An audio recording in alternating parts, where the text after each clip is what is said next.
As I said, this city is, if you understand, the most fascinating. Please understand, this city is literally cosmos. If you understand, you will find such a great order in the chaos. If you don't, you will find chaos, so much of chaos in everything. The person who understands, for them, this city is most fascinating. If you don't understand, this will be most frustrating. Just like life. Just like life. If you understand, most fascinating, if not most frustrating. Varanasi, Anandavana is just mirror Mahadeva shows to you. When you see the mirror, you can be frustrated, you can plan for your threading and makeup, or you can do completion. It's all up to you. Varanasi is the mirror Mahadeva shows to you. If you understand, this is the most fascinating city, if not most frustrating city. Here,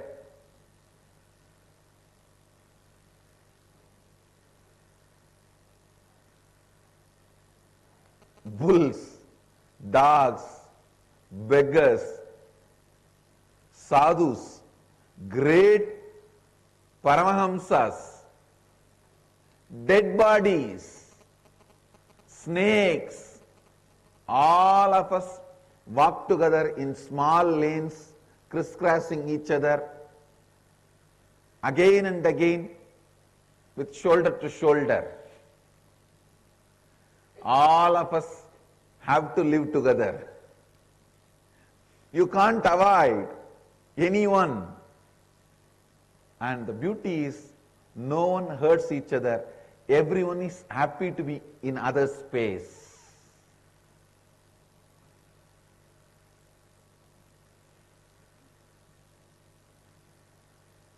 I tell you, I never had even one thought, this city is dirty or too congested. Never ever had one thought. If you go to that original Anandavana, there is no street which is more than 3 feet. Please understand, 3 feet width.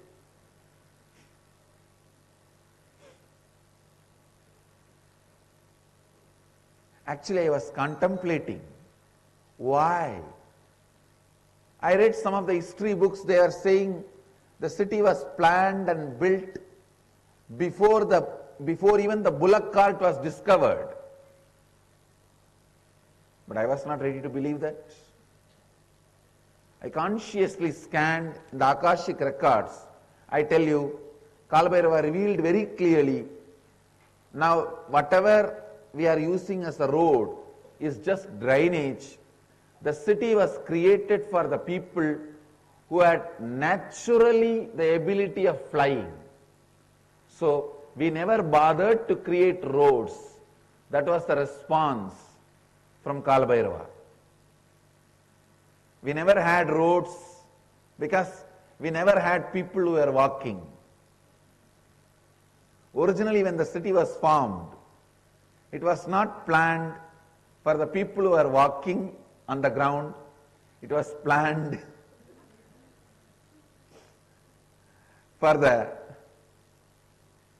rishis, Gandharvas, Kinnara, Kimburuda, Ganadhyas, who were naturally flying, who had the power of levitation and flying. They were living here. So we never had the need for road. The buildings are just the place where they assumed the human body and taught this science or learnt this science. Learnt from the masters, taught to disciples. So this was the oldest city, oldest university, oldest hospital, and oldest monastery and what not.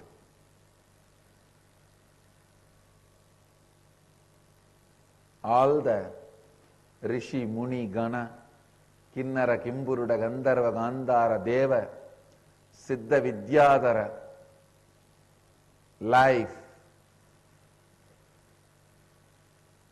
of Kashi,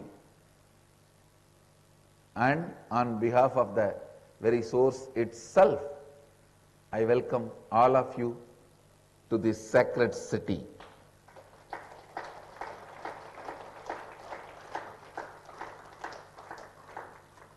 And you need to know, they are all very happy celebrating your presence. They are all really, really, really happy to have all of us here. This is the place where all the spiritual freaks gather from time immemorial. Understand? The word Paramahamsa, I am translating as spiritual freaks.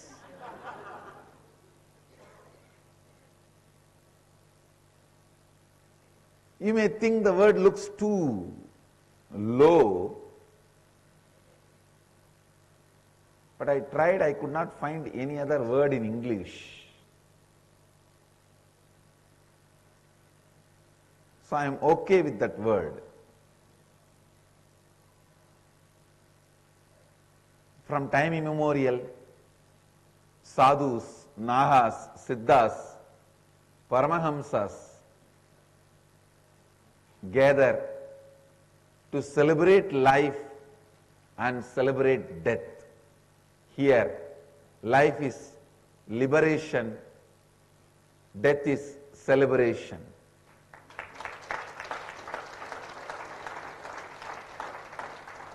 Life is liberation, death is celebration.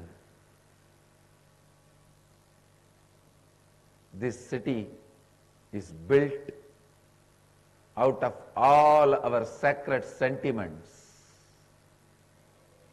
That is why every king of Bharat, from Gandhara, Afghanistan, to Bali, Indonesia, every king has their palace here.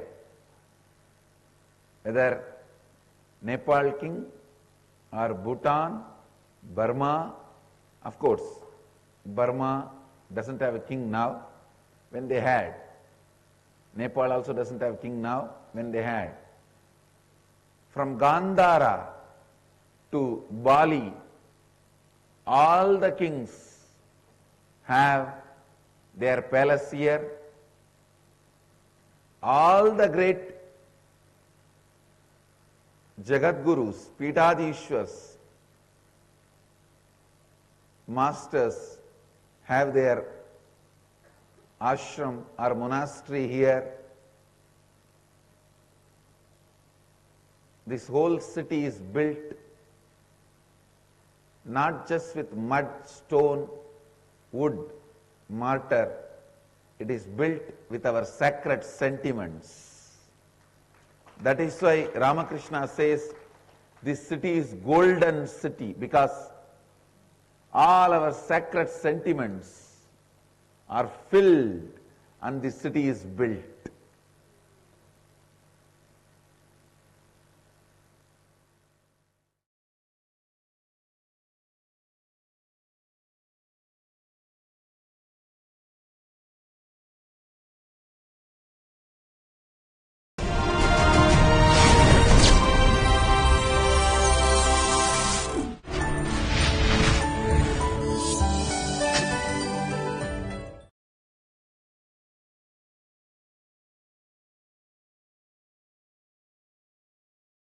Nithyanandeshwara Samarambha Nithyanandeshwari Madhyamam Asmadacharya Paryantam Vande Guru Paramparam. I welcome all the devotees, disciples, Samajis, Satsangis, Sri Mahans, Mahans, Tanedar, Kotari, visitors, viewers, sitting with us all over the world through Nithyananda TV, Sadhana TV, two-way video conferencing, having Nayana Diksha, sitting with us in two-way video conferencing, having Nayana Diksha, Toronto Adinam, Kuala Lumpur Adinam, Vancouver Adinam, Phoenix Adinam, Melbourne Adinam, Vancouver, Canada, Ohio Adinam, Seattle Adinam, Guadalupe Adinam, Oklahoma Adinam, San Jose Adinam, Phoenix Adinam, China, Montclair, Singapore 2, Warrington, UK, Doncaster, UK, Hyderabad Adinam, Dubai Adinam, Bangalore North, London Southwest, Kanyakumari, Los Angeles, Sherman Oaks, Vancouver, Manhattan, New York, Houston Adinam, Biddi Nithyananda Nagaram, Singapore Adinam, and some more cities are joining. Oman Adinam, Phoenix, Arizona, more and more are joining. Dubai Adinam. I welcome all of you with my love and respects. Death, the subject matter of Kathopanishad. I feel still I have not yet explained that one concept which I started explaining from day before yesterday. So I'll continue to expand on that little more detailed way so that it can be absorbed as an experience for all of you. Listen. Please listen with all your attention. The constant happening of life can be perceived as a constant rebirth or a constant death. If you perceive it as a constant rebirth, you will experience the beauty of life. If you perceive, listen, if you perceive life as a constant rebirth or constant death, both the ways, whatever way you may be perceiving, life is not going to change. Please understand. Reality does not wait for your acceptance. I think I need to give more examples, then you can grasp what I am saying. You can catch what I am saying. Whatever need to be taken away from you, when that is taken away, your hue and cry, non-acceptance, screaming, shouting, cursing, all that will neither stop nor reduce the speed of those things being taken away from you. Same way, whatever need to be showered on you, your blessing, your praising, all those things will not multiply the things which is going to be showered on you. Please listen. Praising God or life or Guru is not to please them but to keep you in a pleasant space. Understand? Be very clear. Praising God or Guru or life is not to please them, but for you to be pleasant. Never ever think you can bribe Mahadeva. No. If you are in the mood of praising them, you will be in the pleasant space. That is the result, that is the fruit of praising gods, goddesses, doing Sahasranama, doing Archana, Vandana, Bhajana, Pujana, Seva, worshipping, chanting, serving, praising. All that is for you to be kept in the space of pleasantness.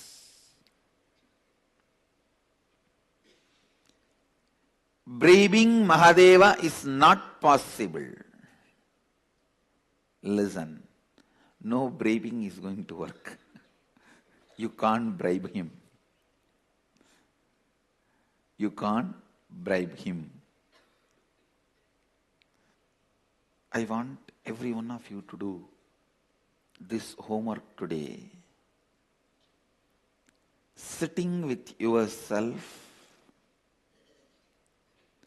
and seeing what all the aspects of your life you feel you are having rebirths. What all the aspects of your life you are feeling you are dying. Health. Just see and pen down. Do I feel I am reborn constantly or I am dying constantly? After every day, am I feeling I am reborn or am I feeling I am dying? In my relationship with my mother, am I getting reborn every day or am I dying every day? Relationship with my father, am I getting reborn every day or am I dying every day? Relationship with my spouse, am I getting reborn every day or am I dying every day? Please understand, just this simple awareness shift. If you just bring the awareness, the way I am able to move my back, my body movements, am I getting reborn every day in that or am I dying every day? The way I am able to handle the shocks of life, even if it is a small tremor, am I making that as an earthquake? Or even if it is an earthquake, am I just standing like Pashupatinath?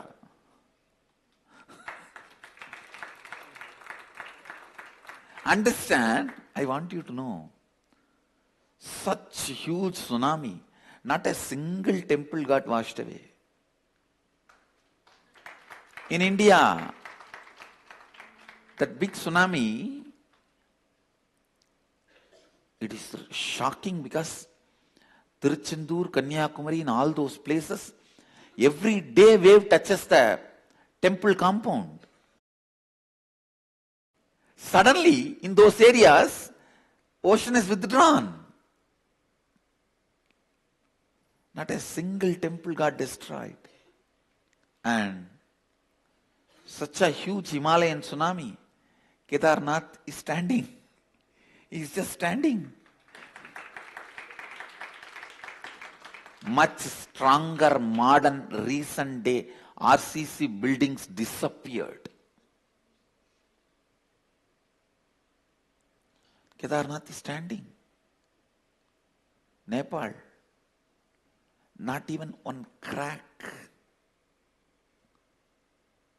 Pashupatinath. So many other things collapsed. Pashupatinath is standing. I tell you, our Hindu temples are designed in tune with all the Panchabhutas. So Panchabhutas don't destroy Hindu temples. The sixth Buddha, stupidity, of human beings, that only destroys into temples. Even that is not able to destroy South Indian temples. See this Kailashnath temple in central India, Aurangzeb has deployed a huge army.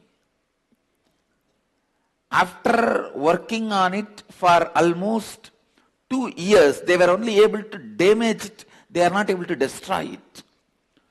2 years, around 10,000 people were breaking. Finally, they got tired and went away. They were not able to demolish it. They were only able to damage it. Anyhow, listen. In every aspect of your life, are you dying day by day?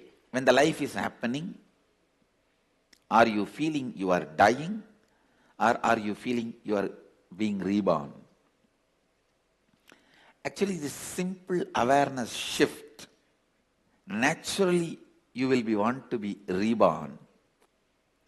So you will catch where all you are unaware and dying.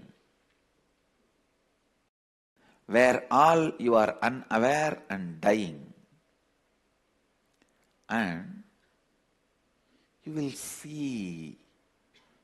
see automatically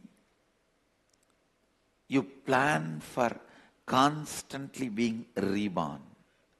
Please understand, this planning to be reborn will make you reinvent yourself. This ability to reinvent yourself in every aspect of life, the ability to reinvent yourself, I can say final prasada, result, gift, the essence of this Kathopanishad is awakening your ability to reborn and reinvent yourself. That's all. Please understand. Yamadharma is talking about death, revealing at least 20 sacred secrets about life and death. But final essence, the final result, the last word of Yamadharma from the Kathopanishad is awaken your ability to reinvent yourself. Awaken your ability to reinvent yourself. Life itself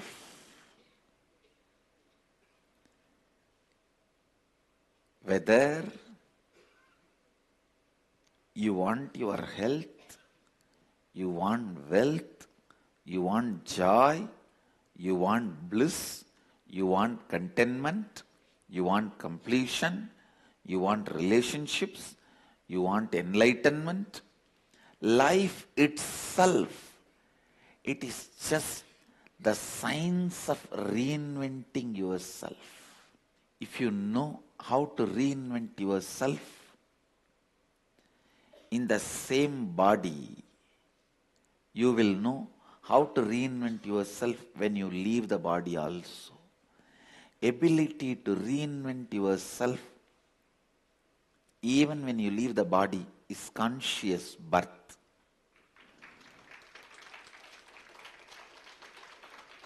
Ability to reinvent yourself while you are in the body is enlightenment. Listen. Constantly reinvent yourself. For the reinvention, the first thing you need to do, you should be capable of dropping the past as past. Past has no meaning to you other than making you understand it has no meaning to you. Understand? Past has no meaning to you other than making you understand it has no meaning to you. I tell you, the only lesson you need to learn from past is don't be affected by it. And with all my responsibility, I am telling you, there is nothing good you need to learn from past. You go on justifying yourself, making you believe, no, from the past mistakes I will learn. No one learned. Relax. No one learned. Relax. It's a stupid illusion, delusion. In the name of, I will learn from past mistake, you want to go on be brooding about it? No one learnt it. Relax. No one built Taj Mahal for love. Even Shah Jahan did not build for love. It is stupid theory being invented. The amount of lies told about Indian history to us, oh God. The amount of lies. If you carbon date the door of Taj Mahal, suddenly it says 1,000-year-old. And these fellows go on pushing us to believe that Taj Mahal is built by Shah Jahan. Is there no limit for stupidity? And there are tons and tons of evidences. It was Shiva temple. When some researcher, scientist, archaeologist try to reveal this, he is silenced brutally. Anyhow, let us come back to Kathopanishads. Listen, ability to reinvent yourself. Ability to reinvent yourself. I think I need to expand on this. Only then I'll feel complete that I've introduced the subject matter of Kathopanishad. Past has no power over you. Past has no place in your life. Do not have the desire to learn from past. Do not think something good can come out of brooding over your past. Don't dream from past your future can grow. No. Completely discarding your past can create lot more space and possibility in you than trying to pick up the lessons from the past. It's like in villages. They will grow hen, chicken in the house. They will run around and be constantly playing on the dustbin, or where they put all the dirt in that corner. It will try to pick up some worms and everything. Just like that hen or chicken, don't play with your past. It is dustbin. how much ever, whatever you may want to pick up from the dustbin, the final result will be dump me and go and live your life. That is what past can give. The ultimate lesson your past can give to you is leave me and go and live. Leave me and go and live. Ability to discard past. When you drop the past, life becomes a possibility. Greatest possibility. Whenever I read the great saints, sages' life, Valmiki, Arunagirinatha Swami, not Arunagiri Yogeshwara, Arunagirinatha, a saint lived in my native place, Thiruvannamalai. He was born and brought up in Thiruvannamalai. Ramadasa, Kanagadasa, Purandaradasa, Vittaladasa, the Dasa Sampradaya Bhaktas. Whenever I read their histories, stories, one of the most important point strikes me is their ability to reinvent themselves, and the moment they decided to reinvent themselves only is claimed as their enlightenment moment. Please understand, the moment when they decided and declared they will reinvent themselves, that moment only is considered as their enlightenment moment. That moment only is attributed as the moment when God gave darshan to them, when they are awakened, or the moment of spiritual enlightenment and experience, whatever. It is just the moment they decide to reinvent themselves. Please understand. Decision to reinvent yourself. Decision to reinvent yourself is the essence of Kathopanishad. Brahmaswarupa is messaging me. When you leave the past, your life becomes fast. Relax. You don't need to supply quotes from me, and this quote is wrong. When you leave the past, your life becomes feast.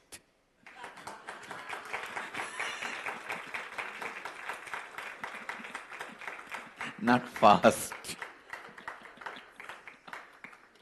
Life becoming fast means restless. When you leave your past, life becomes feast. Not just fast. Good.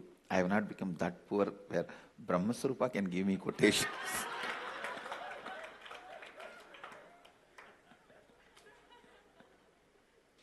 I already wrote the poem as I committed with you all yesterday.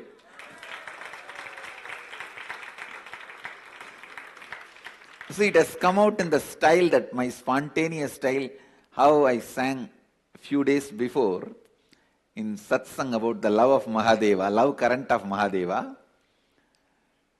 I am just sitting and referring because I wanted to make this as a traditional poetry, not the modern poetry. In Tamil there's two sections, Marabuk Kavidai, Puduk Kavidai. The two sections are there. The traditional poetry and modern poetry. In traditional poetry, there are grammars for the poetry. My spontaneous expression, I do not know how much it has aligned to the grammar. So I'll take few days to align them to the grammar, because I used to, in 1995, 96, in those period, I used to write this traditional poetry without missing the grammar, without missing the traditional Tamil grammar. Tamil grammar is something far, far deeper, complicated than Sanskrit grammar. Please understand, I am not disrespecting Sanskrit because I have knowledge about both languages. I tell you, the grammar, Tamil grammar is very complicated because the language was being used as a spoken language till now. Sanskrit is no more a spoken language. I think even in those days, it was not a communication language. It was only a language used for elite, for writing. But Tamil remained as a communication language from the time of origin. So I am aligning it to the grammar, then I'll bring it and sing. Reinventing yourself. Please understand, the first step is dropping the load of the past. The second step, having courage to keep your possibility alive in the face of any impossibility perceived by you because of your SDHD. Listen. Keeping your possibility alive in the face of any impossibilities perceived by your SDHD. You may be wondering, why is Swamiji giving such long gaps in today's satsang? Because I wake up many people by giving the gap.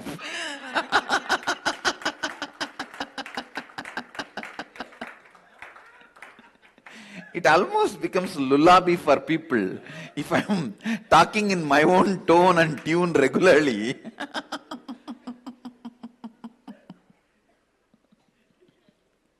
So sometime once in a while, I just change the tone and tune so people wake up. Something is not right.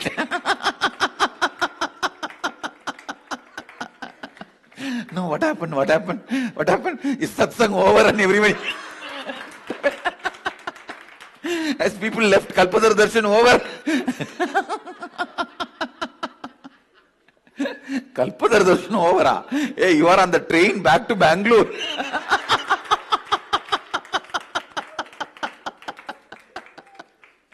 Get up, next station, Bangalore.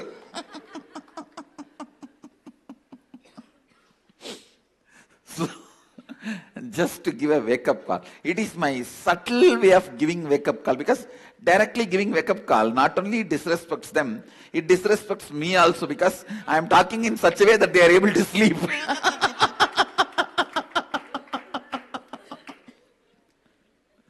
So I have to save my face and I have to wake them up. So only during those moments, I use this technique of giving long gap. It is not sound. Many times even unusual, weird silence also wakes up people. Understand?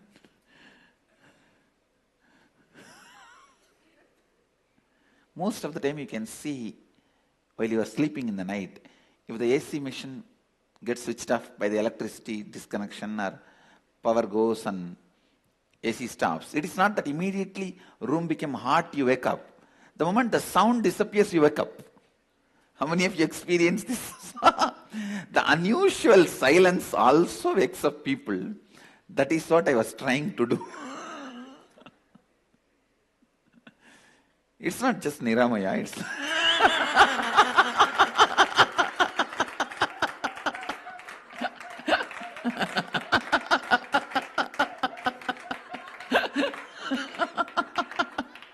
few more people also. No, I didn't want to tell just one name. See, I think the space of Anandavana, people are in Ananda. Ability to reinvent yourself. It is not necessary you need to live with the same current of thoughts or patterns. Please understand. It is not necessary you need to live with the same current of thoughts or patterns throughout your life because you created it once accidentally. They won't mistake you. Send them out. You think, oh, they are our guest. After all, they lived with me such a long time. How can I send them out? No. Not necessary. Whether you want to get rid of a simple addiction like smoking, or one of the most subtle addictions, the innate violence. Please understand. Yesterday in the last session, the night, I was explaining about innate violence. Because you missed the oneness, you have a deep anger and hatred towards unknown persons. It's like a FIR filed on unknown persons. Not just on one person or two person. Anybody who is seen, unseen by me. And you go on suffering with that innate anger, hatred, frustration. One good news I have for all of you. Patterns are matter. You can conquer them. They are not more powerful than you. Please understand. They are not more powerful than you. See, somebody who is interested only in money, for him, this silver stick, this may be more valuable than me. He will feel if I take this away, it will be more useful. If he takes me, what to do? He has to give food and very difficult to maintain.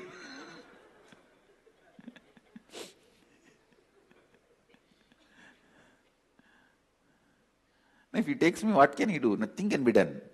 No use. If he takes this, it will be useful for him at least.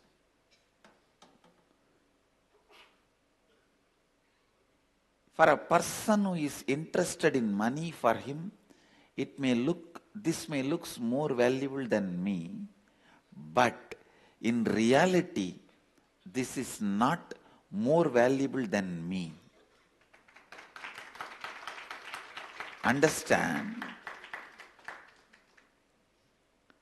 Look into your life in every place. Look into your life in every place where stupidity, the matter, is being given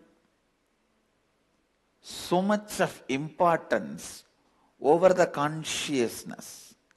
You see inside. Actually, I tell you,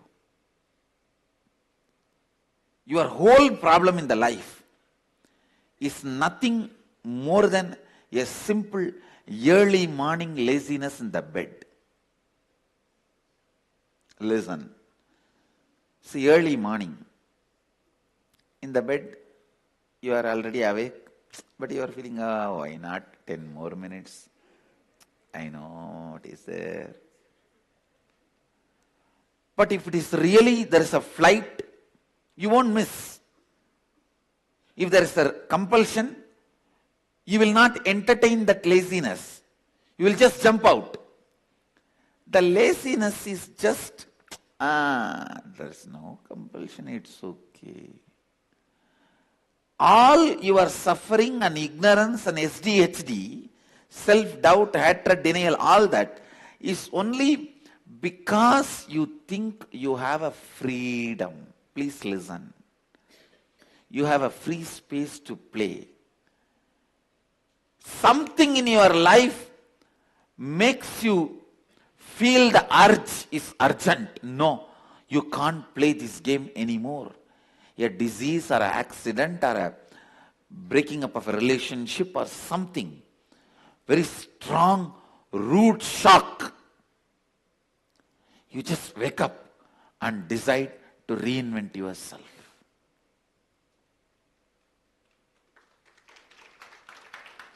Most of you would have decided to reinvent yourself only when you have been slapped with a root shock by life. How many of you, please raise your hand? It's true. Root shock does not give you time to think. You have to decide to reinvent yourself. All the problems in your life is just cherishing that early morning laziness in the bed. That same attitude in everything in the life. I have to stop drinking. Okay, what is there now? Today this one glass, am I going to die or what? Alcohol is such, after one glass goes inside, you will forget that you thought what this one glass is going to do. Because after that goes inside, that starts drinking. Only the first glass you drink. Second glass, the first glass is drinking. And you are no more in control.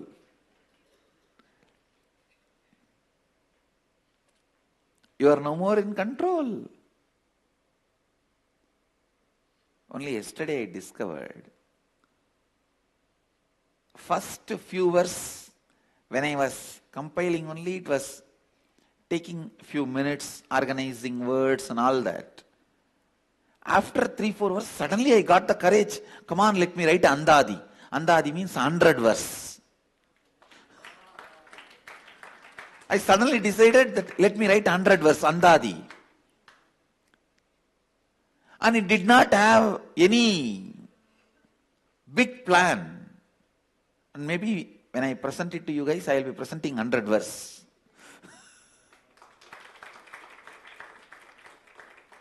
Listen. Alcohol and poetry is one and the same. See, alcohol does damage to you, poetry does healing to you. That's all. Both the result is different, but the way it flows.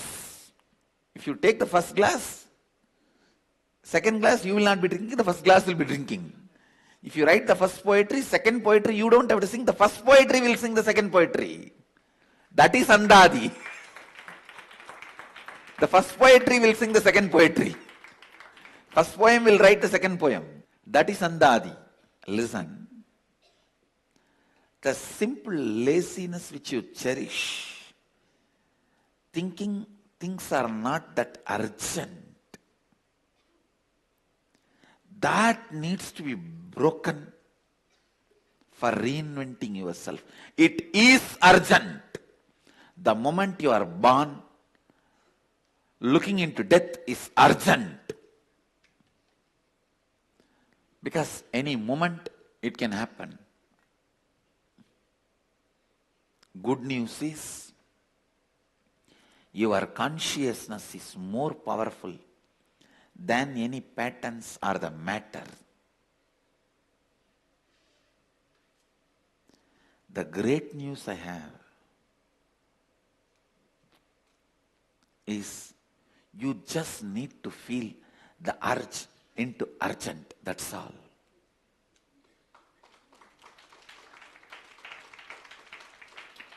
You need to feel the urge into urgent. Don't say, I need to stop smoking, but I smoked 10 years. Will this one cigarette kill me or what?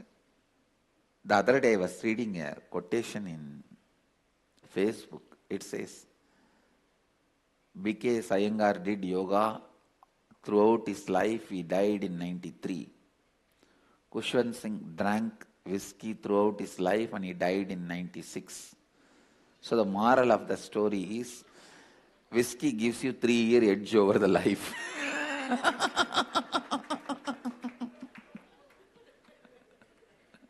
What a stupid theory people develop.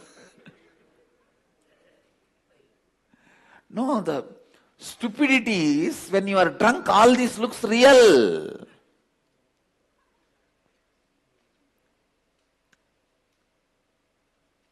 A man who regularly drinks really believes this. Kushwant Singh, if he was not drinking whiskey every day, he might have lived even 200 years. Who knows? The BK's family genetics, he might have died in 40 because of yoga. He lived till 93. Who knows? Look into that. People think, I have to give up smoking, but I smoked for 10 years. Will this one cigarette kill me today or what? Come on, it's okay. I have to stop smoking and continuing smoking. Because the urge to reinvent has not become urgent. It is as simple as smoking to as deepest pattern as innate violence. Even with the innate violence, I should not be shouting like this to my mother-in-law. I should become more humble, respectful to her. Thinking this, but the moment she passes in front of you,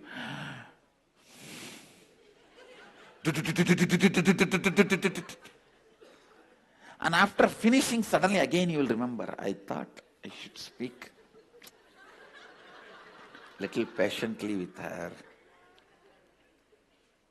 Please understand, all conscious human beings has urge to reinvent themselves. That's a good news. Only thing, it should become urgent. That's all. It should become urgent. I am not at all denying the existence of the urge, but the urge is supposed to become urgent. Reinvent yourself again and again and again. That is the essence of Kathopanishad. I tell you, in Indian tradition, anyone who wants to be an enlightened being is asked to do Parivrajaka Yatra, means changing the place every 3 days and travel. Why you know? Because when you go to new places, your ability to reinvent yourself will start flowering.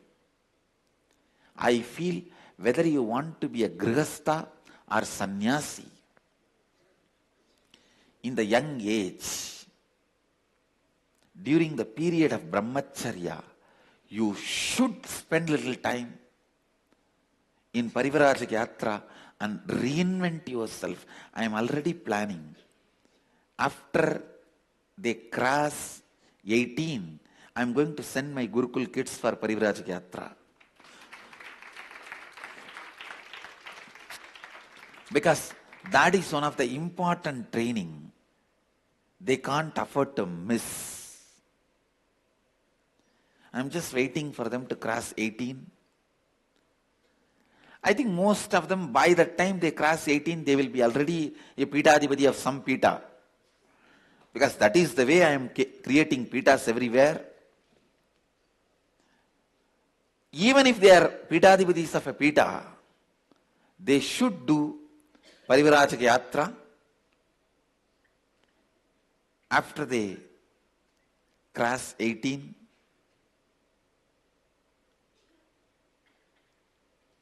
Because there you get the chance and possibility to reinvent yourself with a new group of people. Jnanatma has got a historic reference. Because Iyengar's father died when he was only 9 years old. His childhood was further marked with a variety of serious illnesses, including malaria, tuberculosis, together with malnutrition. He was actually on the way to die very early. From his history, biography, Jnanatma gave the reference. So be very clear. Don't believe this cushion sing theory. From Iyengar Yoga website, we got his biographical reference. He living up to 93 equals to living up to 200 years. All right, listen. How many times I may repeat, the essence is ability to reinvent yourself. That's all. That's all. So, with this, I'll continue to expand on Kathopanishad in further satsangs. I bless you all. Let you all radiate with integrity, authenticity, responsibility, enriching, causing, living Advaita, the eternal bliss, Nithyananda. Thank you. Be blissful. Nithyananda Dhyanapitham, Nithyananda Nagar, off Mysore Road, Bidadi, Bengaluru. Phone 08027279999. www.nithyananda.org. www.youtube.com/lifeblissfoundation.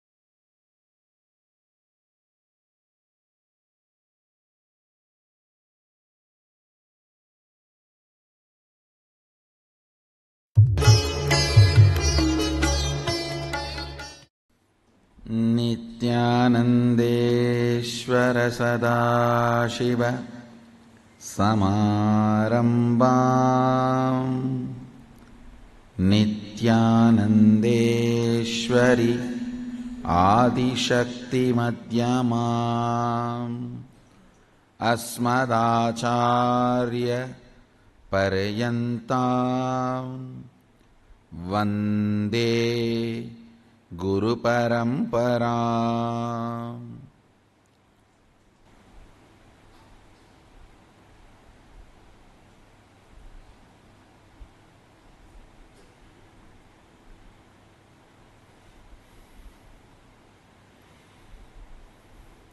I welcome you all with my love and respects. I welcome all the devotees, disciples, samajis, satsangis, Shri Mahants, Mahants, Tanedar Kotaris, visitors, viewers.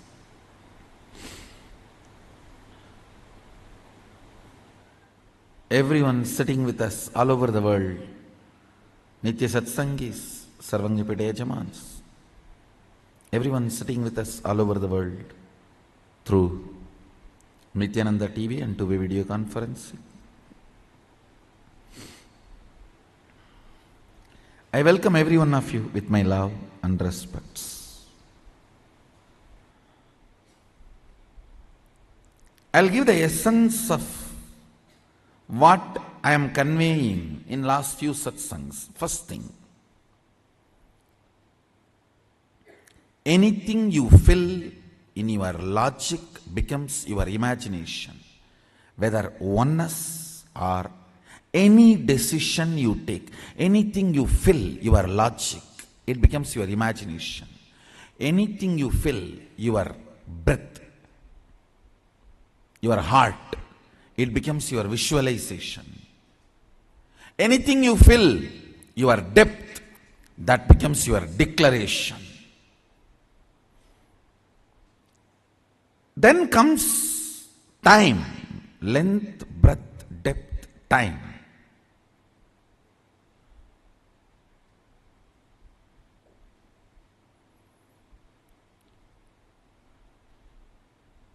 Only anything becomes part of your space can be ever yours. Till something has not become part of your space, it cannot be yours.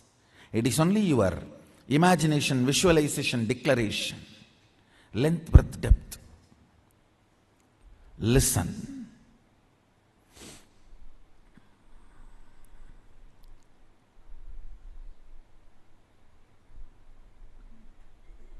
I made a statement, ferociousness breaks the time layer, removes tiredness, depression, boredom associated to length, breadth, depth, and makes anything as your space.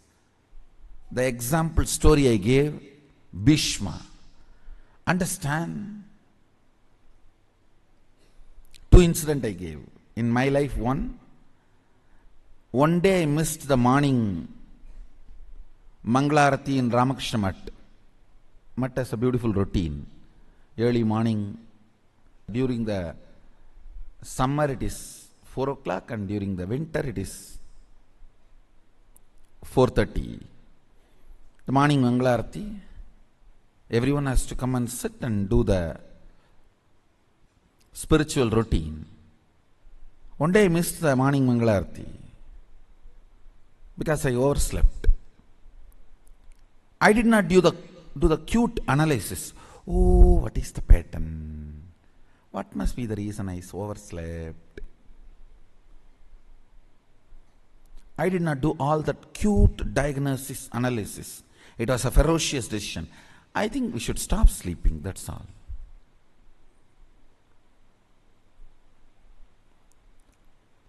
The ferociousness with which I decided to stop sleeping. Only next 3-4 days I did not sleep. But the ferociousness was powerful enough to open my time layer. My decision to be in Mangalarati moved from length, imagination, breadth, visualization, depth, declaration to the space. Time opened up. And after that, not only I never missed Mangalarati, never sleep was a voting component of my life.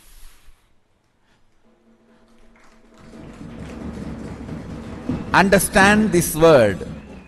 Sleep lost voting right in my life's any decision. Any decision I took in my life, sleep, tiredness, depression, boredom, all the four are, see, tiredness is the chemical effect of sleep. Depression is the psychological effect of sleep. Boredom is emotional effect of sleep. Coma is physiological, psychological, emotional effect of sleep. Death is the conscious effect of sleep.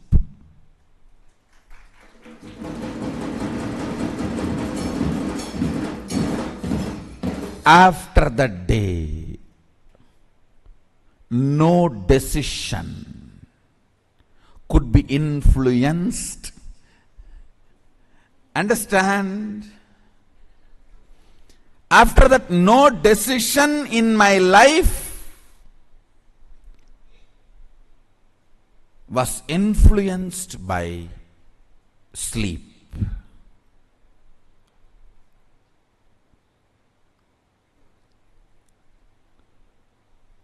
The story of Bhishma.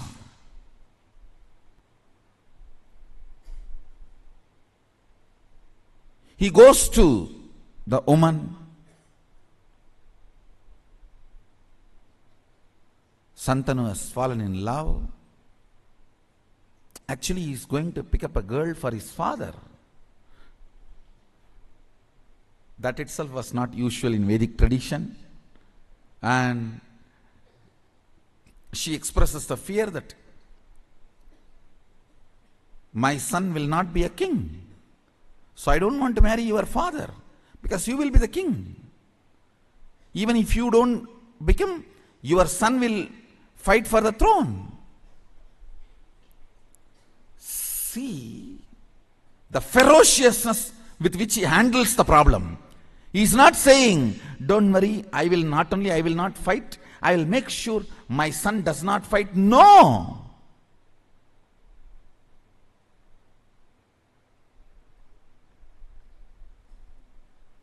The ferociousness. I declare myself Akanda Brahmachari. Understand, the scene is described by Vyasa. It was such fantastic scene. Son sacrificing his life for father's lust, which is not dharmically expected. Dharmically, he is not expected to do this. He just deals the whole problem with ferociousness and says, not only I will be a servant forever to the Hastinapur throne, he declares himself as a servant of the Hastinapur throne forever, and he died for Hastinapur throne till the end.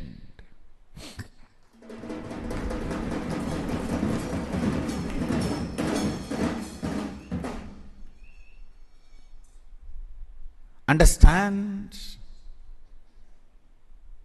He dropped his body to protect Hastinapur throne. The last act he did, giving all the spiritual and dharmic strength he had to Dharmaraja, now who is Hastinapur throne head.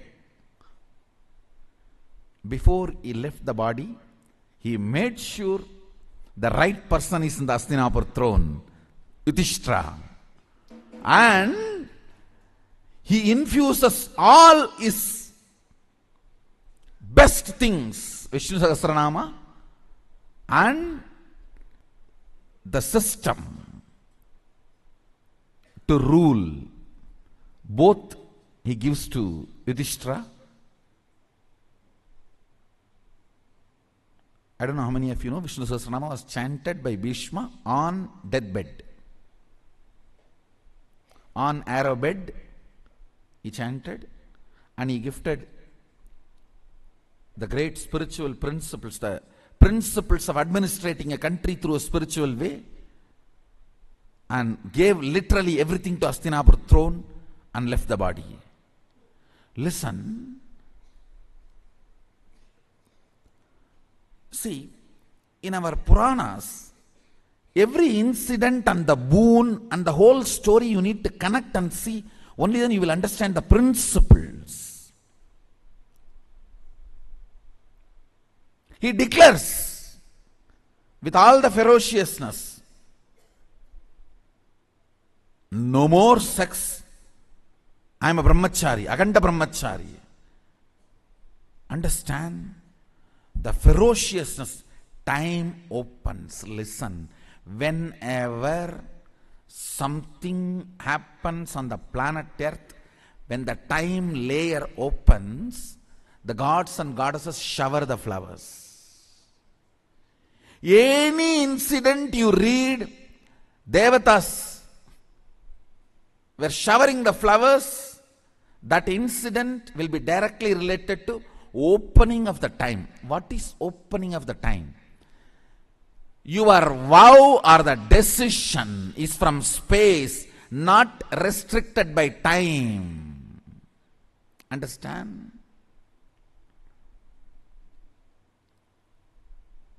Something is imagination, visualization, declaration, if it is bound by time. The same thing, if it is not bound by time, it becomes your space. It becomes your space.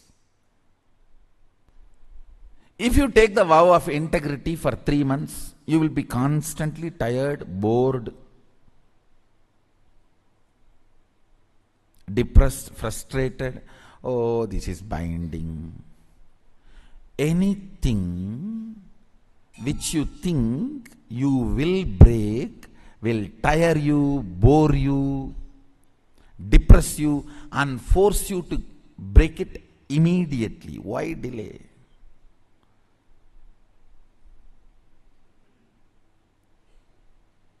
Most of these people who take some vows for a few days and try to practice, they end up like that only.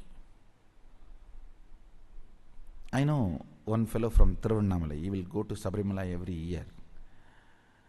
The day he finishes the darshan, the way he will rush to the lower camp and run to the liquor shop. Because almost for 20 to 30 days he did not touch the liquor. I used to think, then what he must be thinking in Sabarimala when he was going. Because the speed with which he will rush back. Anything is kanta, broken, brings tiredness, means within that time, it has not become part of you. It has not become your space. When Bhishma declares, everyone knows his power of integrity. And he says, I am Akanda Brahmachari. Over, everyone knows it is beyond death. Not even till death, beyond death.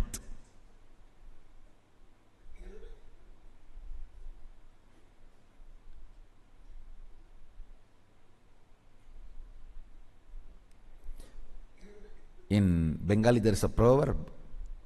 They always remind in Ramakrishna Math. A sannyasi can be declared pure only the direction, the way his ashes flow after his dead body is burnt.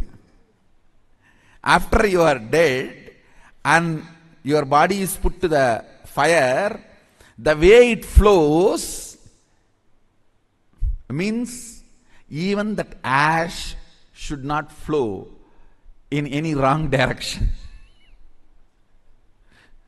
It's a very symbolic proverb. Only the ash, the direction of the ash of the sannyasi's fire can prove his purity. Means that ability of akanda, that proves whether something has become your space or not. Understand? Now, you put all these statements, the zigzag puzzle. Ferociousness opens time. That makes your imagination, visualization, declaration into your space. When Bhishma declared, I am Akanda Brahmachari, the power,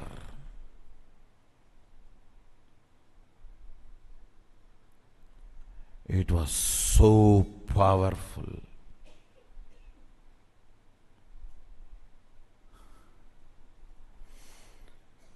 It was so powerful.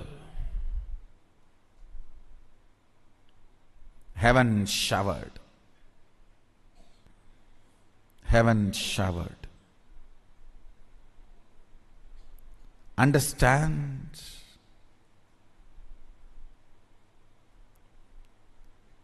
any situation, if you deal it with ferociousness, your declaration becomes space. Your declaration becomes space.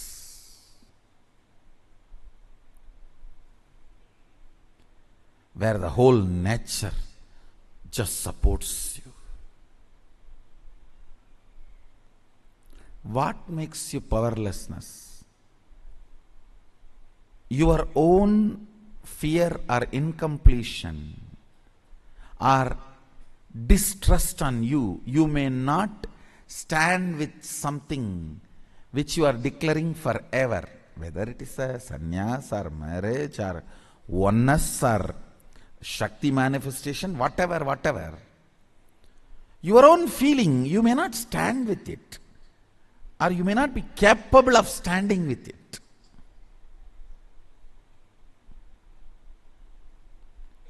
That makes you powerless, and that makes things only as a imagination, visualization or declaration without letting it become space. Understand? If you declare from your space the oneness, now you will manifest all the powers of Sadashiva. Because the initiation is same. It's not that initiation is going to change.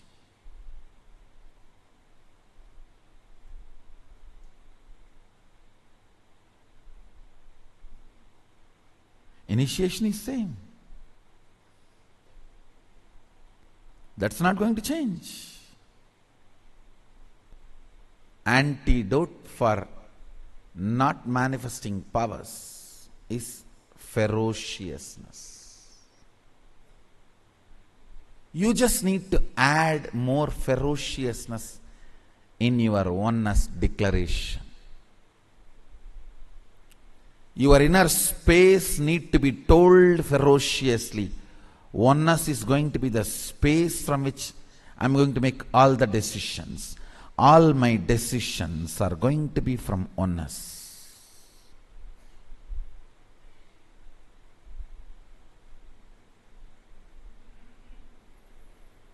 All my decisions are going to be from the logic of oneness, visualization of oneness, depth of oneness.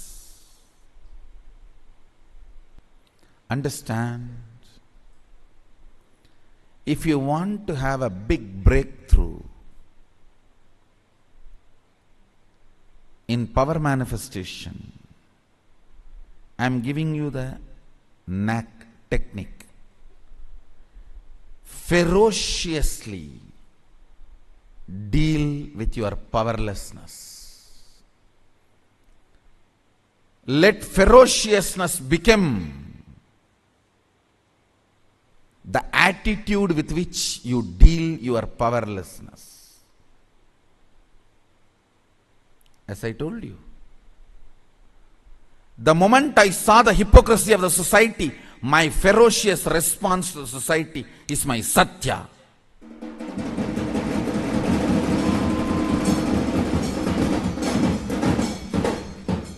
When I saw the stupid sexology ideas and ignorance, stupidity, hypocrisy related to sex, my ferocious response to the society is my brahmacharya. When I saw this whole possession, ownership concept stupidity, it is all about might is right. Understand? Nobody is owner. Just a mighty fellow is owner. That's all. Don't think ownership and all is absolute. No. Might is right. That's all. Is the reality of ownership. Legality of ownership and reality of ownership is different.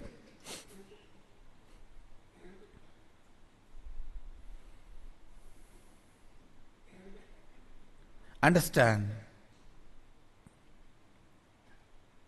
The whole hypocrisy of the ownership and possessiveness of the society, my ferocious response to it is aparigraha.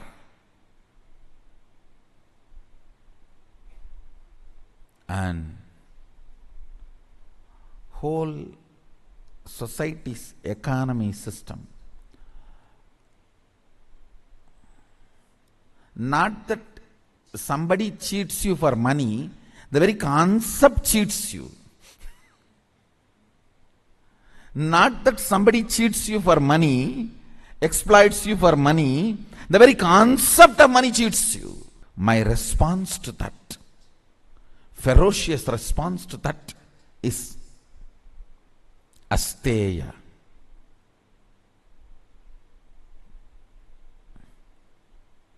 My ferocious response to the philosophy, highest practiced philosophy on the planet Earth is might is right. In a way, they try to make it as right is might. But actually might is right. My ferocious response to this hypocrisy of might is right is my ahimsa. Understand, your ferociousness makes your declaration as part of your space. Bring ferociousness into your declaration of oneness, you will manifest powers. There is no other cheating methodology or knack. Hypocrisy. God is not a snake, so you play some sound and mantra and he just dances for you. No. No, you always think he's like a snake, so you play some mantra and he will just stand up and dance for you. No. Bring ferociousness into your oneness declaration. Sadashiva will manifest through you. You will manifest all the powers. The moment I made you manifest one power, I have already initiated you. After that, only help I can do to you is help you to become more ferocious in your oneness. That's all. The moment one power has manifested already, borewell is drilled and we have reached the water source. After that, I have nothing to do other than fixing you the motor pump and making the water available to you constantly. Ferociousness is the motor pump. And the source is inexhaustible. Deal with your powerlessness ferociously. Declare your oneness ferociously. The moment you decide to declare your oneness ferociously, you manifest all the powers of Mahadeva, all the powers of Sadashiva.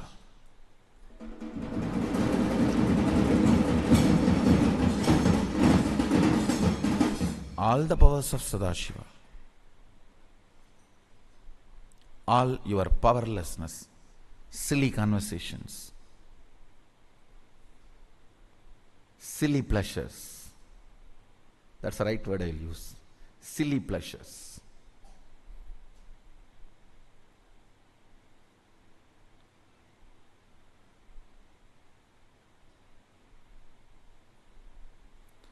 Deal all your silly thought currents, silly pleasures with ferociousness. Deal all your silly thought currents and silly pleasures with ferociousness.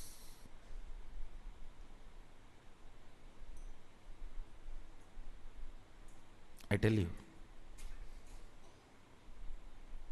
especially the Adinavasis and Sangha members who are getting trained directly through Jira, understand?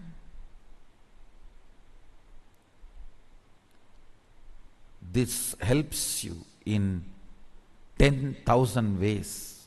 This Nava Avarana.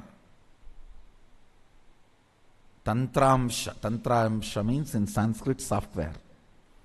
9-layer softwares with which I am training people to reflect their life. If you see, first of all, with all your integrity, record whatever you are doing and what is happening in the Jira. Within a week, you can see very clearly how shallow, silly your life is wasted and destroyed in unconsciousness. How stupid, how you are destroying your life.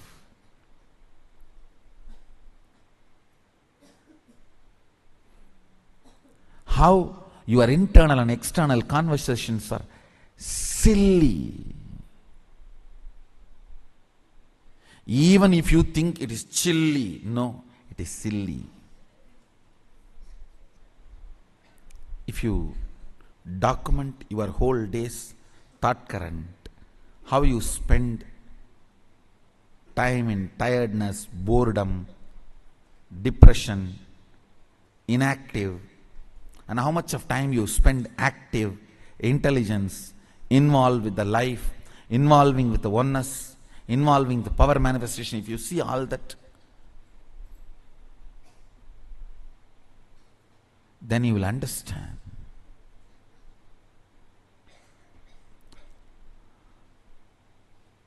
how unconscious your life is.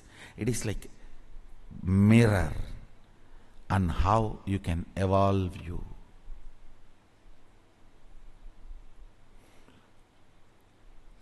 How you can evolve you.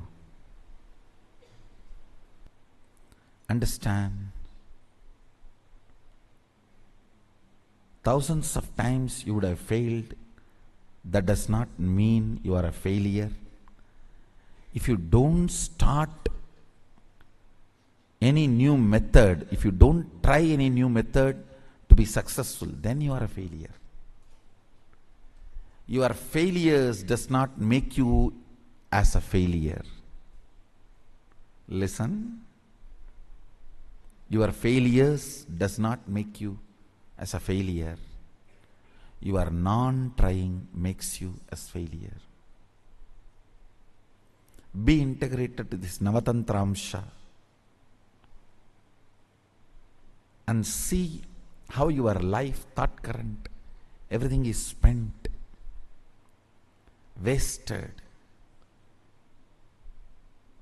destroyed. Your time is life. And how you can enter into ferociousness with oneness. Understand, if you just know how ignorant and unconscious you are, you will understand it is your powerlessness, your integrity to your powerlessness is the reason why you are not manifesting powers. Many people have already decided power manifestation is not for me. I will do the construction.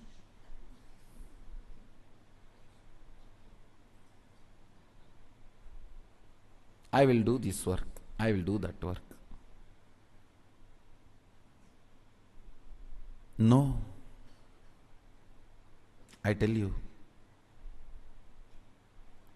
only with power manifestation,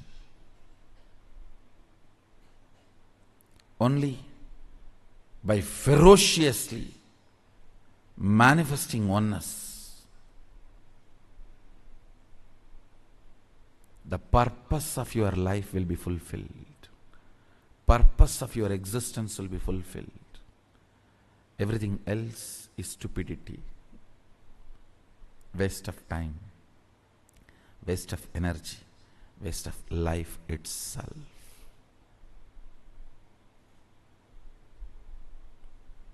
Drop the silly conversations, silly pleasures, silly ways of pleasing yourself and pleasing others. No.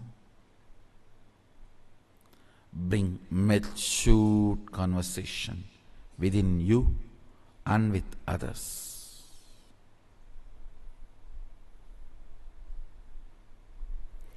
Bring ferociousness to your oneness declaration.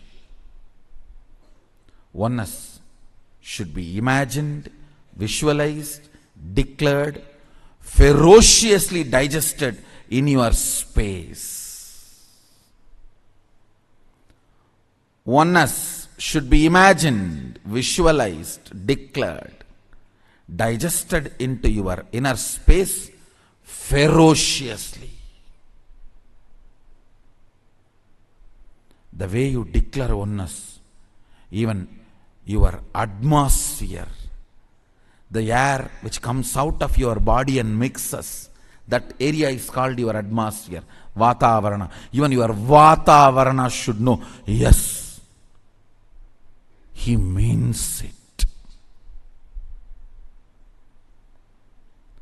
Kannagi declaring her chastity, even the Vatavarana was shivering, shaking.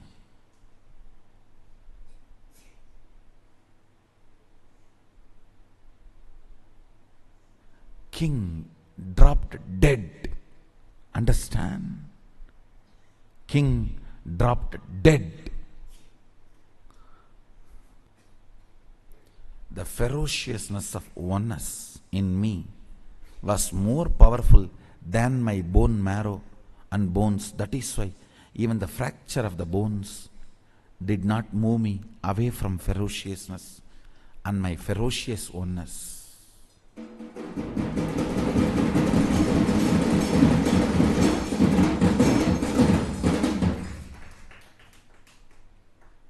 Still we have video. I just got up and said, I think there is a fracture. Shall we give a medical attention to it?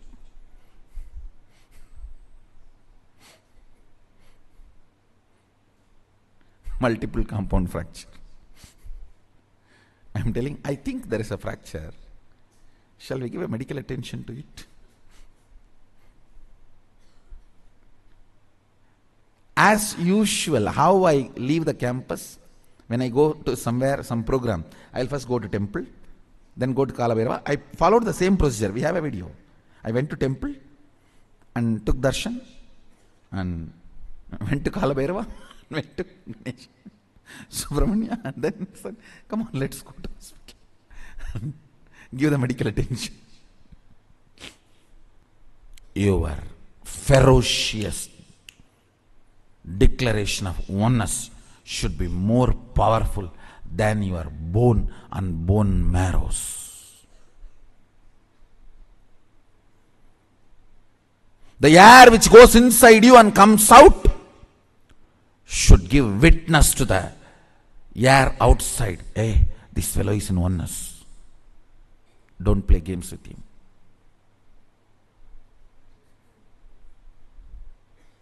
The breath which goes inside you and comes out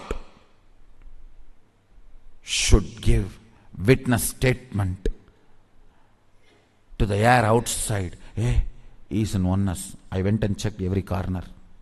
Don't play games with him.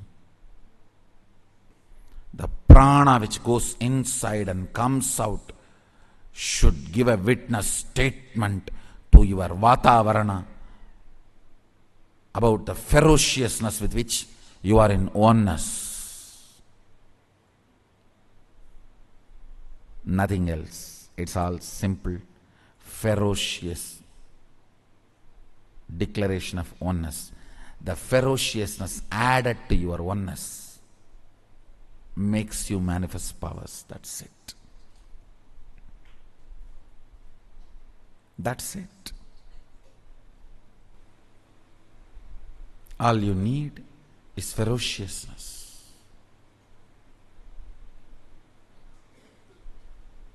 In your oneness declaration. That's it.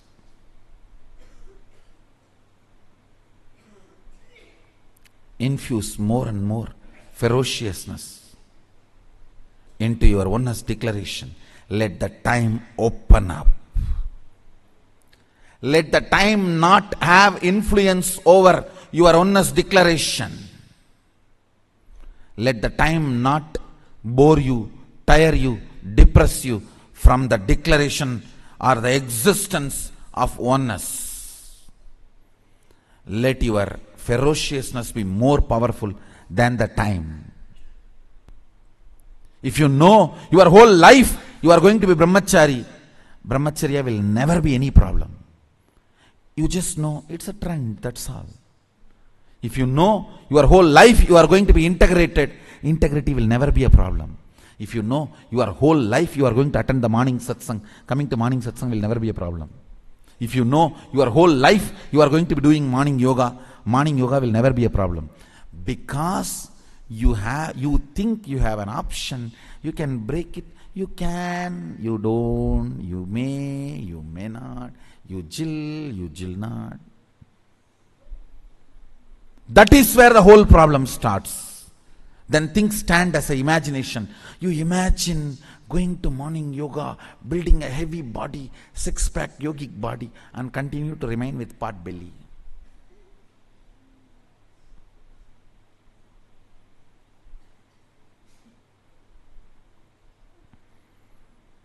Then all your ideas remain as imagination, visualization, or declaration, never becomes your space, power manifestation.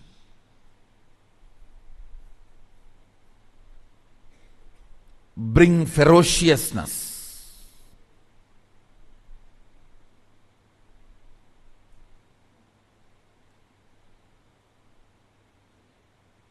Let your inner space know time will not be able to change your principles.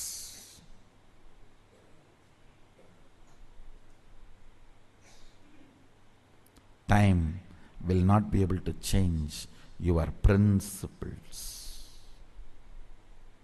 I tell you, anybody who is not power manifesting,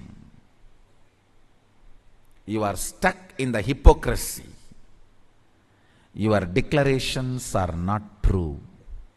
They are only in the level of imagination and visualization, not even to the level of declaration.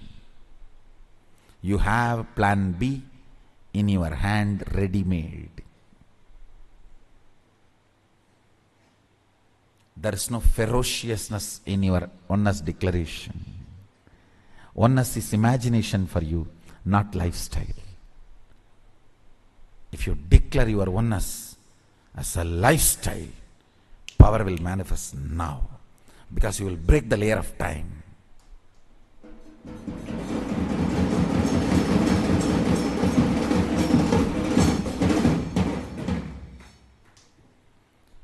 Bring ferociousness in your declaration of oneness like Bhishma. Anybody brings ferociousness in the declaration of oneness is Seva Gana.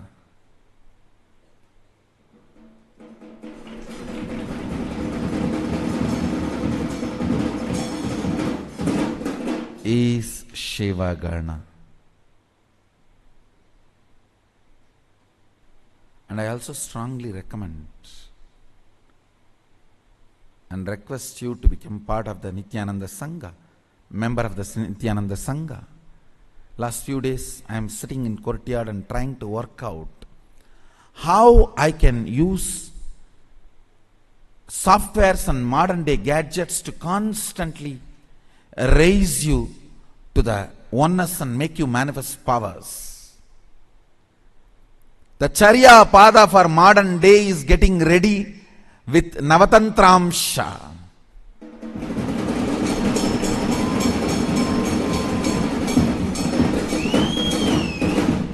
Charya Pada means lifestyle component. Through lifestyle power manifestation. Mahadeva gives power manifestation through lifestyle. I am trying to bring that in a form of software, so understand, I am opening the doors of Kailasa. From wherever you are, you can remain as Kailasa Vasis.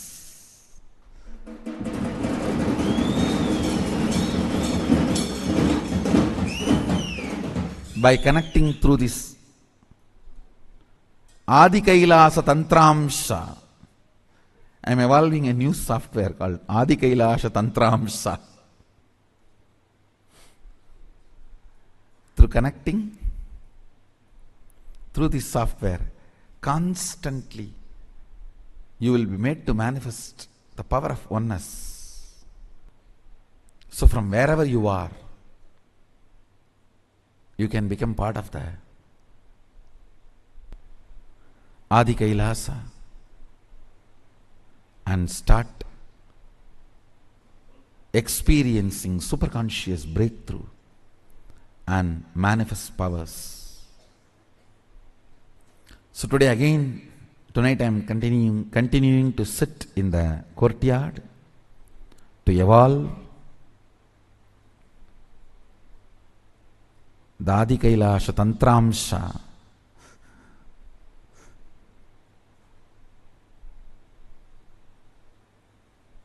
Today with bonfire. Because now the energy of Amavasya started. We have, in next 2-3 days we have Amavasya. So during the few days of Amavasya and Purnima, if you sit with fire, that whole energy of the nature gets imbibed in your system. That's why the homas, yajnas, yahas during the Amavasya and Purnami. Anyhow, let the software be ready. It will reach you, help you, support you to manifest powers and experience Adi Kailasa. So with this, I sincerely request all of you to become part of the sign up to be a member of Nithyananda Sangha. I bless you all. Let's all radiate with integrity, authenticity, responsibility, enriching, causing, living Shuddhadvaita Saivam, Maha Sadashivoham, the eternal bliss, Nithyananda. Thank you. Be blissful.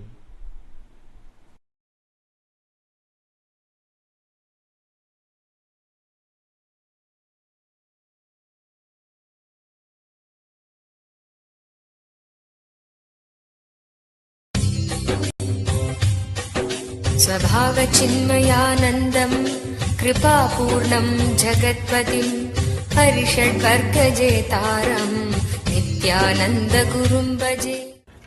Let's enter into the next sutra. Focus on fire rising through your form from the toes up until the body burns to ashes, but not you. This is again one of my favorite technique, because one of my predecessor, Ramana Maharshi, became enlightened through this technique. Let me describe Ramana Maharshi's experience in his own words. Then you can understand this technique. He says, around the age of 16, suddenly one day, very strong feeling or the fear of death started happening in him. A 16-year-old boy, fear of death means first thing what we would have done, hey, call doctor, we would have shouted 911, this, that, everything. Of course, fortunately in India no 911 and nothing can be called. And he was not even bothered or perturbed. He did not even bother about calling or telling the family or even the relatives who were there in the same house. He was in Madurai at that time.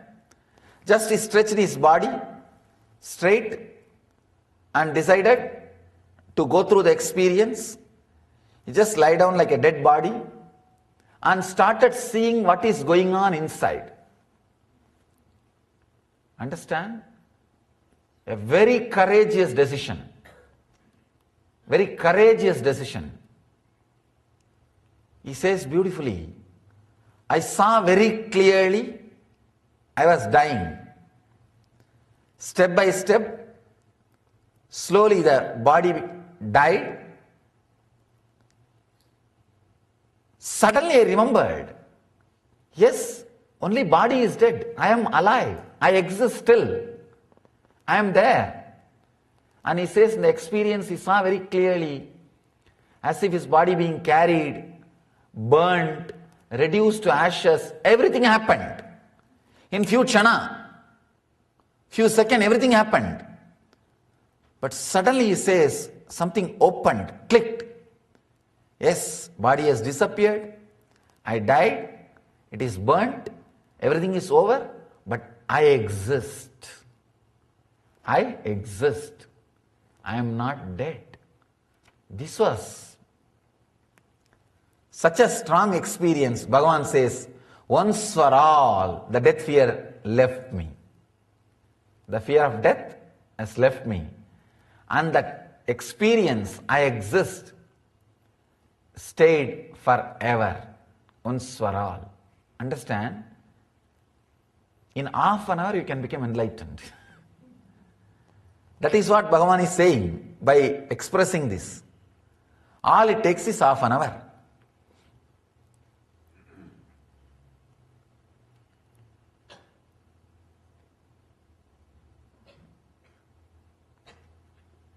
Logical mind, an ordinary mind, very difficult for the mind to understand. How can just one simple experience give so much of clarity and courage? An experience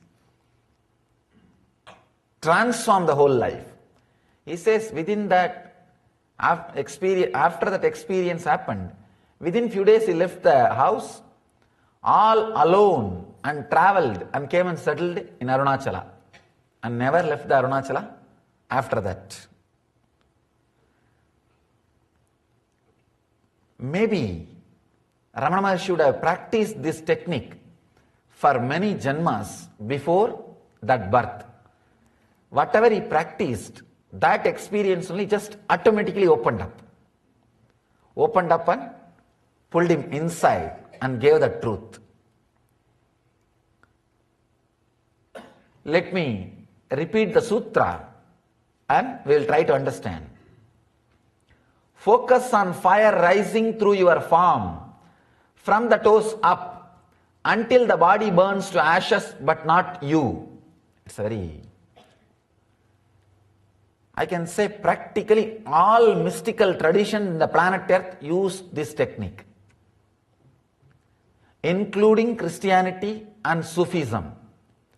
Even in Christianity they use this technique. In many Catholic monasteries and nunneries they use this technique. I read the other day one of the esoteric Christian groups, spiritual groups, not the social group, but spiritual group, who are fully engaged in transforming them and enlightenment science.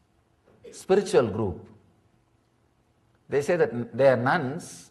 Every day they will lie down inside the coffin before sleeping for 2 hours. Of course, open coffin, not closed. They will lie down and meditate that they are dead. In Sufism, they dig a pit and lie down in that and meditate. Of course, in Vedanta, this is one of the, I can say that most used technique in Vedanta for enlightenment is this death meditation. Kathopanishad describes this technique wonderfully. Most used technique in Vedanta. Everybody before taking sannyas has to go through this technique. Has to go through this technique. And in Buddhism, anybody who is initiated into sannyas, first thing he has to do is he has to go and sit in the graveyard for 3 months and see continuously dead bodies being burnt and visualize that he is also being burnt. If you have that much courage, it's good. You can go and sit in graveyard and see the dead bodies being burnt every day. Of course, unfortunately here in this country you can't see. It's all electrical. In India you can see it's a open burning. Natural process. They will arrange the wood and put the body and burn. I have seen, I myself personally had this experience in Varanasi. Let me describe this sutra, then I will add my personal experience. Focus on fire rising through your form from the toes up until the body burns to ashes, but not you.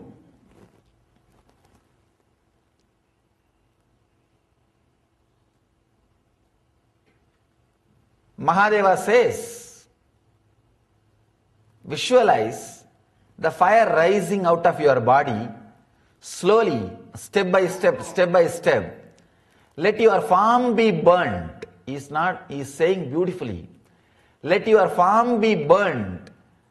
Let your body turn into ashes, but not you.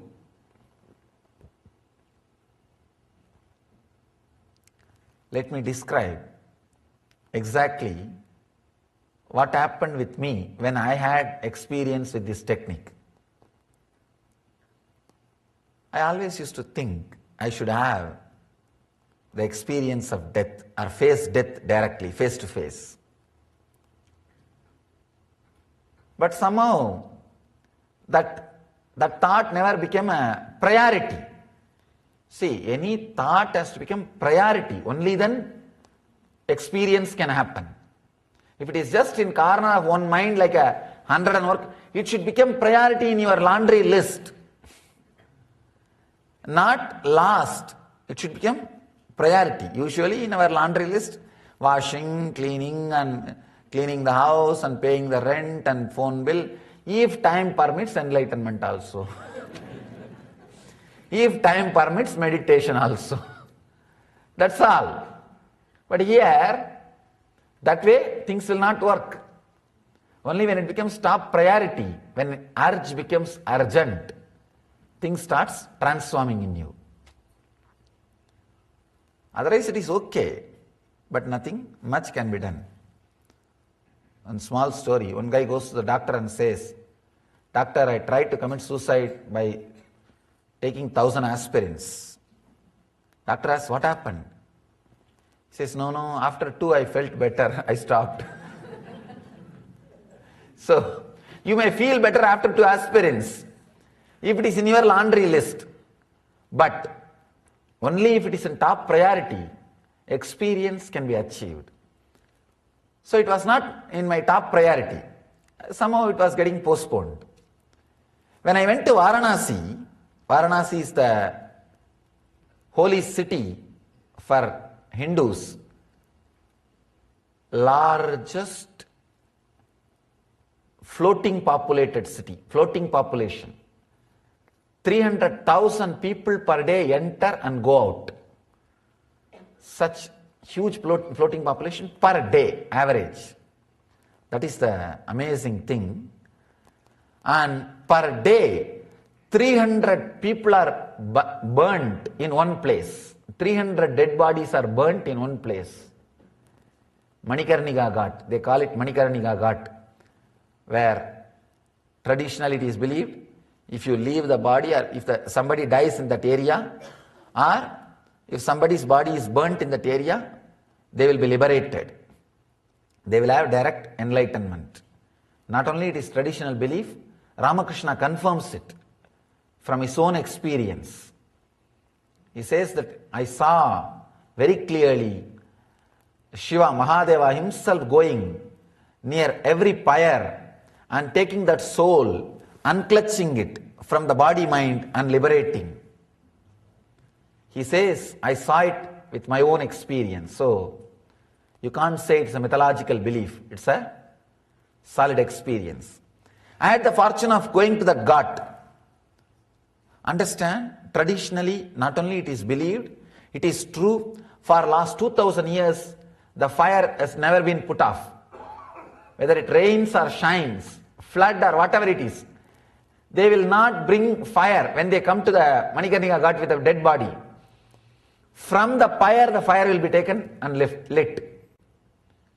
It's a Akanda Smashana, means unbroken fire. Means day and night bodies will be getting supplied. I saw sometime they do bunker card system, 2-3 bodies at a time. Because so much bodies are coming. I don't know from where people are dying so much.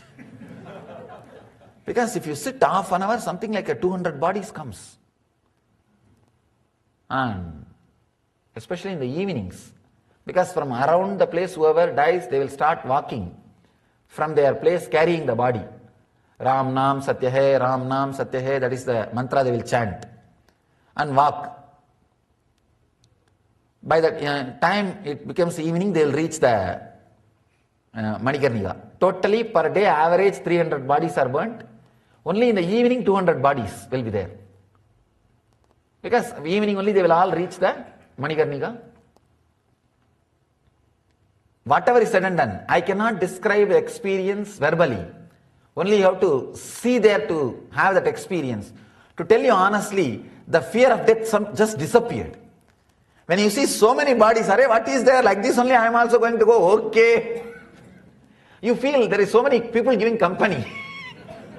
You don't feel lonely about death. You feel it's like one more trip. Arey, so many people are there. Chalo, it's okay. And this is what is going to happen. See, if you see one body being burnt rarely once in a while, you will have that fear. There you will see. Unimaginable. And no ritual, nothing. They will bring the body, straight they will dip in the Ganga. 3 times, Ram Nam Satya Hai, Ram Nam Satya Hai, Ram Nam Satya Hai, over. Means Rama's name is the ultimate truth. Rama's name is the only eternal truth. Rama's name is the only eternal truth. They will remember this 3 times, put the body into the water, just bring it out and keep. By the time the fire will be ready, the wood will be arranged, ready. Actually, they continuously keep on arranging. Even if bodies are not coming, they are keeping on continuously arranging. I asked them, why do you guys arrange continuously? You don't know, Swamiji, in half an hour 200 will come. They have accounts as if they know for sure. And the bodies come and it's arranged. They give like a token based on the entry. The moment body enters, they will give the token. And another funny thing, no relatives stay there and do any ritual. The moment they do the Ram Nam Satya Hai, Ram Nam Satya Hai, dip 3 times into the Ganga and throw the body there and go away. That's all. Because the people who are there, the maintaining, they will take care. And you don't know how long it will take the body which you brought, your friend or relative's body, to be put in the fire. It's in the queue system. Continuously it's going on. All I did, let me try to sit here and see what goes on. And I sat. Just in half an hour, 1 hour, the death is no more a strange incident which happens once in a while for some relative or friend. It became like okay, next, that's all. Next, that's all. All size, all gender, all age, all kinds, all color, all community, all religion also. Anyhow, these guys are seekers. So even they bring the bodies. Even their bodies are brought. All kinds. When continuously you see this happening, you actually lose respect for death. Now you have too much respect, too much of ideas about it. Array, it is nothing. The breath which went inside did not come out, that's all. And chalo, the people who are sitting waiting for the property are enjoying, over. That's all. What is there? And nothing much. Neither anything can be done about it, nor anything can be repented. Now, what is there? Over. Neither you can fast forward, nor you can rewind. Over. And when I saw that bodies being burnt continuously, initially the little fear which was there disappeared. And slowly, not only fear, it became interest. I started going near and started helping them. Helping them. Then, slowly I started thinking, after all, this body is also going to become like this. Yes, over. When you remember that death is going to happen to you, the respect which you carry for your ego will come down. Because whatever you think should not leave you is ego. When you know for sure everything is going to leave you, then the respect for ego just drastically drops. And especially, I'm a kind of a too sharp, straightforward guy. So straight away the respect for ego dropped. Then I decided, after all I'm going to die. Either I should have death experience now itself and live without the death fear, or die and see. That's all. But I have to see the death. There is a small Shiva temple in one corner and a small tower above the temple. I went and sat in that tower so that nobody will disturb me. In one corner I sat. If you see in the biography souvenir, you will see the photograph where I had the first death experience. I sat there. From there I started seeing the dead bodies being burnt. Still I remember the strong click was when an elderly lady's body was being burnt. I saw her, she had a big belly, the cloth burnt and the fat which was there in the belly started burning and melting and flowing. Sorry for describing too vividly. I could see very clearly because the cloth got burnt, the body is there and the fat is burning and melting and flowing. Because the fat is flowing, the fire is still burning with a full speed. That gave a very strong click into me and said, oh God, yes, same way it is going to burn. And same thing is going to happen to this body also. Let it happen. That click opened up a deep fear of death.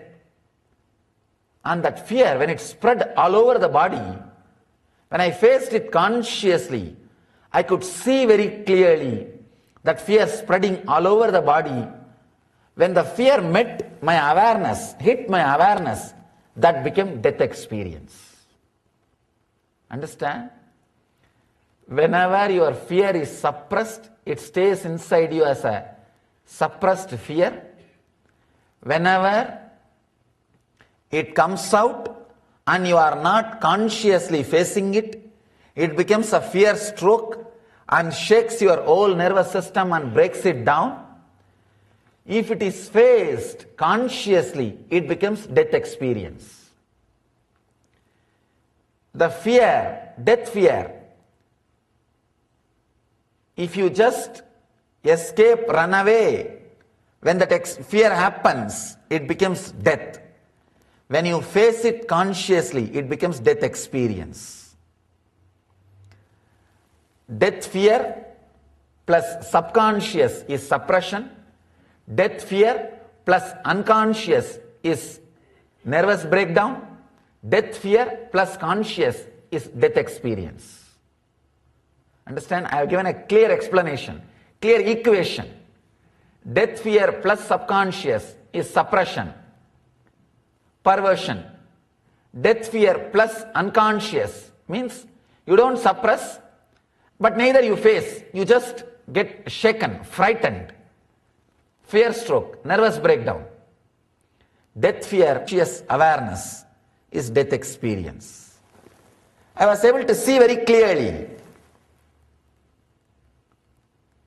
the fear which rose when I faced it consciously with awareness became death experience. Means I saw clearly the body is dead. It's not moving. 2.5 days, no food, no water, no thought, no question, no doubt, body was there. Only after the experience I realized 2.5 days passed. It was there. I could see with closed eyes, the body is dead and there is no movement. Suddenly, after 2.5 days, the click happened. God, body is dead, but I exist still. I am there. That clarity, that click, when it clicked, it became such an intense ecstasy. The fear of death left once for all. And it has become such a deep ecstasy, such a joy, such bliss. And slowly opened the eyes. I was able to move the body. First thing I felt was such a deep ecstasy and gratitude. I went down to the Ganga. It was just a few feet. Sprinkled little Ganga water, took the Ganga water in Kamandalu, little ash from the pyre, straight went to Vishwanatha and put that ash and did the puja. That was the first thing. It was such a deep gratitude. I saw Vishwanatha was alive. Understand? Because I died, Vishwanatha became alive. Till the day before, because I was alive, Vishwanatha was always dead stone. Because I was alive, Vishwanatha was just dead stone. Because I died, Vishwanatha is the Shiva in Varanasi, the Shivalinga. I always felt to touch this stone, 300,000 people are coming every day. What foolishness! And one more funny thing, when you can touch the deity by yourself, you lose respect. In South India, you can't touch. In North India, you can touch by yourself. And the Vishwanatha, you can touch and play with yourself, everything. And naturally, you will feel, what is this? Just to touch this stone, people are coming from all the way. I always felt it was a stone. Because I was alive. When I died, I saw clearly, he is alive. Only one can be alive, either him or you. When you see the truth, he will become alive. We will not be anymore alive as we think. And the fear of death left once for all. I can say, this is one of the very strong experience, transformed me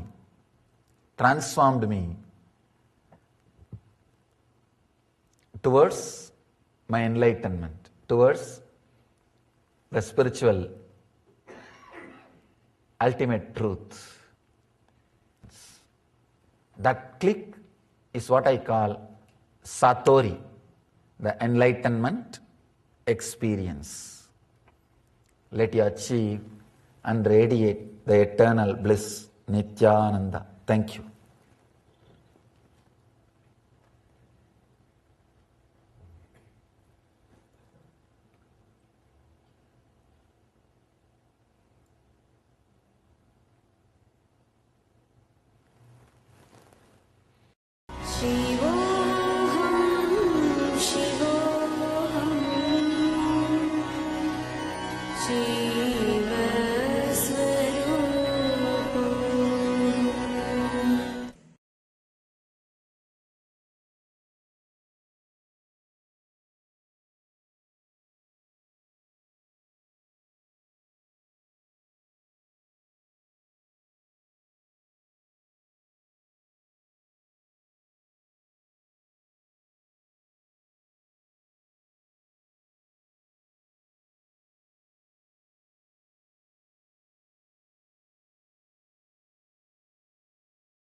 Nityanandeshwara Samarambham Nityanandeshwari Madhyamam Asmadacharya Paryantam Vande Guru Paramparam.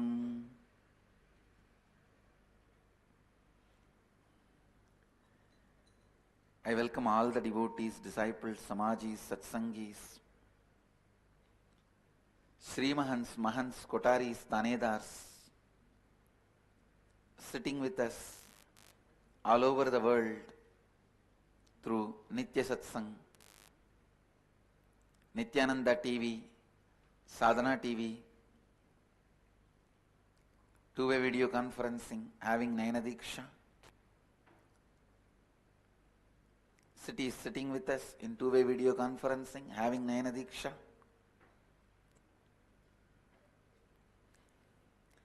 Nithyananda Nagar Abiddi, Nithyananda Nagar Tiruvannamalai, Nithyananda Nagar Nagaramu, Hyderabad, Pidadishwari's Training Center, Salem, Nithyananda University, Los Angeles, Nithyananda University, Paris, Hyderabad, Gupta Kashi, Singapore, Singapuram, Charlotte, Srisailam, Oklahoma, Somanatham, Houston, Kalahasti, Ohio, Prayag, San Jose, Madurai, Penang, Tirupparangundram, Toronto, Kailasam, next to Toronto, Scottsdale, Arizona, St. Louis, Festus, Seattle, Chidambaram, Jnaneshwar, Nepal, Guadalupe, Rameshwaram, Jorpati, Nepal, Hong Kong, Sirgali, Dubai, Vaidyanatham, Indrani, New Jersey, Tune Moon, Hong Kong, Johns Creek, Georgia, High Point, North Carolina, Austin, Grasse, France, London, Kashi, Rajapalayam, Dhyanapitham,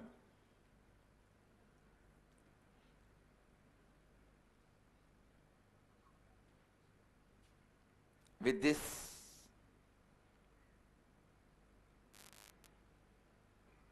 I welcome all of you with my love and blessings.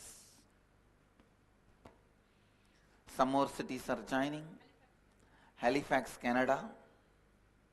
I welcome you all with my love and blessings.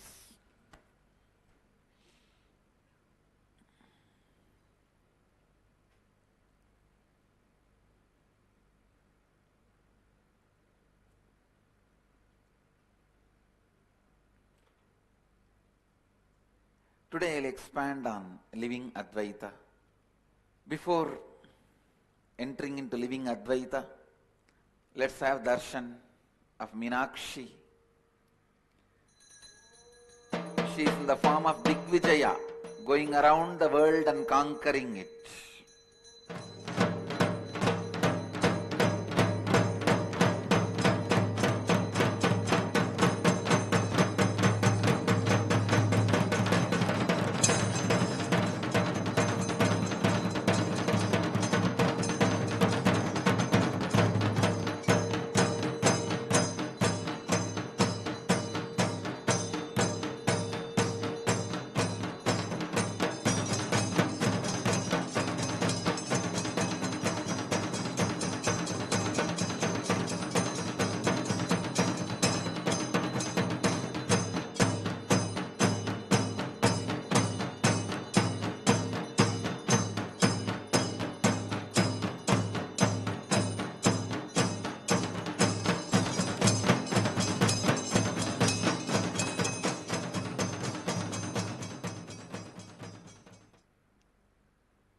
I'll take few minutes just to explain this story.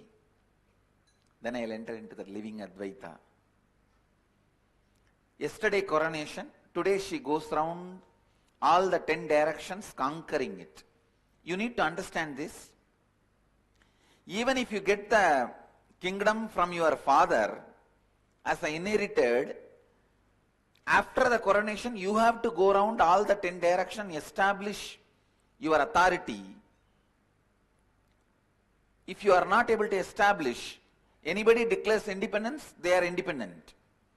So whenever the kingdom moves from the father to son or daughter, even as inherited, they themselves have to go around and establish their authority. Means they have to prove their qualification. Just because of the family you cannot inherit.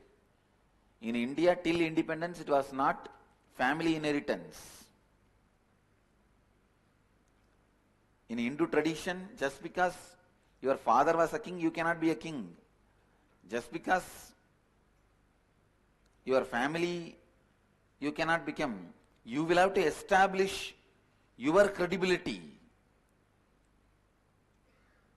So, yesterday was the coronation, and today Devi goes round all the 10 direction and establishes her authority. By tomorrow morning sunrise, she reaches Kailasa and sees Mahadeva.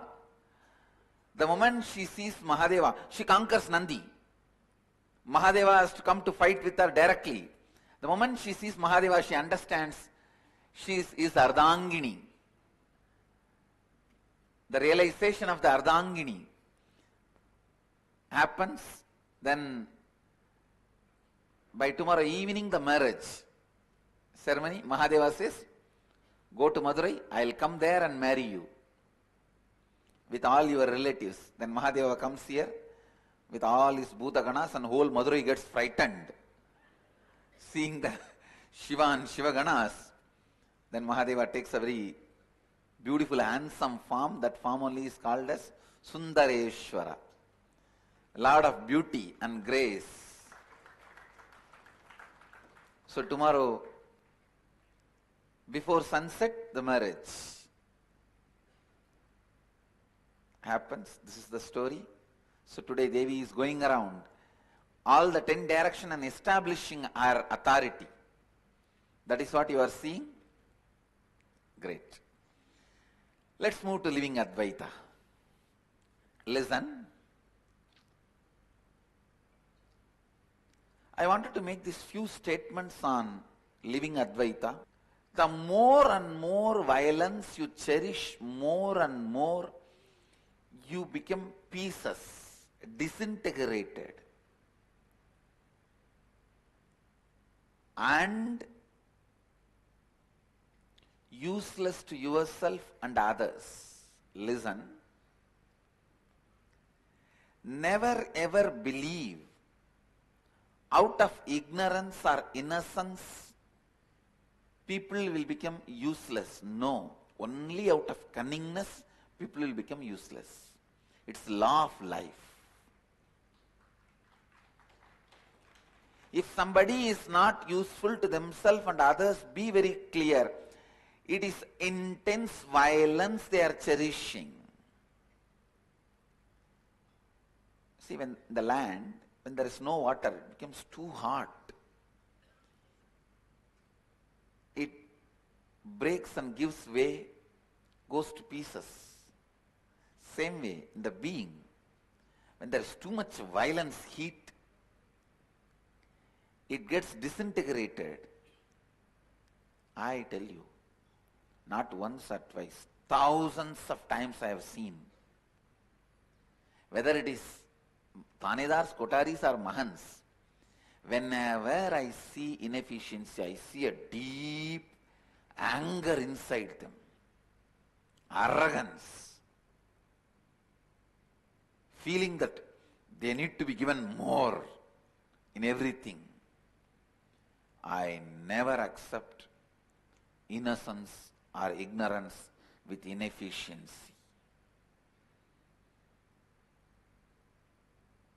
It is a deep violence and anger, arrogance.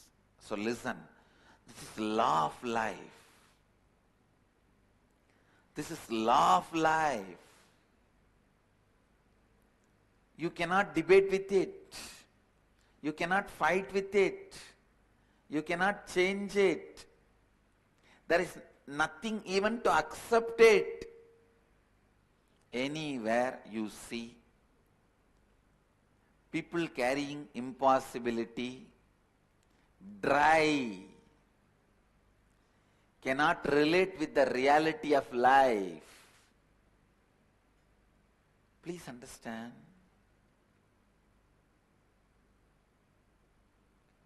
Whenever you relate with the reality of life,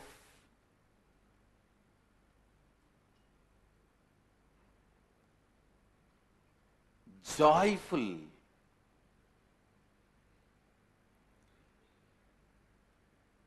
auspicious things simply happen around you. If the people around you see you, live around you, if they cannot celebrate your presence, you are completely infested with intense violence. Be very clear. People should be able to celebrate your presence. If people around you celebrate your presence, you are a sannyasi. Otherwise,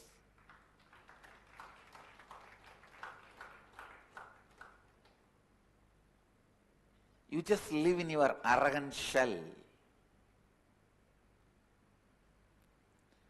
You need to do a lot of completion. I tell you. Please understand.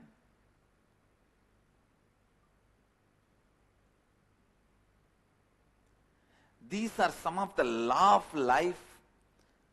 May look paradoxical,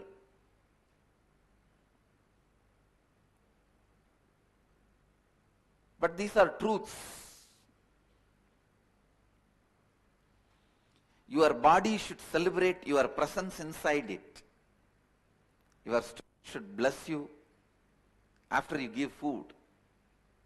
After food, if you are feeling tired, sleepy, your stomach is cursing you, feeling heavy, uncomfortable, be very clear.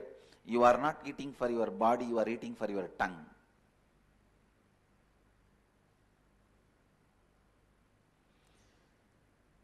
Few inch muscle can destroy your whole life.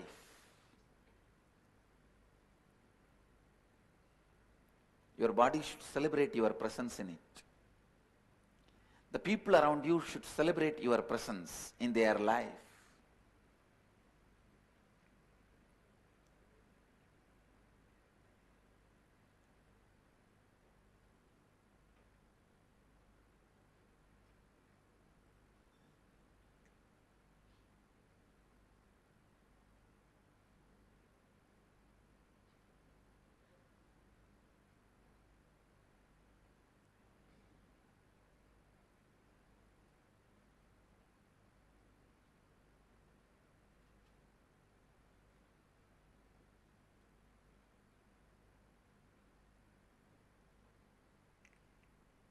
Somehow this not being in tune with life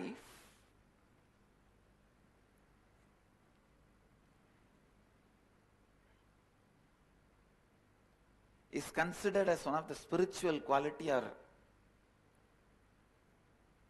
it is being tolerated. Please understand, you should not accumulate wealth immorally, adharmically, but if you are not able to generate whatever wealth you need to fulfill your mission, there is something seriously wrong in you. Your goal is not as you declared. There is a hypocrisy in it. There is a strong inauthenticity, cheating. I tell you, just if one body and one mind is integrated to one goal, cosmos can never say no, even if the goal is so-called wrong. If a body and mind is integrated to that goal, authentic to that goal, cosmos has to simply say tathastu.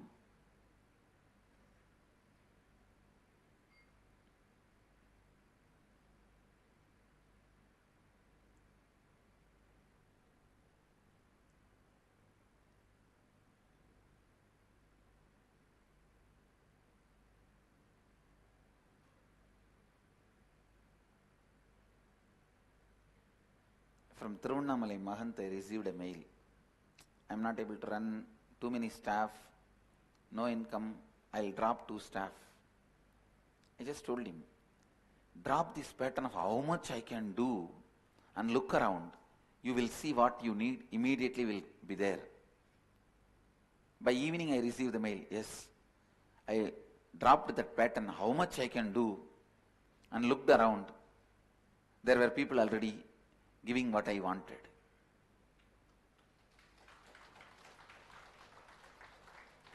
Understand the practical, what you call as practical problems are nothing but your arrogance, abusal behavior to life. Constantly imagining, by retaining your arrogance and cunningness, incompletions, you can be successful. Understand, law of life does not work that way. It is only with completion, establishing yourself in the space of completion, anything great can express through you. Immediately we start thinking, no, there are millionaires, billionaires, are they all in completion or what? When they can all accumulate what they want, why not me? First thing, how do you know they are not in completion? Maybe they built the completion in the past births. That is why they are able to handle that huge responsibilities in this birth. They built enough inner space in the space of completion. Or if they don't have completion, wealth may be around them, but they may not be living it. The zeros growing in bank is not wealth. The heroism you feel inside you is wealth. The possibility you feel inside you is wealth. Even if there is billions and billions in the bank, trillions in the bank, and if you are not carrying possibility in your being, I don't call it as a wealth. If you are carrying possibility and just making what you want to happen go on, I'll call that as wealth.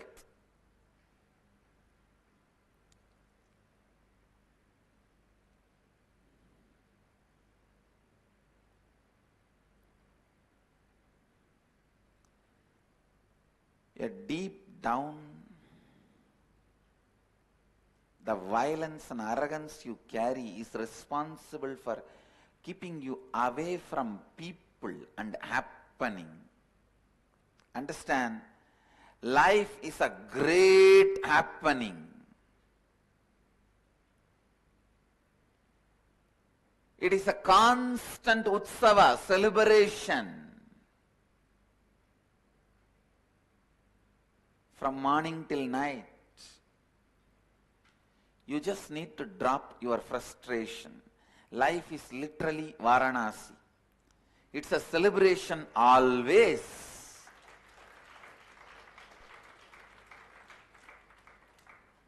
If you see the people coming in, it is fascinating.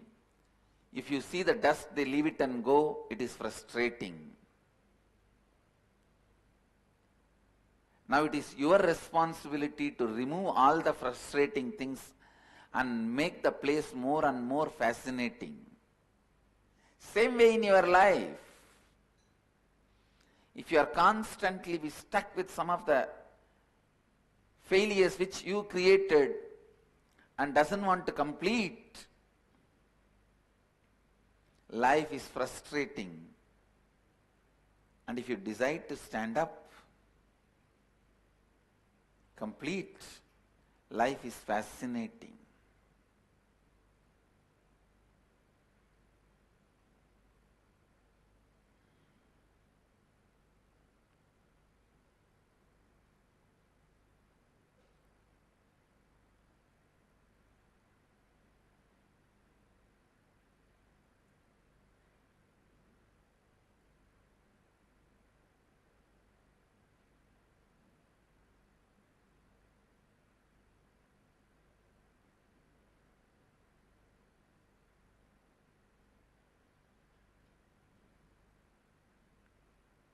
understand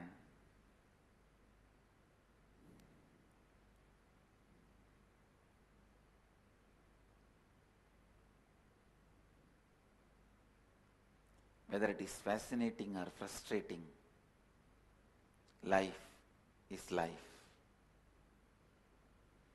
Life is life. If you are ready to fall in tune with the life, you are ready to complete with it, it will become more and more fascinating. So the first thing, stop cherishing the constant anger and violence, feeling life is not just. The more and more you cherish life is not just. Life is adharmic. Life does not give my right. It is not equal to all. The more and more you cherish these ideas, the more and more you will develop anger and violence, and more you will become dry. When you become more and more dry, you will be broken to more and more pieces.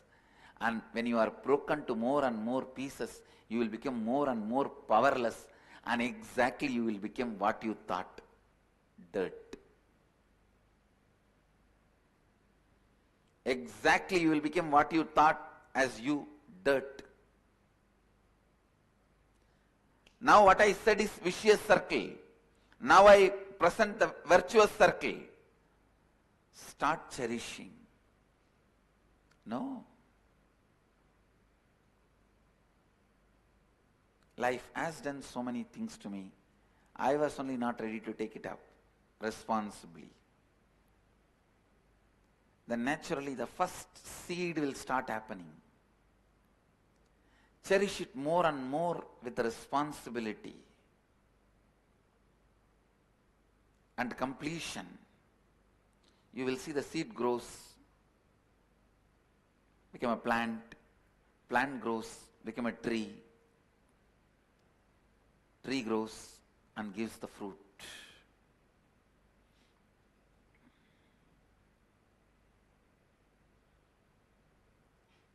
The fruit tree delivers is living Advaita.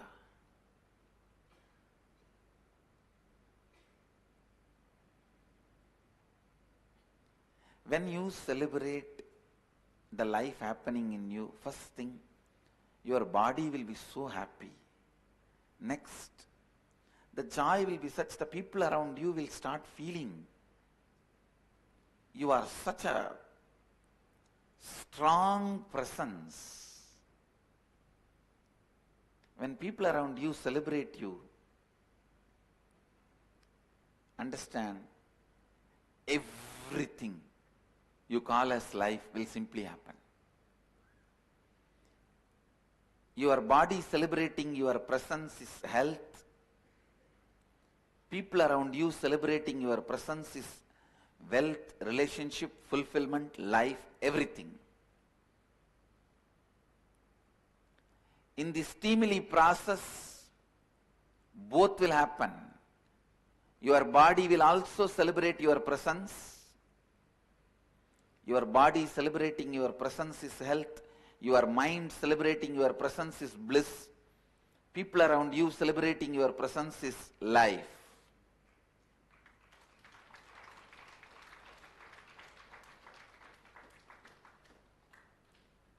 The Timili process will teach you that. Wherever, whenever you are cherishing impossibility, first you need to do is dropping the violence, anger you carry inside you about life. Even if you think, how much I can do, then just die, that's all. Do you want that?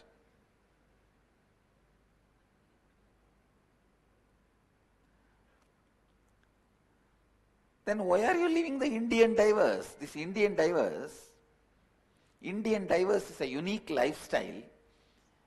Neither you are married actually, nor you are separated legally. You live your life, she lives her life.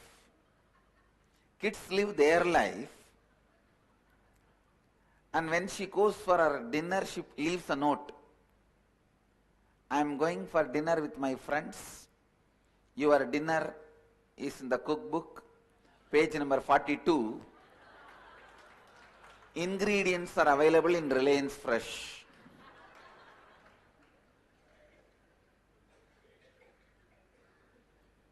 The Indian divers.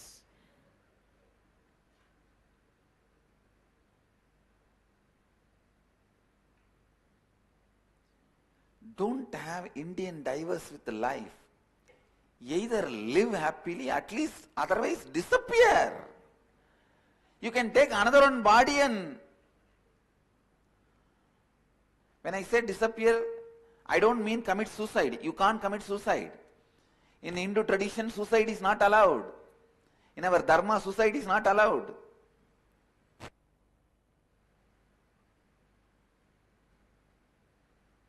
Then the only way is, as long as you have the body, you have to live. You yourself don't have a right to destroy your body. Actually, there is no option. You just have to make it happen because you took the body.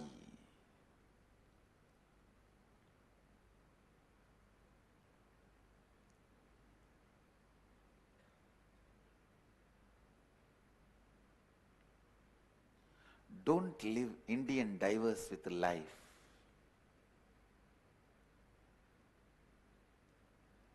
Understand? I just wanted to repeat this word. Don't live Indian divers with life.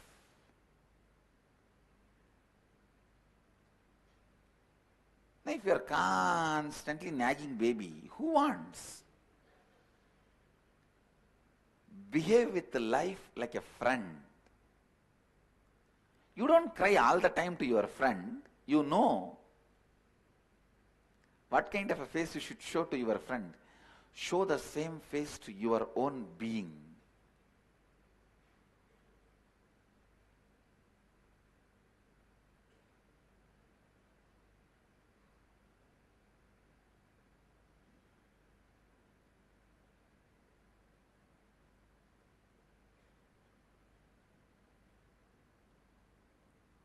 Even to yourself. Don't be a constant frightened child to yourself. Complete with it. Get rid of that identity. Build yourself authentically.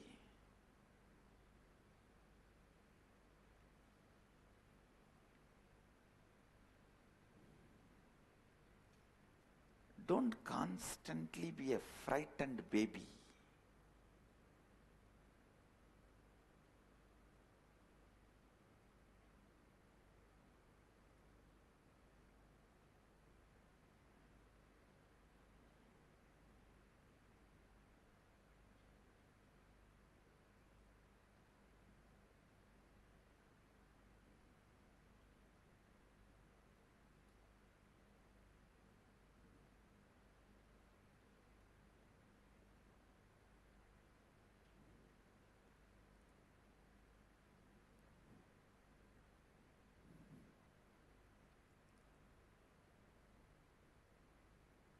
The first step in living Advaita is to get rid of the... Please understand, your fear is not cute. It is nothing but your own violence which you don't want to accept as violence because you thinking you have violence is too much. Fear is a coat, sugar coat done on violence. There is a beautiful verse by a great saint from Tamil Nadu, Manikarnika Ghat. He sings, people who carry inside a deep violence but believe that they have fear, oh Mahadeva, let me be afraid of them and keep them away from me.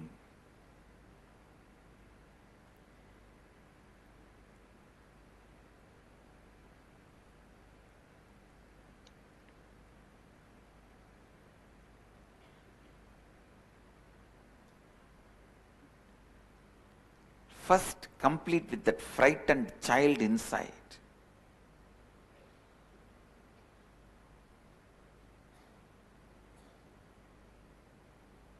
Show yourself as a friend to you. Let you seeing you bring tremendous confidence to you.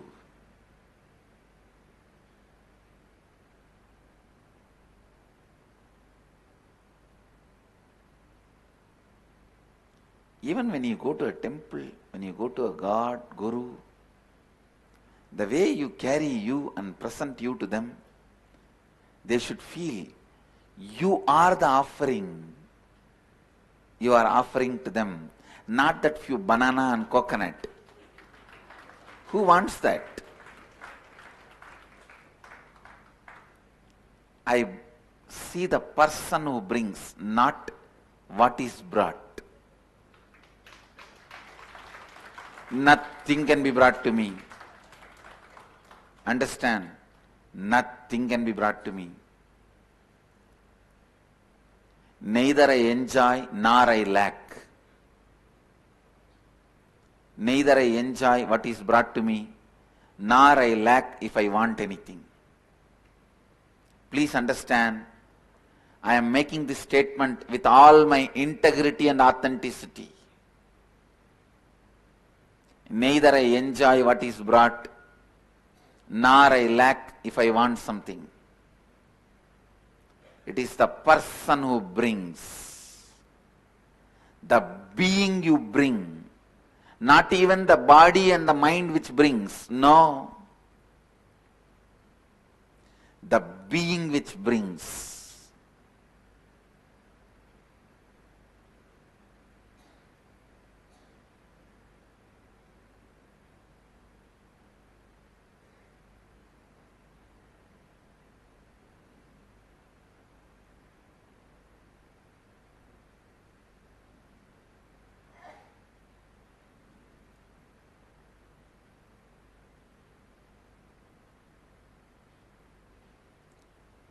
Don't have that Indian diverse relationship with the life. People come and ask me, what is the secret of happy marriage, Swamiji? I tell them, secret of a happy marriage remains a secret.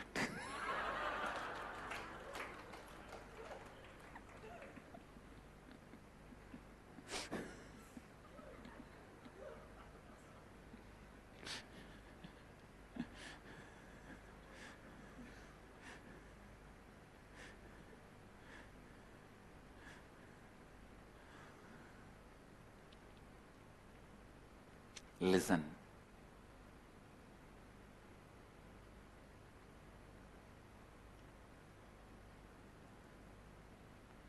When you start thinking for the whole teamily, the homework which I gave you yesterday, the first thing you need to do is complete and drop your violence, anger towards you and others, and the impossibility. All impossibility grows out of violence. All powerlessness grows out of violence.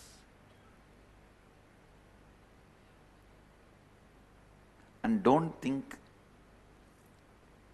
your tantrums are going to be treated by life as cute. No.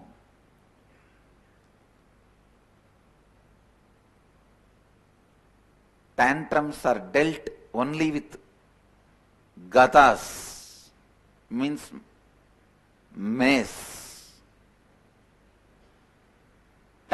Tantrums are not dealt with candy in life. Maybe your parents should have dealt your tantrums with candy. But life is not going to deal your tantrums with candy. Your parents were inefficient and they were in the hurry to do something, so they just want to silence you. And they throw what you want when you throw tantrum. They have no time to spend with you. But life has lot of time to spend with you. Your tantrums are going to be handled only by mace, not by candy. Be very clear. So stop throwing tantrum. throwing tantrum is not cute. Cherishing violence and fear is what is throwing tantrum towards life. That is not cute, and life does not enjoy it.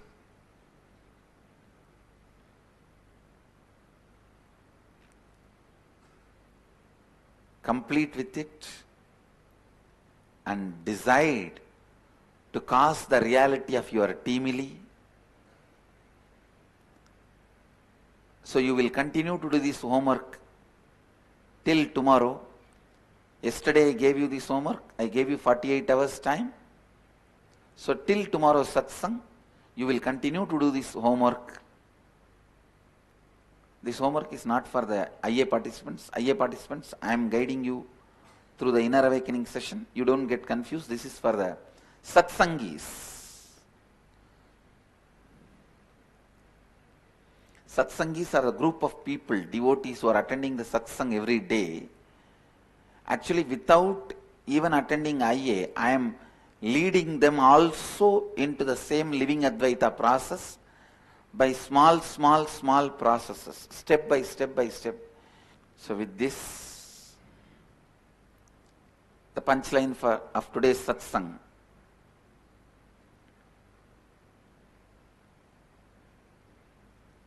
Whether you decide to fight or flight, the frightened child inside you is wrong, not cute. Complete with it. Your tantrum towards life is not going to be handled with candy. It is only going to be handled with mace. So complete with your fear and violence. Both are not cute. Be very clear about it. Powerlessness is punished.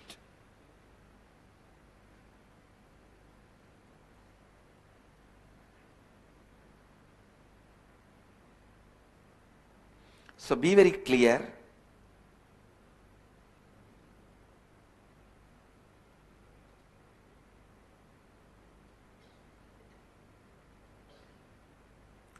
Powerlessness is punished.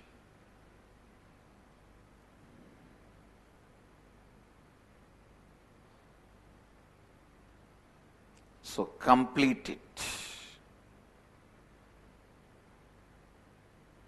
In life, law of life, powerlessness is not helped, sympathized, empathized. It is punished.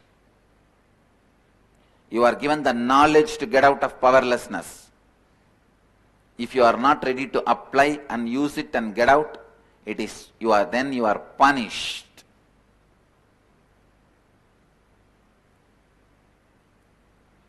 Don't get into that vicious circle. Please understand, whatever I am saying is law of life. Whether you give the title, it is bad, it is good, nobody is there to receive the title, because life is you. Any title you give, you can paste it on your forehead, because the title belongs to you.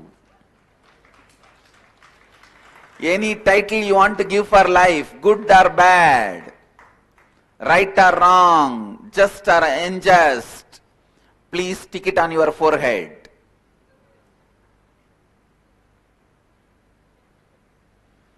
Because that is where it belongs to. The title you are giving to life is for you.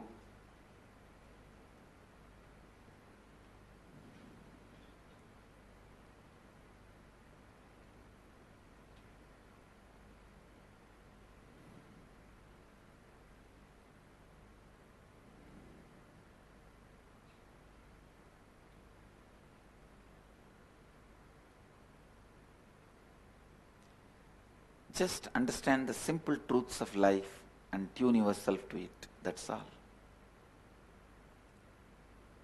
Nithyananda Dhyanapitham, Nithyananda Nagar, off Mysore Road, Bidadi, Bengaluru. Phone 08027279999. www.nithyananda.org, www.youtube.com/lifeblissfoundation.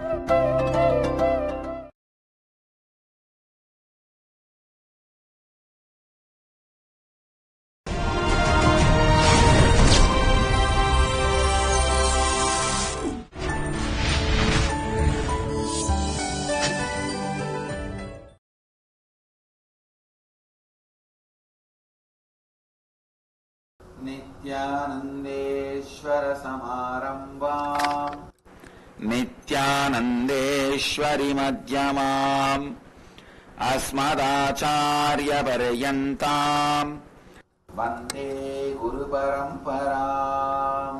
I welcome all of you with my love and respects. I welcome all the devotees, disciples, Samajis, Satsangis, Sri Mahans, Tanedars, Kotaris sitting with us through Nithyananda TV, Sadhana TV and two-way video conferencing, having Nayana Diksha in so many countries all over the world. The city is sitting with us all over the world having Nayana Diksha. Seattle Adinam, Ohio Adinam, Vancouver, Bhubaneswar, Los Angeles Adinam, Mill Valley, Phoenix Adinam, St. Louis Adinam, Kuala Lumpur Adinam, Snehamayi, Kulim Malaysia, Bidadi, Hyderabad Gupta Kashi, Charlotte Sri Sailam, Dubai Adinam, Bangalore North, Singapore Adinam, Houston Adinam, London Southwest and some more cities. I welcome all of you with my love and respects. Yes, I am in Varanasi.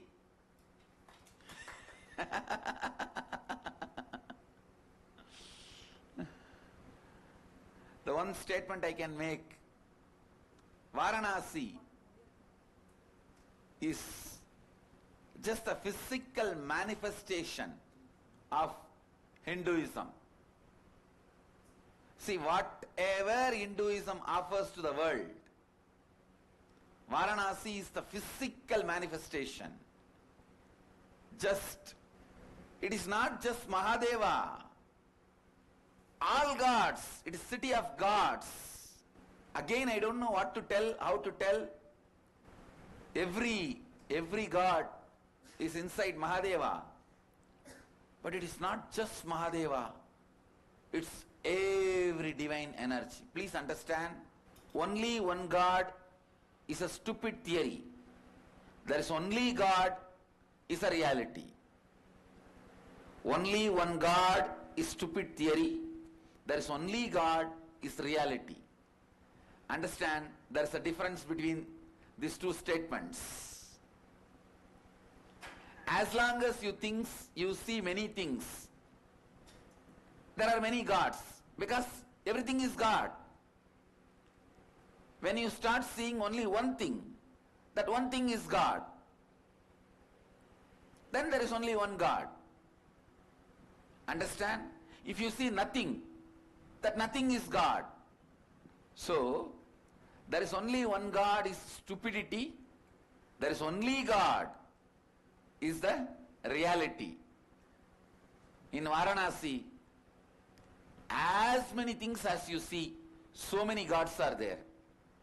Understand? In Varanasi, there is only God. So anything you see is God. That is why there is only God is a most powerful statement than only one God. I am telling you, from yesterday, the moment I landed into Varanasi, just, if I had to describe in one word, feels like Sadashiva, center of all the enlightenment, power, consciousness, truth, energy, everything. It is just, from yesterday, I can see the Sadashiva multifold, expanding and exploding. So, I welcome every one of you. Please come as early as possible. When I am here, what are you doing there? When I am here, what are you doing there? Come on. It is time. You come and experience Varanasi, the Maheshwara, Sadashiva. This is the place where you can experience the love current of Mahadeva. Because this whole city, Mahadeva created for the sake of Parvati, for the sake of Devi, because Devi wanted to settle down in plains. Mahadeva created this city. Beautifully the story describes, after Sati leaves the body, when she assumes the next body as Parvati and gets married to Mahadeva, and then Ganesha happens, Kartikeya happens, then Devi asks, let's go and settle down in plains with the whole family. Then Mahadeva chooses this place. After he chose this place and settled down, this place is Anandavana. Then Devi wanted to bless her previous Janma father Daksha. So Parvati and Mahadeva both appear in front of Daksha, who was staying at the time in Haridwar, in his palace in Kankal. So by then he has become Shiva devotee and he was worshipping Mahadeva, Daksheshwar Mahadeva, and Devi and Parvati appear, Devi and Shiva appear and bless him. After the blessings, Devi invites Daksha and wife of Daksha to come and stay in Varanasi. So they both also moved to Varanasi to live Vanaprastha life. And as a whole family, in-laws and earlier Janma in-laws, Mahadeva lived here. To see all of them, Ganga comes. To have darshan of Mahadeva, and everyone, Ganga comes here. This is the beautiful city where you can experience the love current of Mahadeva, and I welcome every one of you. Please come here to experience the love current of Mahadeva. Anywhere in the world, you can say there is only one God, but in Varanasi, you can say only one statement, that is, there is only God. Understand? Anywhere in the world you can say there is only one God. In Varanasi, I should say there is only God. Anywhere you see, it is God, God, God, and God. So, come here to experience God. Anything can be given up to experience Varanasi, but nothing should come in between you and experiencing Varanasi. Ganga here is love current of Mahadeva. Here, Ganga is the love current of Mahadeva. She is not just flowing away from Mahadeva, she is flowing on Mahadeva in Varanasi. She is flowing on Mahadeva in Varanasi. Varanasi, Ganga. I have no words and nothing much to speak. Just my big smile, only that speaks, that can speak volumes about Varanasi.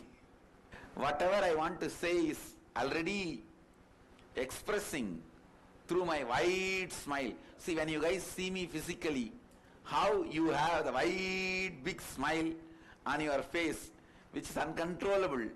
That is exactly I am going through now. So that's all I can say. So I bless you all. Let you all radiate with integrity, authenticity, responsibility, enriching causing, living Advaita, the eternal bliss, Nithyananda. Thank you. Be blissful. Nithyananda Dhyanapeetham, Nithyananda Nagar, off Mysore Road, Bidadi, Bengaluru. Phone 08027279999. www.nithyananda.org, www.youtube.com/lifeblissfoundation.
Nithyanandeshwara samarambam Nithyanandeshwari madhyamam Asmadacharya paryantam Vande Guru Paramparam.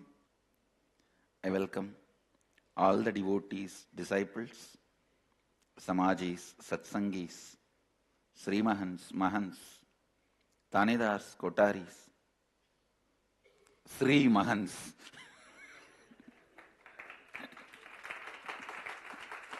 and all the devotees, disciples, visitors, viewers, sitting with us in Anandavana, Varanasi, and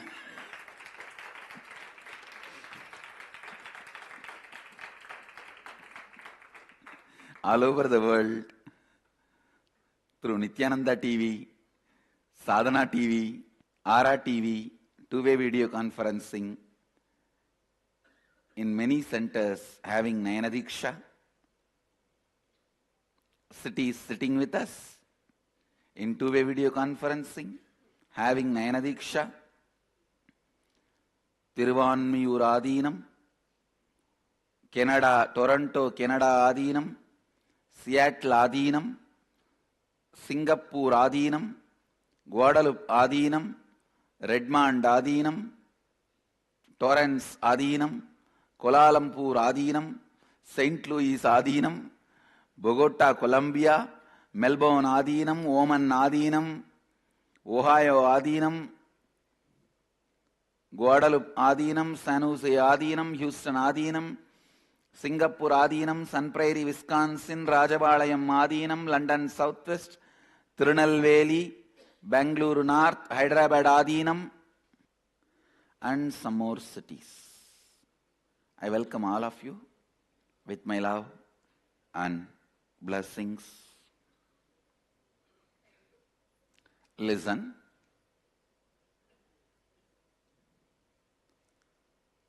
Today I'll expand on the subject matter of Kathopanishad, death. How constant dying,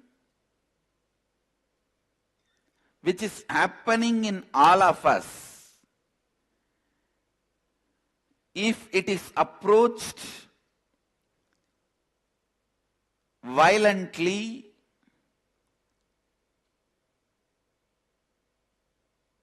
arrogantly, negatively, turns into pain and suffering. If it is approached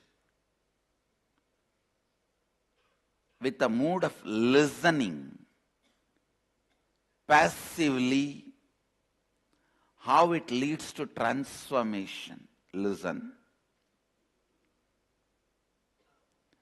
By your very nature, you are living consciousness. How much ever you try to frame you into certain ideas and ideologies for the sake of convenience of your everyday life, please understand, if there is a fire in this hall, you have to run out. This frame is perfect to have. If there is an earthquake, you need to leave the hall, go to open space.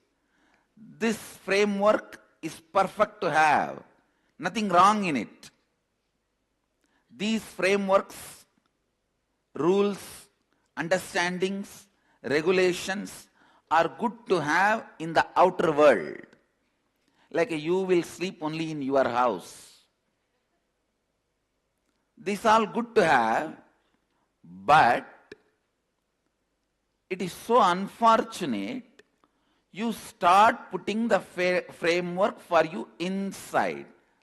Like first time when I felt powerless at the age of 7, how I responded, I will respond the same way till the age of 79, whenever I feel powerless, is a bad framework.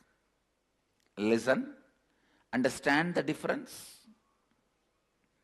If there is a fire, you need to run out of this hall. It's a good framework to have. Nothing wrong with it. If there is an earthquake, you need to leave this hall. It's a good framework to have. As far as the outer world is concerned, the frameworks are okay because matter functions based on dead decisions and frameworks. Listen, matter, the external matter, because it is already dead, it functions only based on certain law of life. It does not have flow of life. Listen. It has a dharma, it does not have yama. Listen. Yama means flow of life. Dharma means law of life. The objects which has only law but no flow are called dead matter.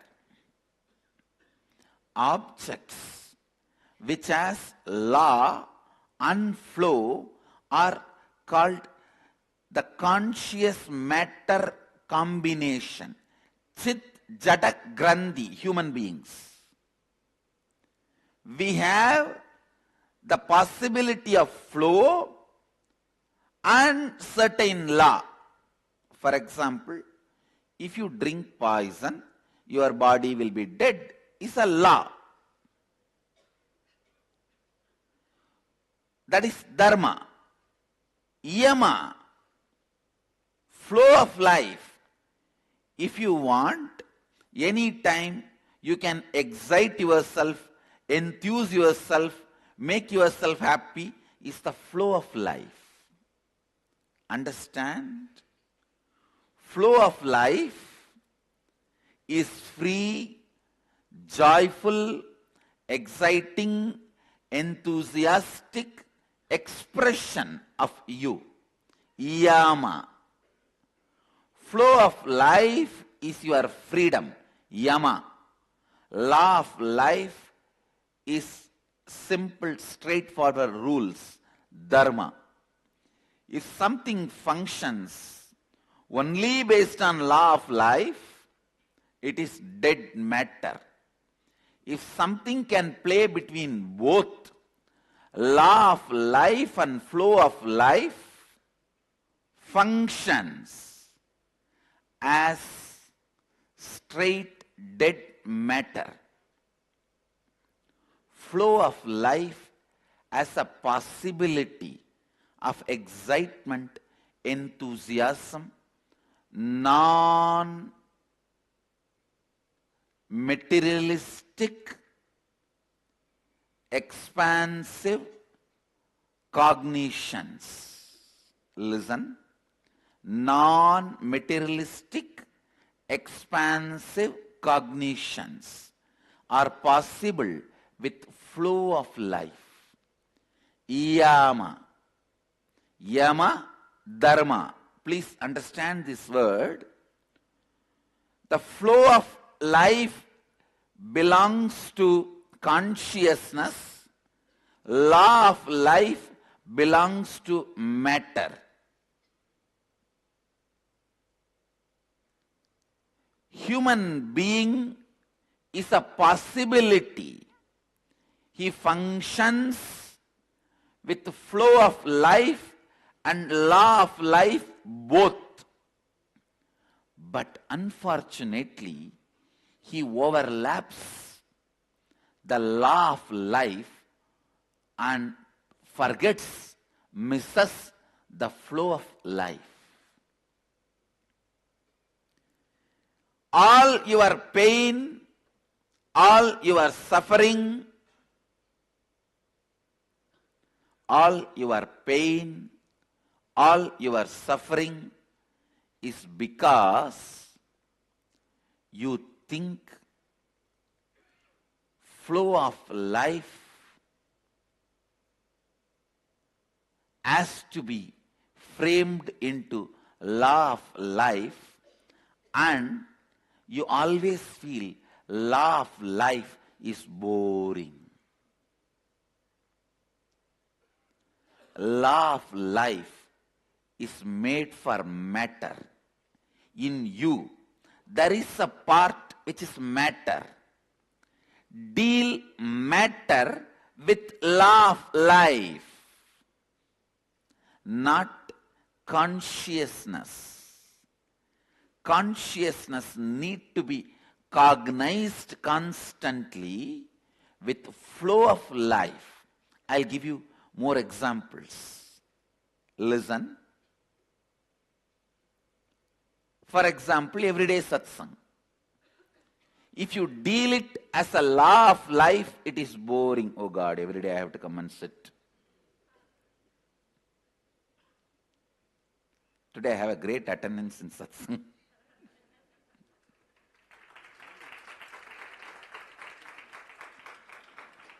But instead, if you look, no, it is not same every day. Every day, the new cognition, inspiration, understanding is happening in me. Then the same satsang becomes flow of life, not law of life.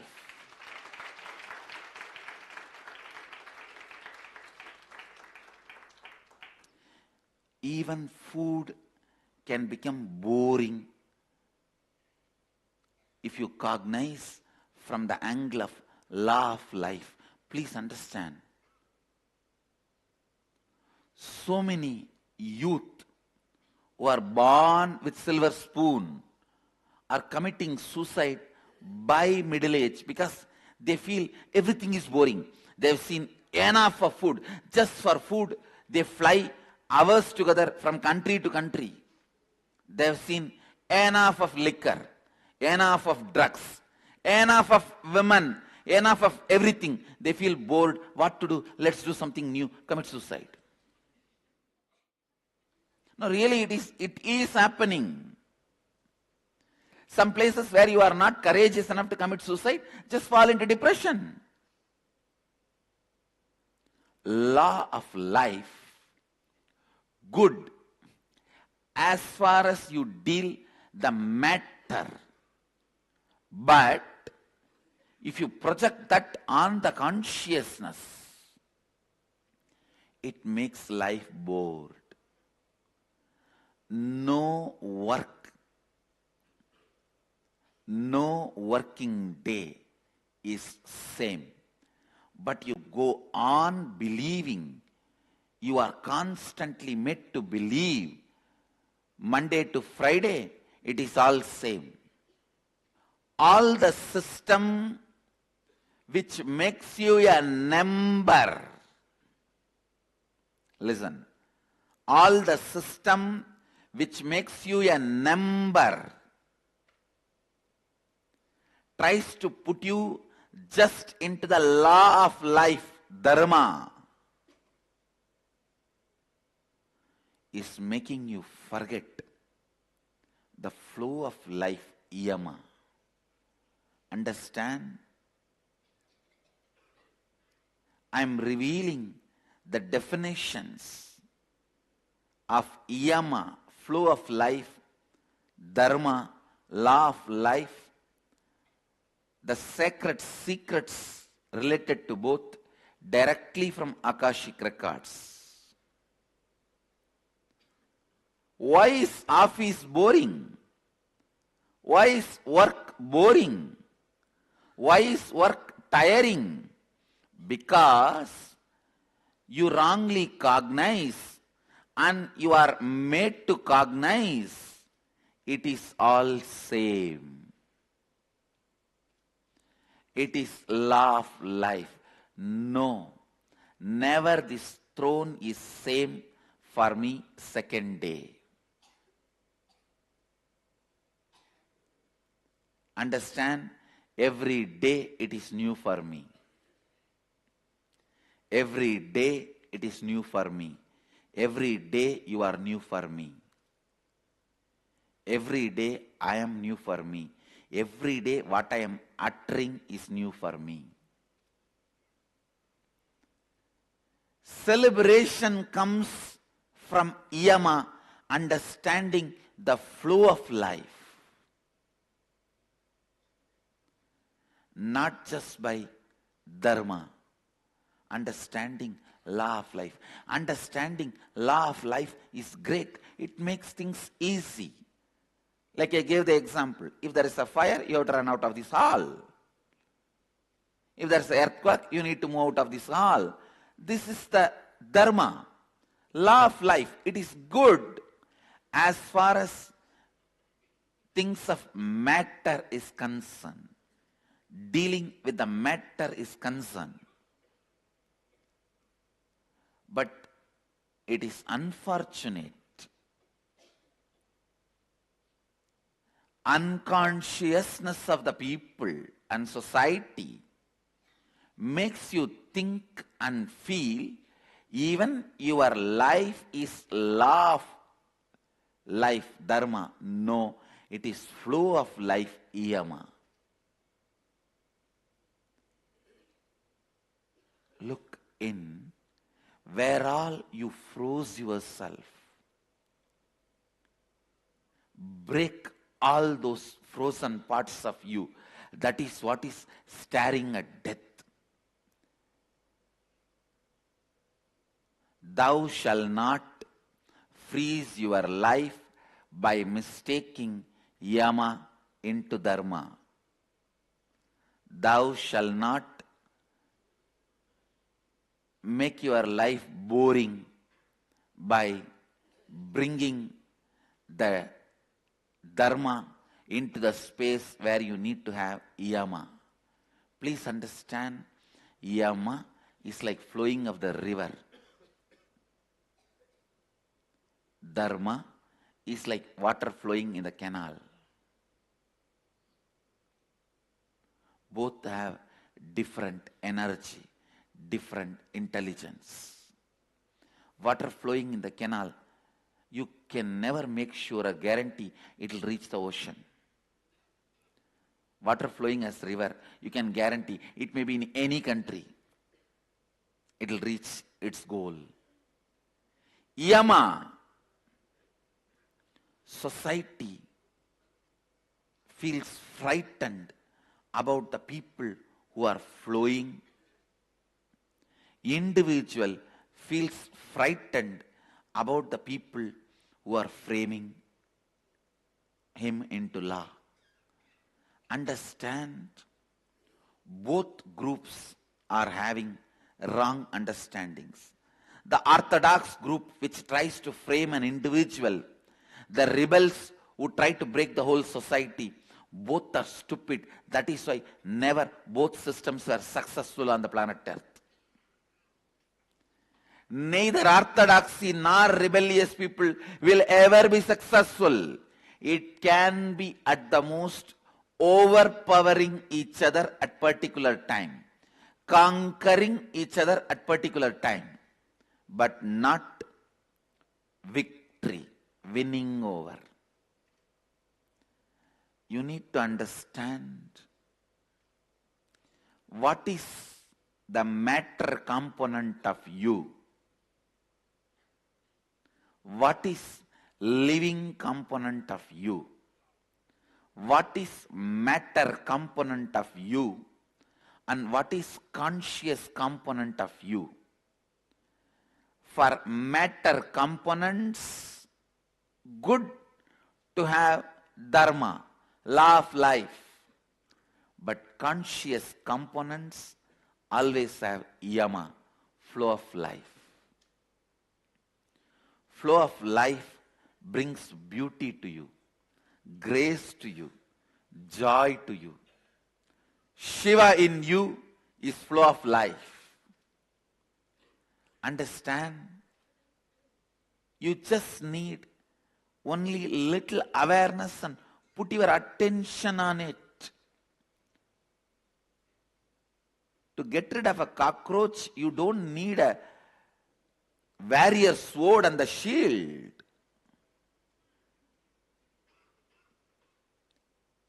You just need a light. Look in where you are frozen, where you are feeling tired, bored, dull.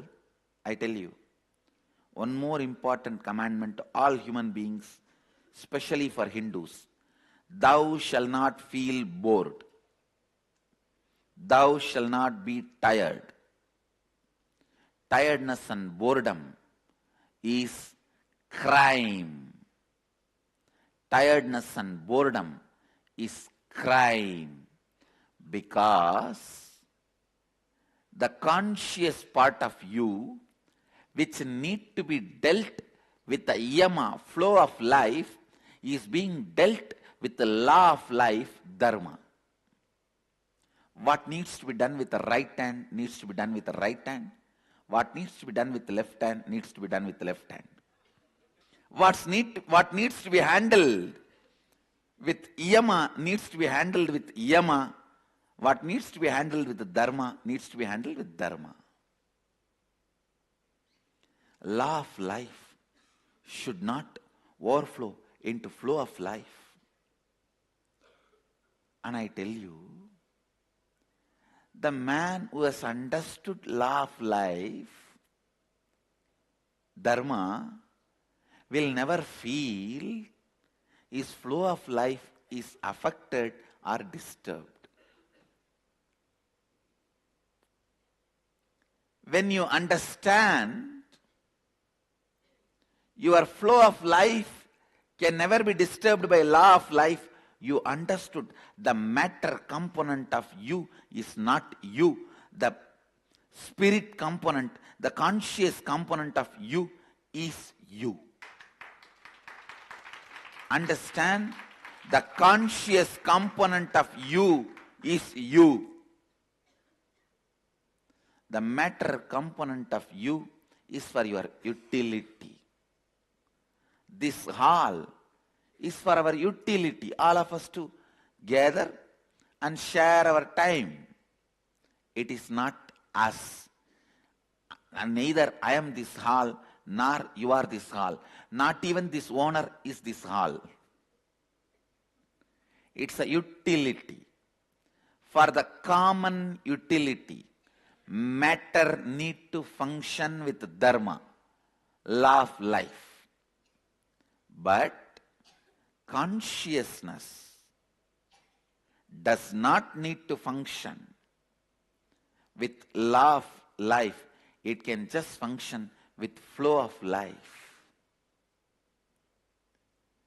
Whenever the dead rules are posed on your sensitive parts of your being, love becomes marriage.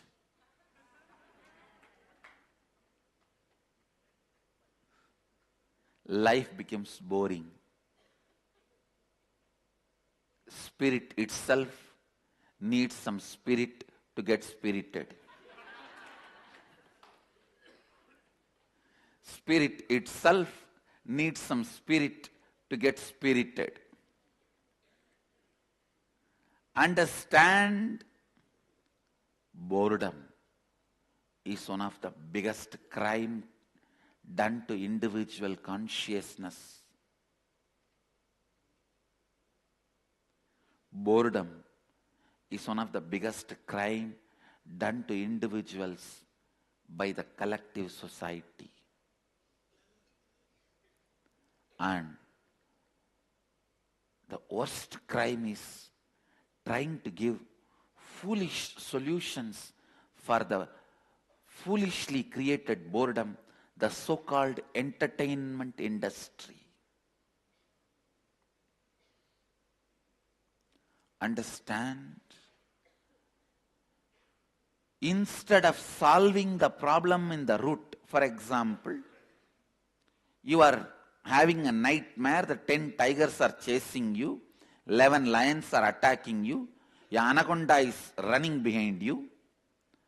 In the dream, you are running. In your bed itself, you are screaming, "Oh, save me, tiger is coming, anaconda is coming, lion is coming." If somebody brings and gives you AK-47, 59 and tells you, "Come on, my dear friend, how can you be suffering? Save yourself." You don't know whether he will shoot himself or you. The problem need to be handled in a simple way. Just tap him. "Hey, wake up." But instead, if you try to solve the issue by giving AK-47 and 59, wow, I am giving 59 in the right hand and 47 in the left hand, and giving even 2-3 bombs so that he can throw that and run away from all the animals chasing him. How stupid you are. That is exactly society is doing to you. Instead of making you understand the source of the boredom and go beyond it, it is providing an entertainment industry. Don't live in a country where the entertainment industry is too big. Listen. Don't live in a village where there is no temple. Don't live in a place where there is too much of entertainment. If there is too much of entertainment, be very clear. Those places, people are too violent. To divert their attention, entertainment industries are flourishing. Entertainment industries are nothing but antidote for violence. I am telling you, the real antidote for violence is understanding the source of it and going beyond. These entertainment industries, because they have to divert human beings from violence, the external boredom, they think they are becoming creative, and finally pushing them into fantasies and fantastic violences. A hero hitting somebody and 200 people are dead with a bare hand.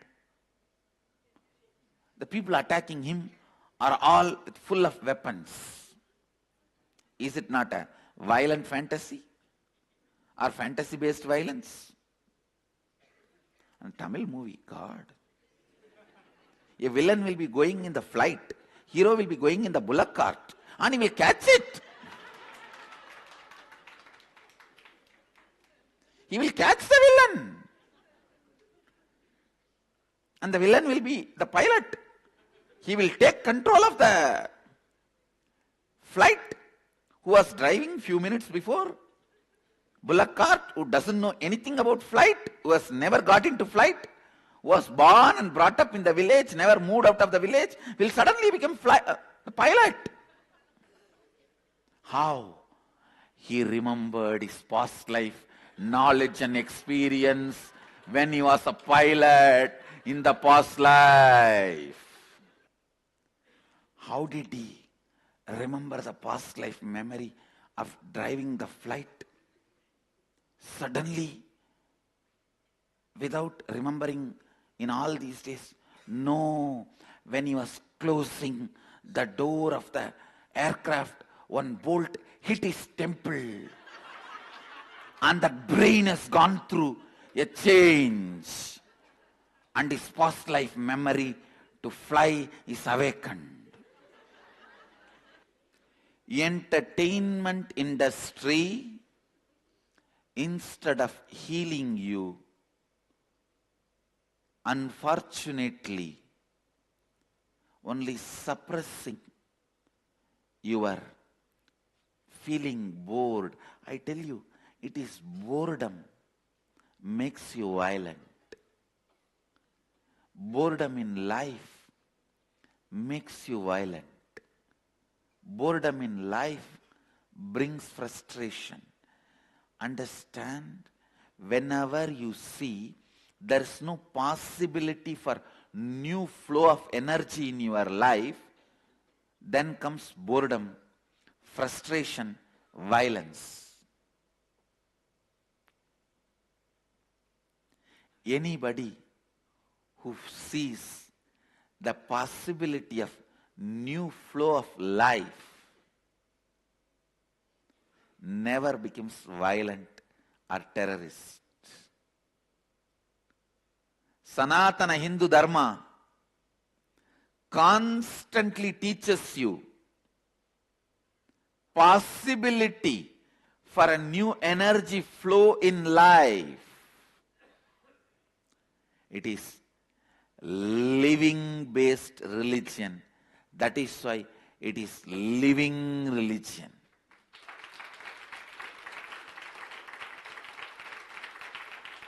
It is life-based religion.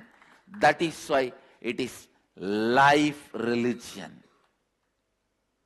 Sanatana Hindu Dharma, first and foremost teaching of Sanatana Hindu Dharma, see what is the part of you, matter, which is the part of you, consciousness, which needs to be dealt with the law of life, which needs to be dealt with the flow of life, which needs to be dealt with the law of life, which needs to be dealt with flow of life. Same cat, when it catches the rat, the teeth works in a different way. When it catches its own kitten, the teeth works in a different way. Same cat, same teeth. Cognition is different. Context is different. So work becomes different. Catch the matter like a rat. Catch the consciousness like kitten. Because consciousness is your own. Law of life is different. Flow of life is different. When you know the difference, your whole life will look as flow of life.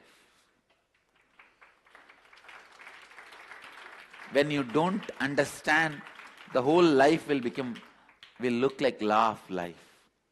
You will feel, even if some new food is brought,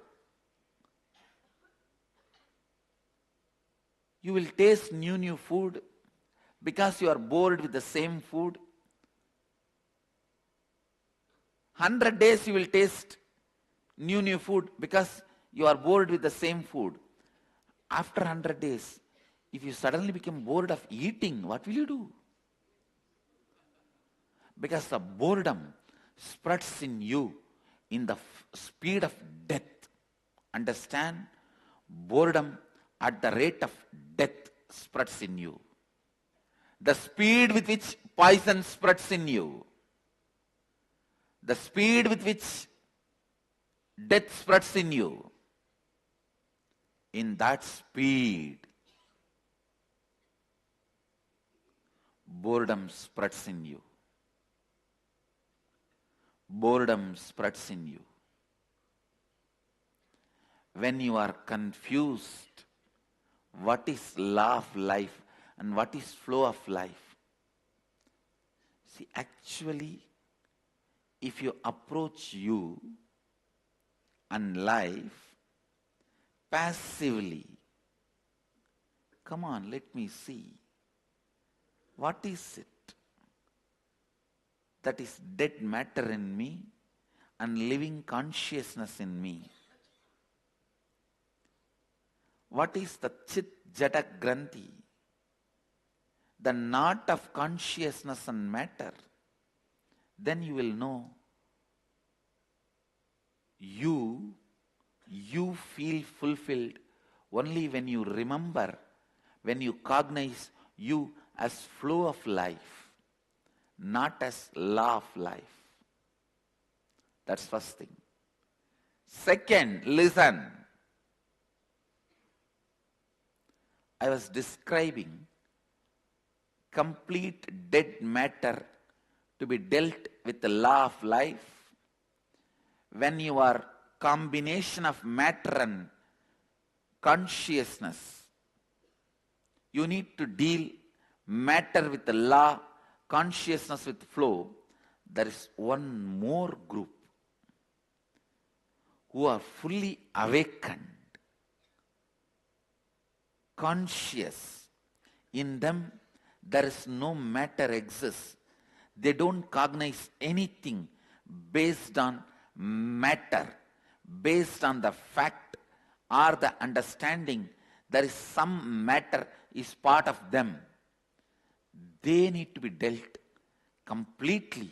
Their life and everything is pure consciousness. It is only yama, no dharma. They are called Jivan Muktas. They are beyond dharma. Their life becomes dharma. What they do becomes dharma. Their embodiment of dharma. Understand? Whenever you overlap the game of the matter into game of consciousness, pain and suffering is given to you as a reminder alarm. Whenever you overlap the law of matter into law of consciousness, or law of consciousness into law of matter, the pain and suffering is given to you as a reminder alarm. No pain is your enemy. No suffering is your enemy. You are just reminded you are confused. My boy, you drank too much, go back home. It's time to go back to the home.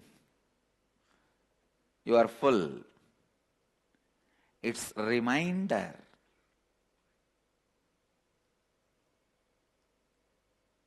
You are overlapping. It's a reminder. You are becoming stupid. It's a reminder. You are dealing with the life wrongly. Understand. Understand.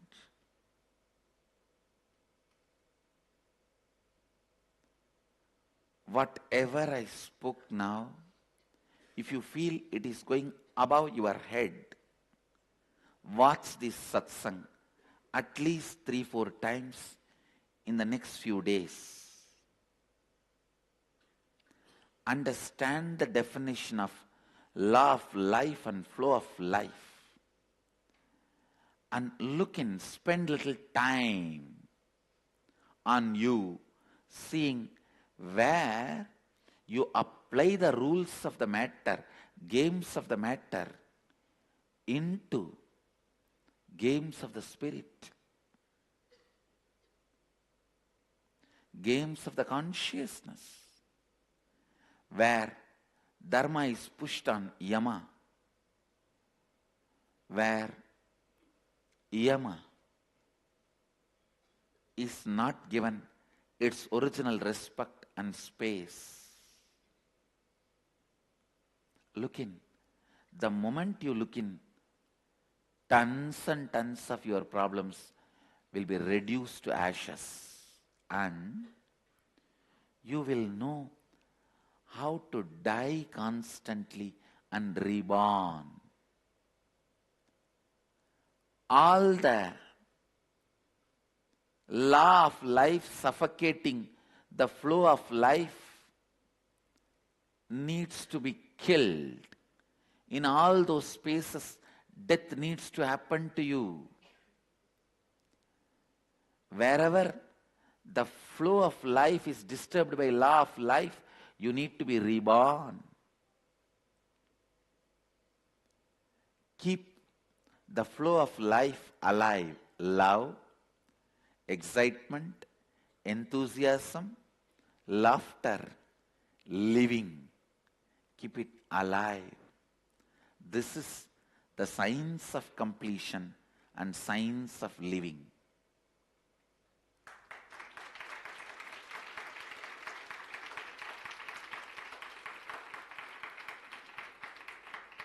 Living can never be reduced to a cheap word art. Living is a science. Art is a too small word, too cheap word to be attributed to living.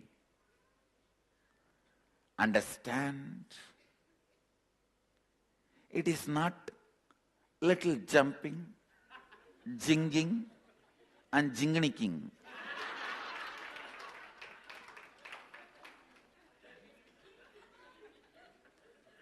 It is exploring the extraordinary powers of you, the mystery component of you, the Ashtama Siddhis, and various other powers, and ultimately expressing your Mahadeva Himself. You are Mahadeva. Understand, I am telling you, do not do any spiritual or religious practice, kriya, yoga, pranayama, anything, unless it opens up extraordinary powers in you within few days. Extraordinary powers are not the purpose of spiritual practice, but that's a measuring scale whether the practice is authentic or not. Whether it is mandated by Mahadeva or madness, stupidity of some guru. Anything mandated by Mahadeva starts opening up Mahadeva in you. The first openings are always miraculous and extraordinary powers. I tell you, even whatever I am teaching, use this scale, only then practice.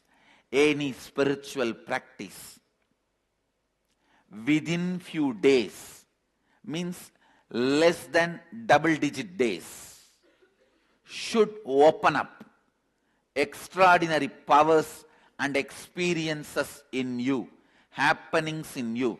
Only then it is mandated by Mahadeva. Anything mandated by Mahadeva has no expiry date.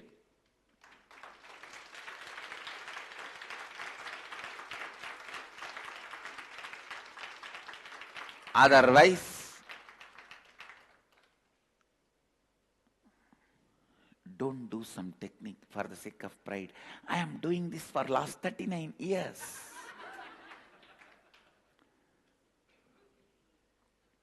Then it is the combination of confusion and chaos of the guru who taught you that. Let the madness of men who try to brand themselves not waste your life. Let the mandate of Mahadeva be the path for you, the technique for you. Understand, living is a science. If I find a word which has far more depth than science, I'll attribute that word for living. Not anything less. Not anything small. Not anything because it is fashionable. I think I have said enough for today.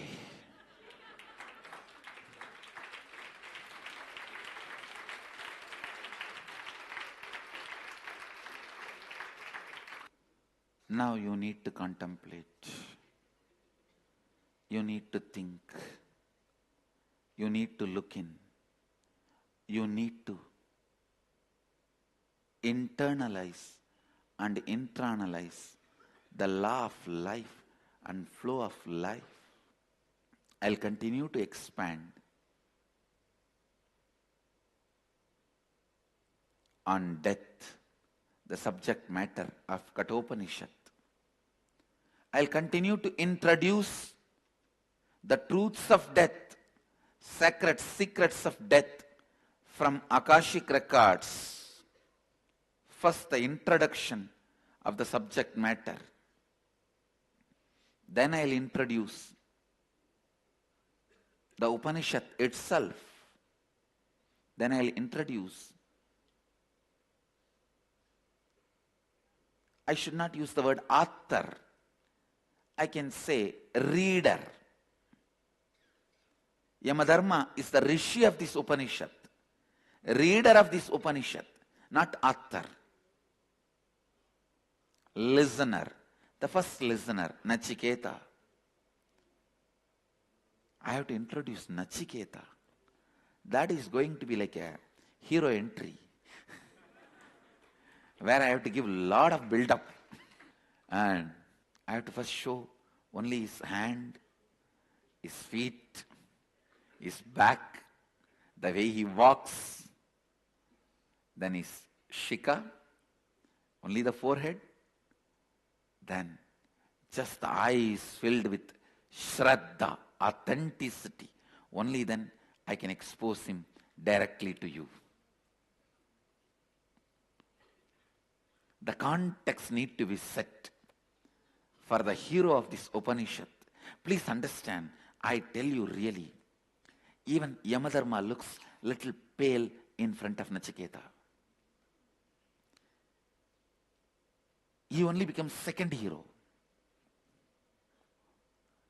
Till Nachiketa is introduced, Yama remains as hero. When Nachiketa is introduced, he becomes second hero. No, my apologies to Yamadharma. I am not disrespecting him. But the way the Upanishad goes, God, unquestionably, non-controversially, it is Nachiketa who is hero. Even though he is a disciple, he is a student, he is a listener who is receiving. Only the real calf knows how to get milk out of mother, the cow. How to make the cow release the milk, only the real calf knows. So how to get the truth out of Yamadharma, only Nachiketa knows. It is because of Nachiketa, just like how because of the calf, all of us get the milk. It is because of Nachiketa, we all got the Kathopanishad, greatest nectar. That is why I am saying Nachiketa becomes superhero of the Upanishad. I bless you all. Let you all radiate with integrity, authenticity, responsibility, enriching, causing, living Advaita, the eternal bliss, Nithyananda. Thank you. Be blissful.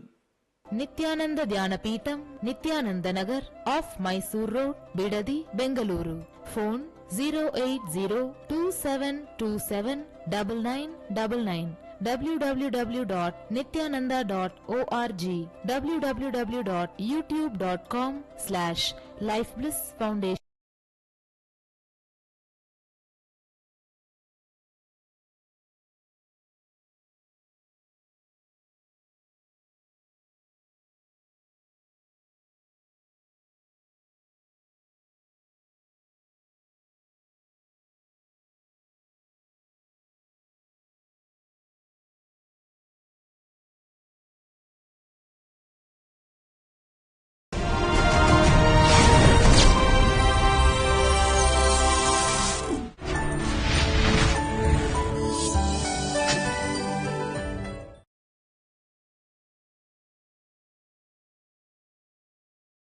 Nithyanandeshwara samarambam Nithyanandeshwari madhyamam Asmadacharya paryantam Vande Guru Paramparam.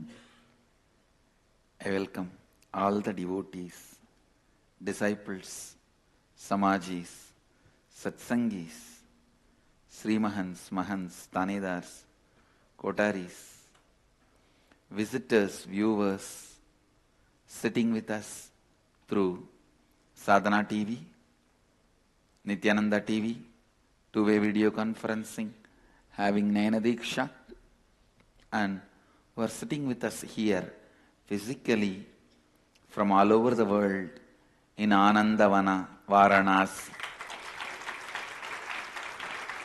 I welcome every one of you with my love and respects. The city is sitting with us in two-way video conferencing, having Nayana Diksha, Warrington, UK, Singapore Adinam, Houston Adinam, Manhattan, New York, Ponca City, Oklahoma, Nithyananda Nagar Bidadi, Dubai, Diamond Bar, Sugarland, Texas, Vancouver, Hyderabad Adinam, Oklahoma Adinam, Los Angeles Adinam, Kuala Lumpur Adinam, Ohio Adinam, Vancouver, Canada, Scottsdale, Arizona, Toronto Adinam, Hyderabad Gupta Kashi, Seattle Adinam, Melbourne Adinam, China, Guadalupe Adinam, Chennai Adinam, Ohio Adinam, Kuala Lumpur Adinam, Redmond, and some more cities. I welcome all of you with my love and respects. Let's enter into Kathopanishad. I have to introduce the subject of Kathopanishad, then the author, then the listener, and the whole thing. But ultimately I have to say that book is authorless. Even Yama reads the Akashic records about death. So it is not his own words. He only reads the Akashic records. That is why it is authorless. Death, the subject of Kathopanishad.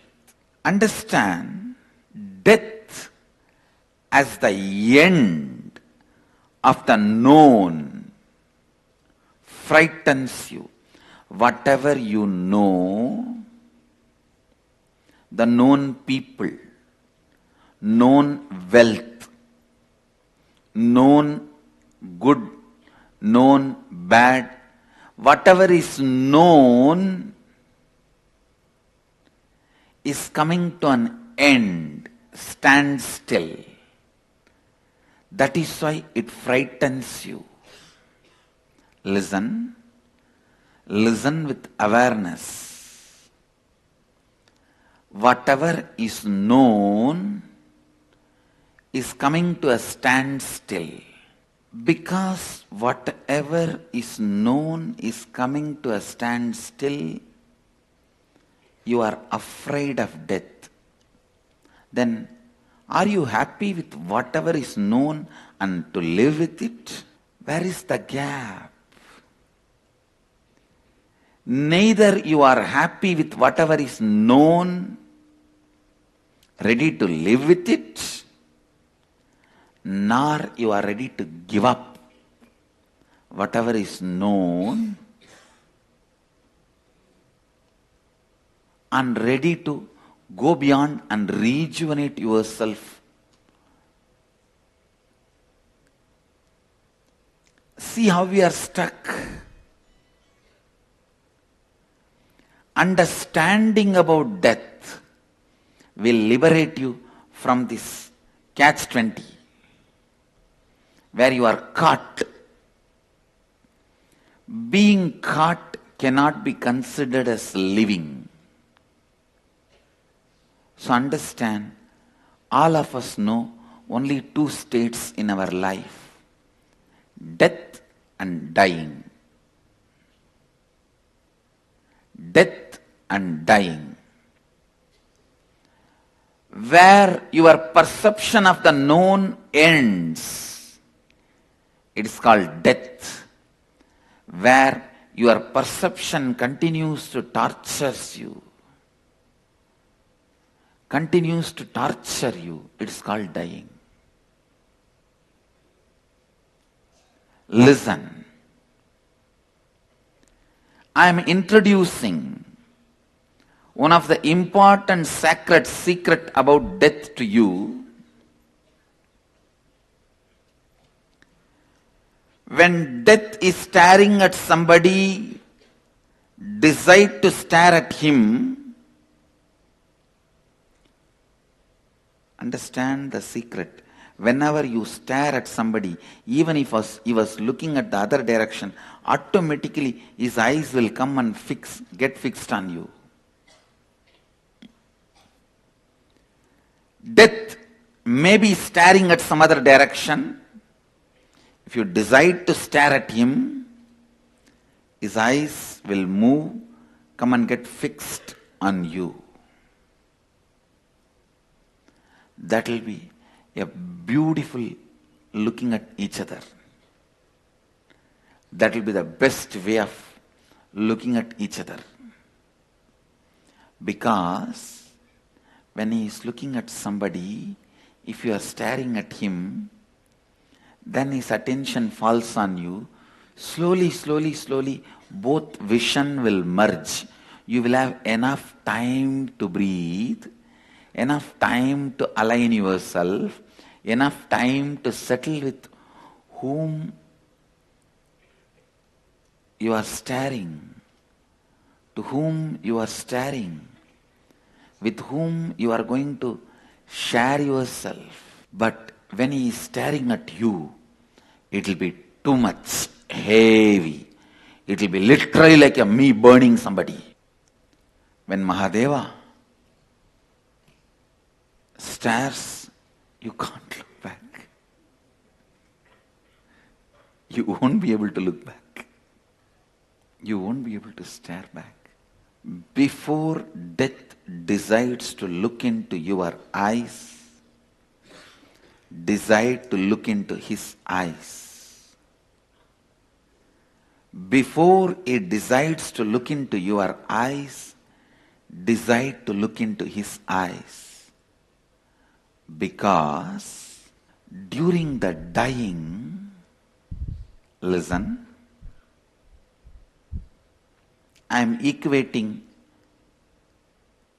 you staring at the eyes of the death when he is staring at somewhere as dying, and he is staring at you directly is death. He staring at your eyes directly is death. You staring at him when he is staring at somebody else is dying. One good thing, during the process of dying, the process of rebirthing is more known and available to you. Is more known and available to you. Your biomemory can cherish the dying and rebirthing in a beautiful way and transform itself. Few days before there was a confusion created by one of my Mahants in Biddi. Why I am saying confusion? There is a difference between confusion and doubt. Doubt means you ask, when I answer, you accept it. You accept the answer and evolve. That is called doubt. Confusion means even if I give answer, you are not ready to listen. You are rejecting the decision. You are rejecting the clarity. So few days before, some of my Mahants have created a confusion. If enlightenment is what is required, we can just die in Varanasi. We will be liberated. We will have enlightenment. The stupid fellows don't know. Then it took such a long time for me to make them understand. I don't think still they've understood or grasped. Listen. Most of you also may be having this doubt or confusion. That is why I am talking about it. While you are living, you should go through the birth and death and reborn. Your bio-memory should enjoy the transformation. Your muscle memory should enjoy the transformation. Only then you will taste enlightenment. You will taste Jivan Mukti. If you die in Varanasi, you will have liberation. But unfortunately, the person who is having liberation during the death in Varanasi is always liberated. Your consciousness. The person who is suffering with the bondage, the biomemory, and your mind, your body, that is anyway going to only get destroyed. Please understand, goal of Hinduism is not Videha Mukti, means liberation after leaving the body. No. Liberation while you are in the body. Jivan Mukti. Understand? The goal of the Hinduism is Jivan Mukti, not Videha Mukti. Lakshya of Manushya Jivana is not Videha Mukti. That is too easy to get it. Just come and live in the Varanasi. When you die, you will get it. But one thing, even Kalabhairava doesn't allow that easily everyone to die here. I know people who lived whole life in Varanasi, just a small cough and cold, went to a hospital which is just outside the border of Varanasi and died there. And I have also seen people never visited Varanasi, just landing into Varanasi first time. In the flight, the moment the flight has entered the boundaries of Varanasi, left the body and got liberated. Understand? Even in that, it is not that straight, simple game. There is a very big power behind even letting you die in Varanasi. Vishwanatha does not allow anyone and everyone to die in Varanasi. I have seen many Ramakrishna Mission sadhus. They will come here to die in Varanasi. But of course, sadhus, most of them, I can say almost everyone's request is granted by Kalabhairava. But a common man, many people, common people, they come and stay here whole life. Just one sneezing, wheezing, breathing problem, they go to Birla Hospital, which is outside the boundary of Varanasi, die there, over. The goal is not Videha Mukti. It is Jivan Mukti. While you are living, stare at the death. Constantly dying is happening in you. Many things with which you associate yourself are moving away from you. Many things about which you are afraid are getting closer to you. All this is dying. Many things which you are feeling closer moves away from you. Many things about which you are afraid gets closer to you. He is dying. Anybody who consciously allows the dying process will understand every moment Kala is working on you. Every moment Kala is working on you. There is so much of powerlessness. Powerlessness-based focus on death. But if you turn your attention on dying, the powerlessness will be removed from death. If you are waiting for death to stare at you, you are waiting for powerlessness to overpower you. If you are staring at him, when he is staring at somebody else, you are removing the powerlessness from death. Understand? As a Hindu incarnation, authority on Hindu tradition, Upanishad, and the Hindu way of living and Hindu goals, Hindu ambitions, I tell you, first and foremost commandment of Hinduism is, thou shalt not die. Do what it takes. Do what it takes. Thou shalt not die. That's the first and foremost commandment for Hindus. Fools are those who die.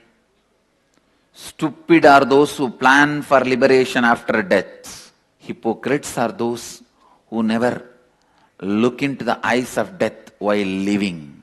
Criminals are those who are diverting others' attention also from the death by stupid, shallow, shady lifestyles. Any lifestyle which is trying to divert your attention from looking into the eyes of the death and ability to go beyond death, that lifestyle is shady, shallow, stupid, hypocritical, blind.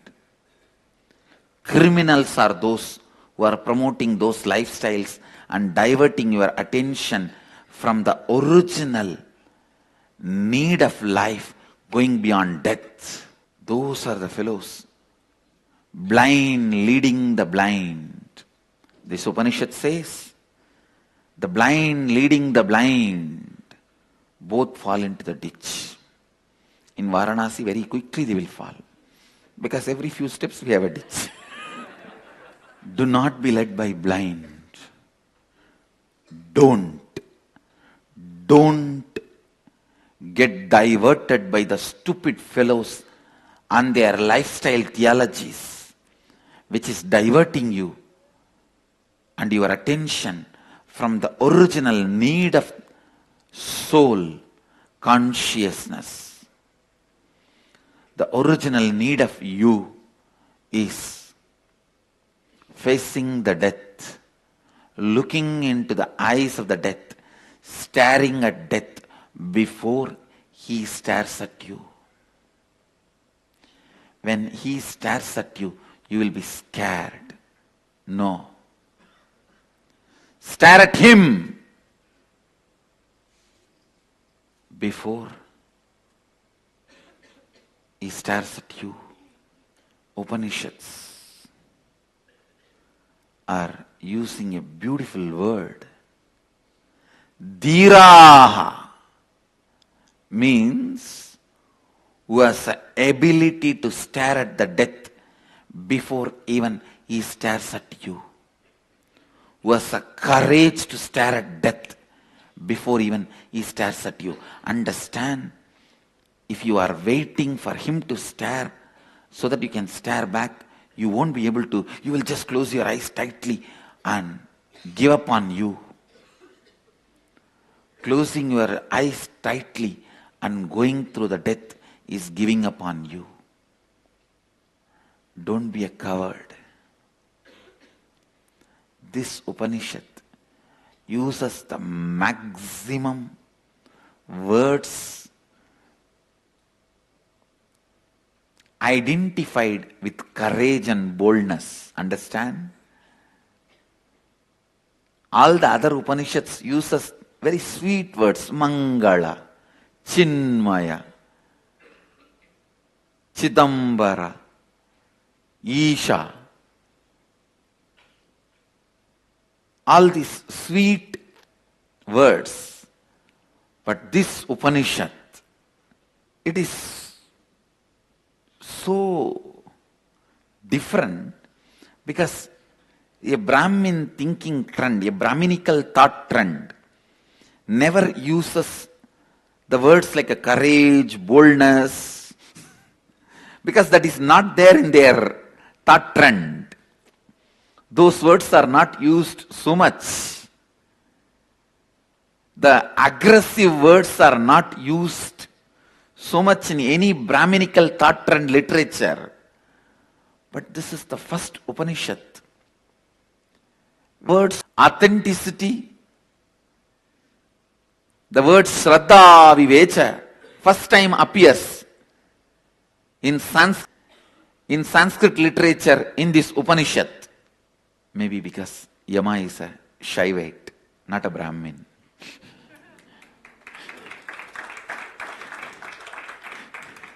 It takes for a Shaivite to utter the words of courage and boldness. He is so straight and dedicated to his work. Even in Markandeya's issue, when he was trying to take the life of Markandeya, Mahadeva appears and intervenes. Yama says beautifully, "O Prabhu, it is you who ordained me in this flow of life and law of life. When you want to interfere, no one can question, but I surrender me also at your feet. Please take my life also. Because my life has been ordained by you to maintain the flow of life and law of life. Now, when I am not able to do that, I am surrendering my life also at your feet." Mahadeva accepts his life into him, reprograms and says, "You will maintain the flow of life and law of life, exempting my devotees," and gives the life back to him. Understand? He is so sincere, authentic, integrated to his programming. Even when Mahadeva interfered, he said, "Prabhu, I can't question your interfering. You are above all this. You have every right to interfere, but take my life, for which you programmed me. You programmed me to maintain the flow of life and law of life, Yama and Dharma. Now, when I am not able to do that, I surrender my life itself at your feet." So death was killed once in Tirukadayur. Death was killed. Yama was killed. Then Mahadeva reprograms him and gives him life. Gives life back to him saying, "Yes, you will maintain the flow of life, Yama, and law of life, Dharma, exempting my devotees. Name bhakta pranashyati." My devotees never perish. With this vow, which Krishna repeats in Gita, in the same state of Shivoham. Understand? Krishna, whatever he recited in the space of Shivoham is Gita. Vishnu took 10 incarnations. I can say 24 as per Bhagavatam to worship Mahadeva. In all 24 incarnations, he did Shiva Puja. Shivalayas established by him is there in all 24 incarnations. As Kapila, the Shivalinga installed by him are there in more than 3 places. One in Manikarnika Ghat, one in Tirupati. Tirupati was one of the tapastali. Below the Tirumala, in Tirupati, there is a beautiful Shiva temple, Kapileshwara Swami Devasthanam. That Shivalinga was installed by him, worshipped by him. There is a falls, waterfalls, where he took bath, that is Kapila Tirtha. He lived in Tirumala, Tirupati. There is one more in the central India, Madhya Pradesh. As each incarnation, he lived, worshipped Mahadeva. Listen, all the akhadas, the founders are the incarnations of Vishnu, but that God is Shiva. All akhadas are Shaivite akhadas, the major akhadas, and the founders are Vishnu's incarnation, Juna Akhada. Dattatreya is the founder, who is the Vishnu's incarnation in Bhagavata Puranam, but the deity worshipped is Shiva. It's a Shaivite Akhada, but the founder is Dattatreya because he himself is a Shiva Bhakta. Mahanirvani, Kapila Rishi, Kapila is the founder, but the deity is Shiva because he himself is a Shiva Bhakta. Many akhadas founded by Vishnu, Vishnu's incarnation. But the God is Shiva. As a Rama, he installed Shivalinga in Ramanagara, Bidadi, and Rameshwaram. Please understand, when he stayed in Ramanagara, he and Sita, that's the time he killed Kakashura. Kakashura is the demon who came in the form of a crow and disturbing Sita. He killed Kakashura. To get rid of that sin, he installed Shiva and worshipped. So in Ramanagara, there is a Rameshwara Swami. And even now crows don't fly over Ramanagara. Understand, such big forest, you will see all birds, not a single crow. You will see all birds, but not a single crow. Yamadharma, Lord of flow of life and law of life. Yama, Niyama. Yama and Dharma. Whoever decides to stare at death before he stares at you is Shiva devotee. Understand? Shiva Bhakta means doing what he is doing, being what his being is. Shaivism is the tradition to educate you to stare at death while you are alive.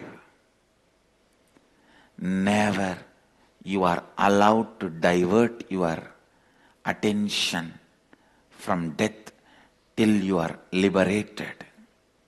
That is why the sacred ash is the symbol of death. Understand? It is symbol of dying, that everything is going to become this. You apply sacred ash from the time you wake up till you go to bed, before eating, after eating, before sneezing, after sneezing, before drinking water, after drinking water. Every time you are requested as to apply bhasma. Even I am slowly aligning myself to that. Before eating, after eating, before going to bed, after waking up. During all these times you are asked to apply bhasma, just to remind you constantly that this is the way life is going to be. Let your attention be on death till you are liberated. The good news is, if you put your attention on death, you will be liberated. The great news is, you don't have to put your attention on death your whole life. Just few days without getting diverted, put your attention, that is enough. You will have liberation. You will have liberation. understand, no one needs to declare me as authority. My authority comes from my authenticity. I am telling you, with all my authentic authority, the first and foremost commandment for human beings, not just Hindus alone, for whole humanity is, thou shalt not die. Thou shalt not be born. If the mistake is already made, at least thou shalt not die, so that you don't reborn. While you are staring at the death, while you are living, if you stare at death while you are living, your bio-memory and muscle memory will start getting transformed. Your living bio-memory and living muscle memory will start celebrating life. Understand, transformation need to be tasted, sipped, enjoyed, celebrated. Just like sipping a cup of coffee or high quality tea. Transformation, enlightenment, mukti need to be tasted while you are in the body. It needs to be enjoyed while you are in the body. It needs to be celebrated while you are in the body. That is what exactly I am doing in everyday process here in Shivoham.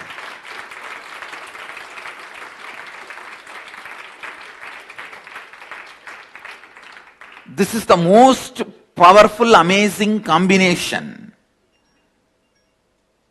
of inner awakening I've ever done. Please understand. Don't think this is a usual statement I make about every inner awakening. No. The usual inner awakenings where your effort is the first priority. Shivoham is where my effort is the first priority. Me gifting is the first priority. The problem is, even when I gift, you fall into self-doubt. Am I worthy of qualification? Am I ready to receive? And you use all your effort to disprove, I have not given you, you have not received it. You become so violent. Actually, if you are given something, you feel you have been humiliated. I cannot earn or what? Who are you to give? I'll prove you have not given. The feeling humiliated turns into violence and anger, and you use all your energy to prove, I have not given you and you have not received it. So first time, I have put the best of both, your effort and my contribution. First, you go through your effort, you do completion. Then I make it happen by my contribution. Then you do samskara dagana kriya. Then whatever you can't do, I intervene and clean it up. Then you do root pattern completion. Then whatever you can't, I am intervening in the process of Shivoham and doing it. It is such an amazing, beautiful, I can say one of the most powerful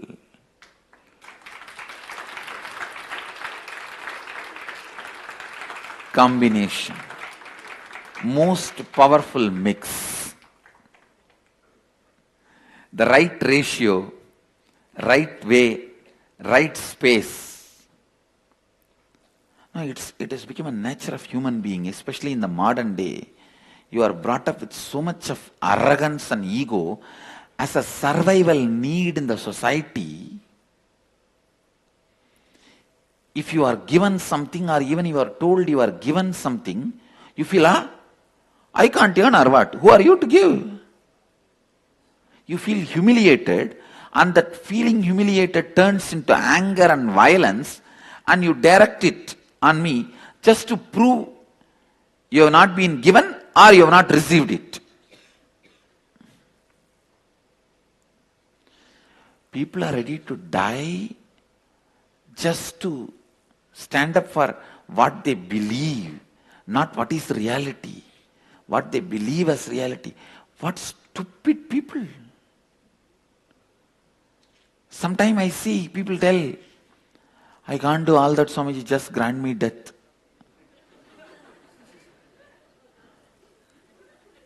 They can't do meditation, they can't do spiritual practice, they can't do enriching, they can't become integrated, authentic, but they're ready to die. Oh God. No,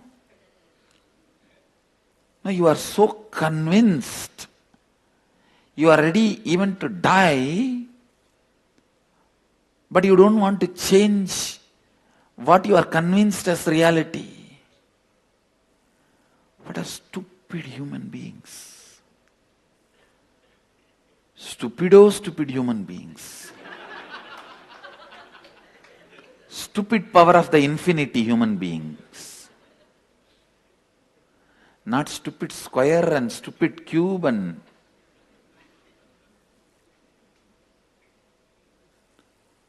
stupid to the power of 4, stupid to the power of infinity. I can coin a new word, stupinfinity. Stooped in stupidity for infinity is stupinfinity. Stooped in stupidity for infinity is stupinfinity. The new word and the definition of the word. People who are ready to die but not ready to change what they perceive as reality. What other word you will use about them than stupinfinity? Due to the requests of so many devotees and many people from our Sangha, I decided that last 7 days I'll open it to anyone who wants to be part Shivoham in Shiva's home program. Shivoham in Shiva's home. Still it is not too late to taste Shivoham in Shiva's home. Shivoham in Shiva home. So I welcome all of you. Come and be part of Shivoham in Shiva's home. Last 7 days, 21 to 27. The last 7 days to be here for Shivoham in Shiva home. May 21st to 27th. I am not going to say call now, call now, call now like American TVs. I am just going to say pack your bags and book your flight and be here.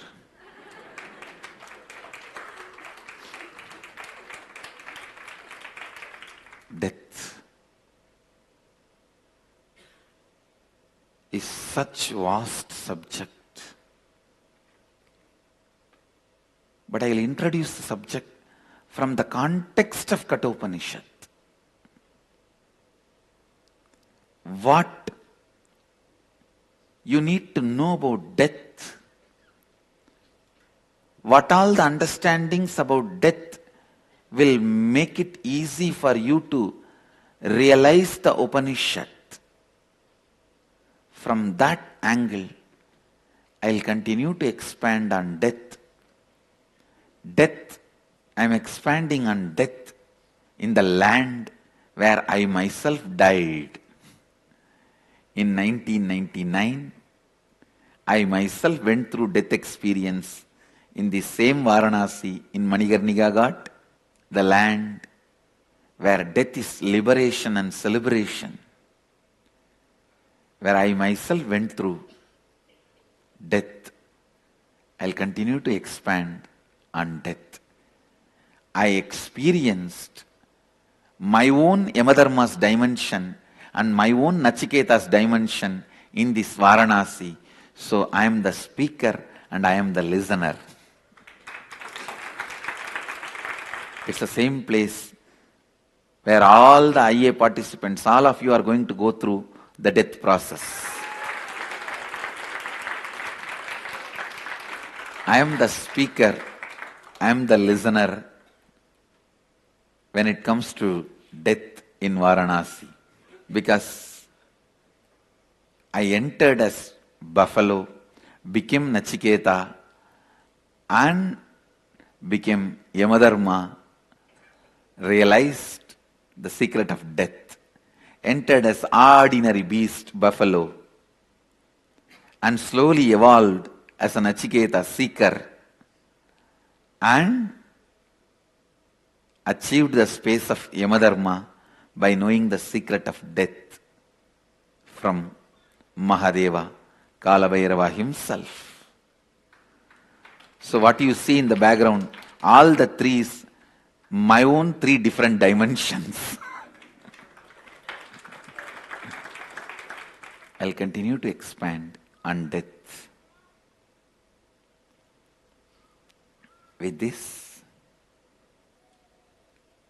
I bless you all. Phoenix Adinam, Ma Jayananda, Rasikbai's wife, Ma Jayananda, birthday blessings with all the auspiciousness. You will be with me, I'll be with you. Be blissful. Houston, Vishnu Tyagarajan, birthday blessings. With all the auspiciousness, you will be with me, I'll be with you. Be blissful. And blessings to everyone. It's time. We move to the next segment of the morning satsang. I bless you all. Let you all radiate with integrity, authenticity, responsibility, enriching, causing, living Advaita, the eternal bliss, Nithyananda. Thank you. Be blissful. Nithyananda Dhyanapitham, Nithyananda Nagar, off Mysore Road, Bidadi, Bengaluru. Phone 08027279999. www.nithyananda.org. www.youtube.com/lifeblissfoundation.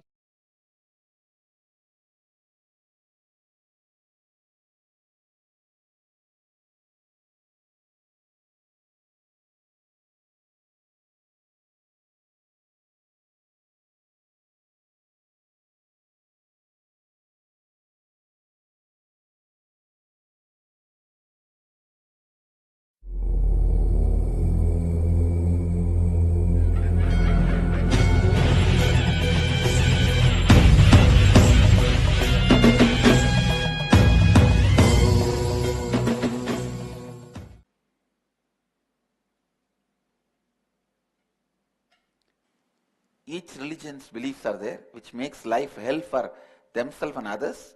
Those beliefs are all not questioned. We poor Hindus, at the most, we sit with ourselves and ring the bell.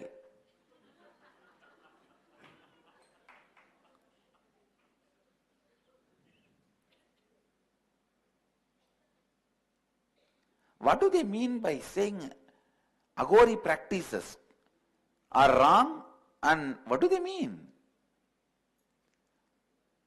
Understand, none of our Agoris have killed a single person.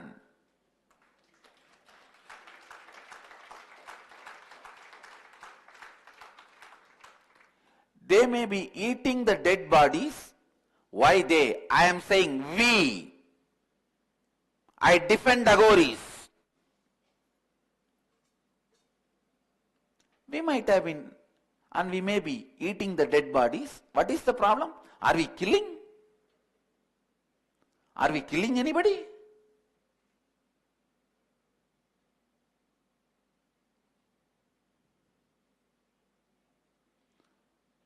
The religions which is teaching go out and kill everyone, those beliefs are not questioned.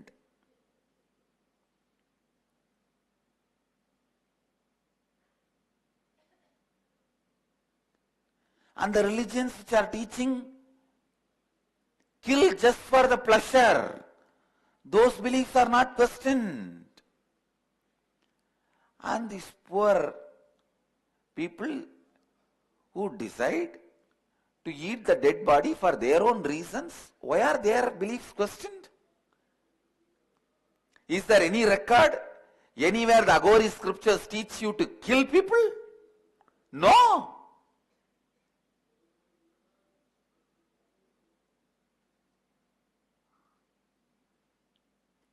Actually, they are doing so much good by cleaning.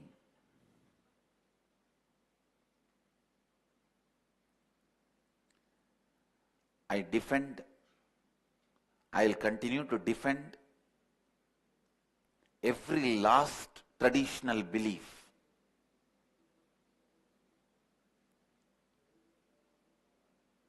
of every tradition of Hinduism.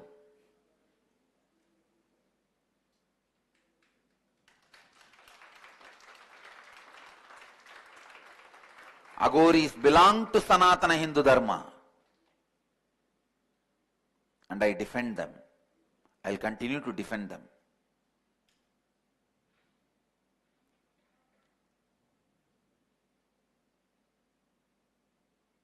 I know now these fellows will start telling, I also do all that. I do not do because I am brought up in some other tradition. I do not eat human bodies. I do not do Aghori practices because I am brought up in another one tradition of Hinduism. Otherwise, if I was born and brought up in Aghori tradition, I have no shame in any of the Aghori tradition. I am very clearly telling you. Because I happen to be, already happened in yogic tradition, the Vedantic tradition, I am living that lifestyle.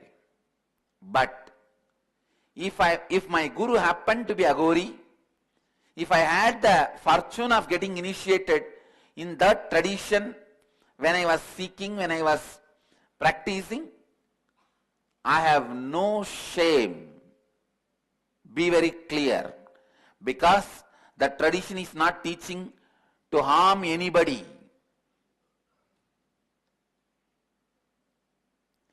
I may feel ashamed to practice a religion which asks you to kill others. But I will not be ashamed to practice a religion which tells just eat the bodies which are already, people who are already dead naturally.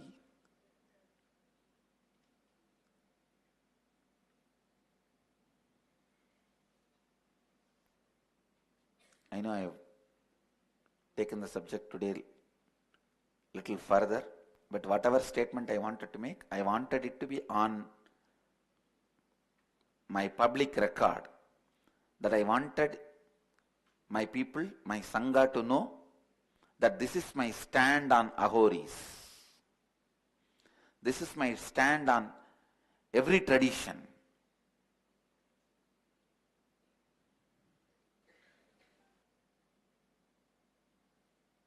I believe, trust the original raw Hindu traditions. We are not cannibals, understand. Aghoris are not cannibals. Cannibals kill to eat.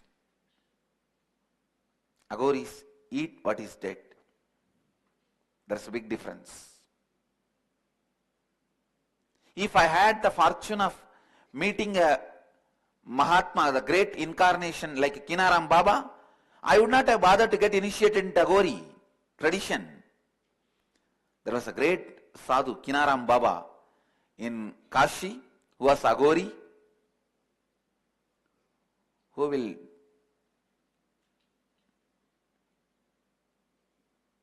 so casually perform any miracles visibly. If I had the fortune, he belongs to Aghori Sampradaya, if I had the fortune of having darshan of that great sadhu, I would have got initiated into Aghori. I don't have a problem. I had the fortune of seeing a great yogi as my guru in Enge, so I got initiated into yogic tradition. Just because I don't practice, I am not ready to say those sampradayas, traditions are less valuable. Be very clear. They are less valuable.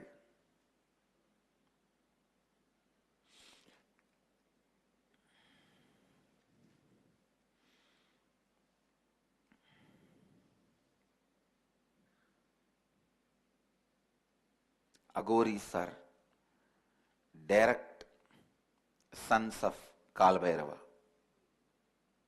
Understand?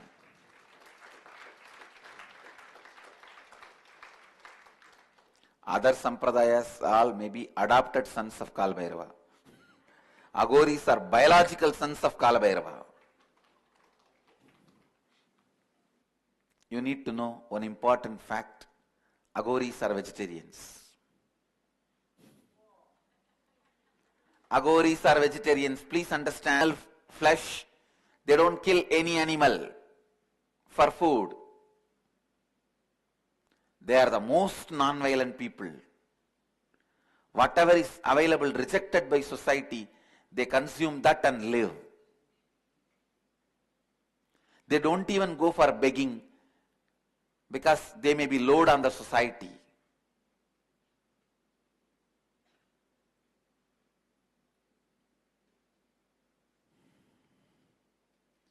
Let us look at all of them with a little sympathy.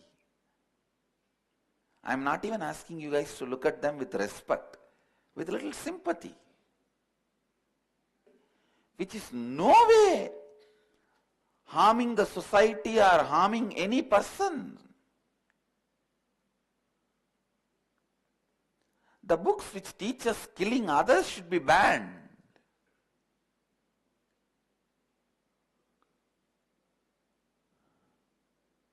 Not the traditions which are such simple, polite beings living in one corner, just ringing bell and murmuring something inside.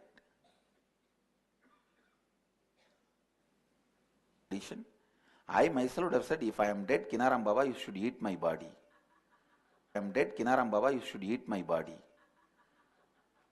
No.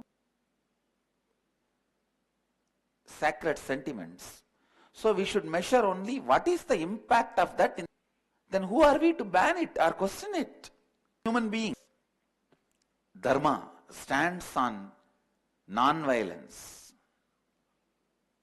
Do not unto others what you don't want it to be done to you.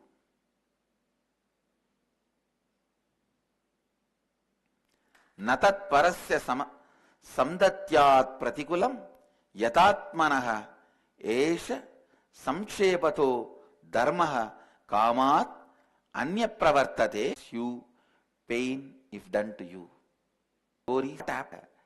Stomach which can digest any biomemory. So no pattern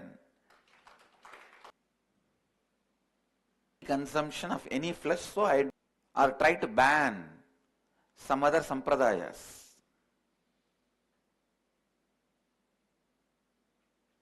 Even if same way only, if we don't defend other sampradayas, tomorrow the arrow will be on our sampradaya.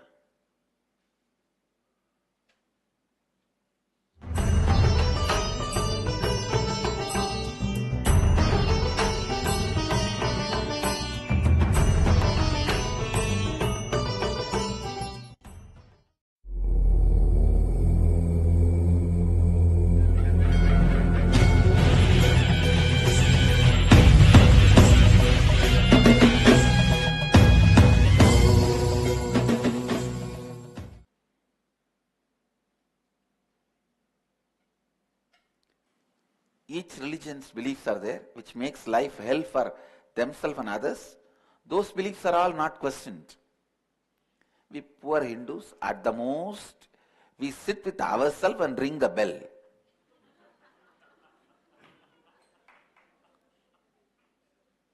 By saying Aghori practices are wrong, and what do they mean?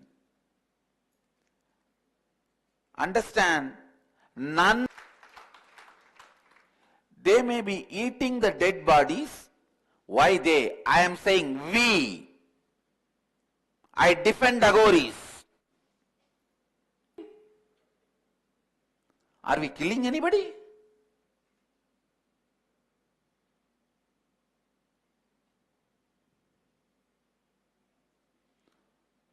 The religions which is teaching go out and kill everyone, those beliefs are not questioned.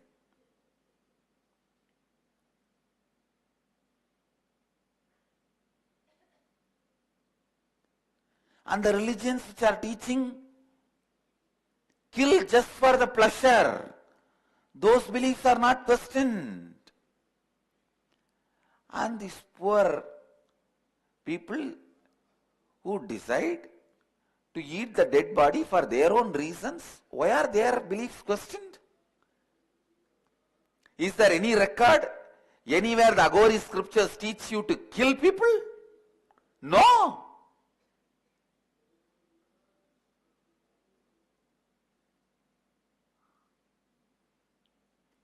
Actually, they are doing so much good by cleaning.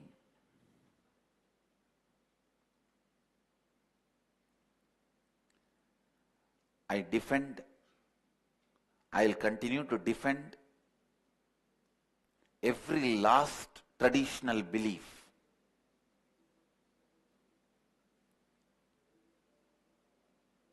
of every tradition of Hinduism.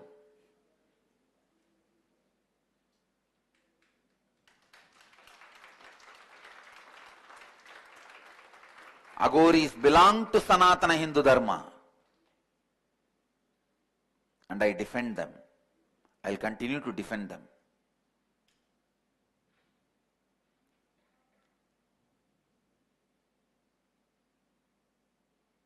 I know, now these fellows will start telling, because I am brought up in some other tradition. I am brought up in another one tradition of Hinduism. Otherwise, if I was born and brought up in Aghori tradition, I have no shame in any of the Aghori tradition. I am very clearly telling you.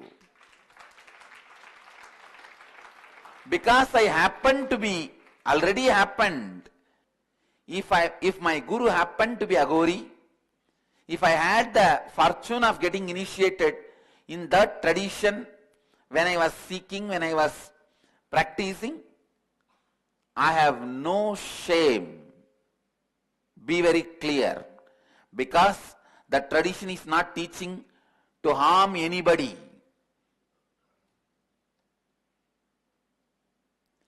I may feel ashamed to practice a religion which asks you to kill others.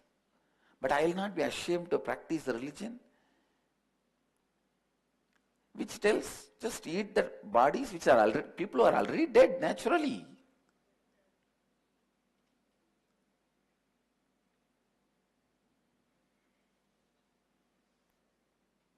I know I have taken the subject today a little further, but whatever statement I wanted to make, I wanted it to be on my public record, that I wanted my people, my Sangha to know that this is my stand on Aghoris. This is my stand on every tradition.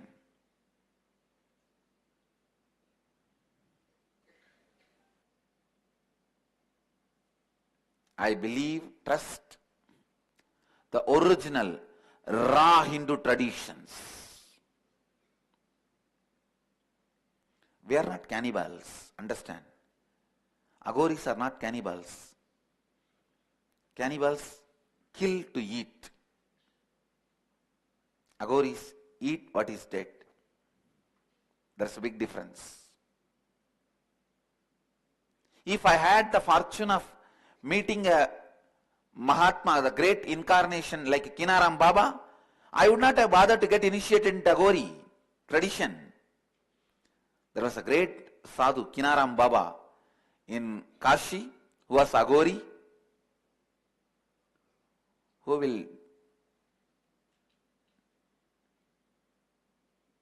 so casually perform any miracles visibly. If I had the fortune, he belongs to Aghori Sampradaya, if I had the fortune of having darshan of that great sadhu, so I got initiated into yogic tradition. Less valuable, be very. Aghoris are and the sons of Kalbhairava. fact. And that is why I am telling you, they don't kill any animal for food. They are the most non-violent. They don't even go for begging because they may be load on the society.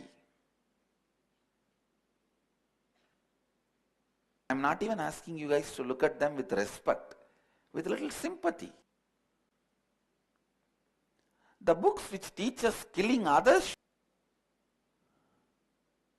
not the traditions which are such simple, polite beings living in one corner, just ringing bell and murmuring something inside.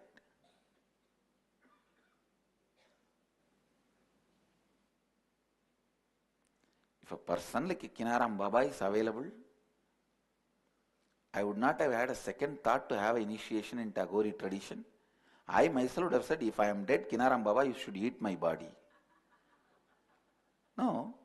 Where else you will find the greatest samadhi than the great incarnation like Kinaram Baba's stomach? Rest than Kinaram Baba's, becoming one with Kinaram Baba's body.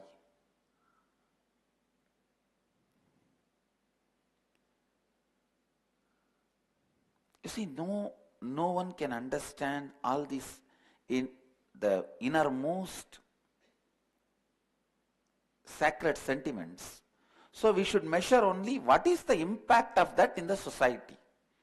Is there anybody getting killed, getting hurt by this belief? No. Then who are we to ban it? I have no problem. Hindu Dharma would have banned if anything is going to hurt others.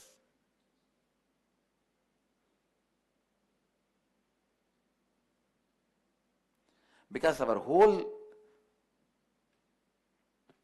Dharma stands on non-violence. Do not unto others what you don't want it to be done to you.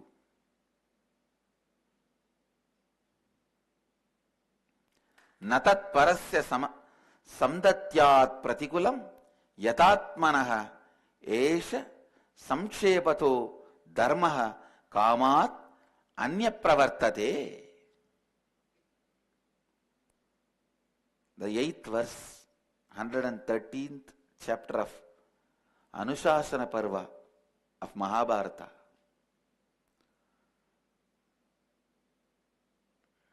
This is the definition of dharma.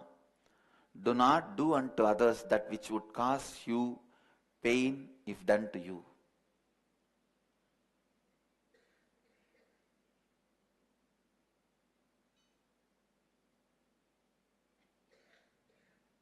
The human flesh, and I asked them, what is the exact reason?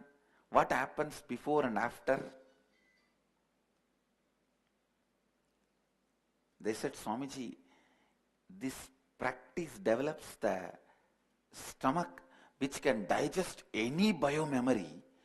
So no pattern, incompletion is stuck in our system. We are free from all incompletions.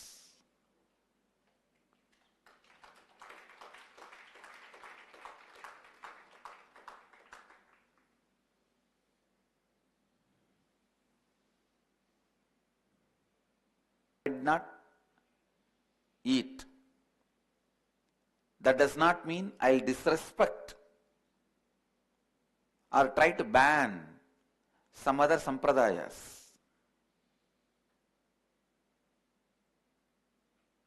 Even if I don't give my voice to that sampradaya, defending it, it is wrong. If I allow that, same way only, if we don't defend other sampradayas, tomorrow the arrow will be on our sampradaya.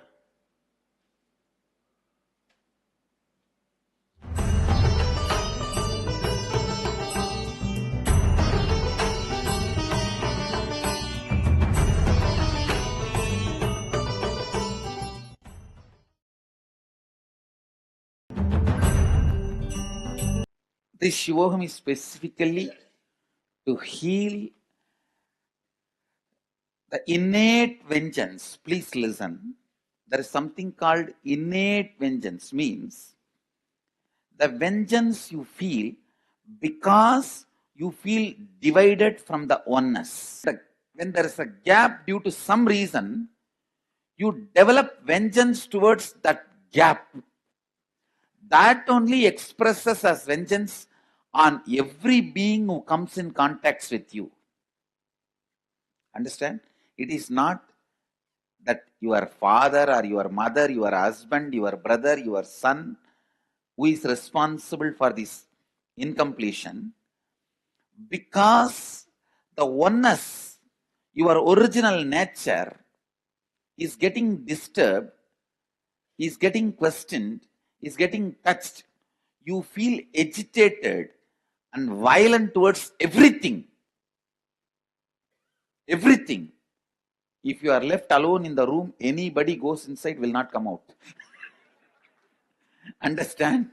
If you are given assurance, there is no punishment, and anybody, even God, will not be able to come out peacefully. It is basically missing the original state of you. The time from which you started missing your original state, that Advaita, the innate vengeance, that expresses as your words, body language, feeling bored, tired, losing the oneness. See, even though you have a past life karmas, with every birth, the rebooting happens, you are given the boon to restart with oneness.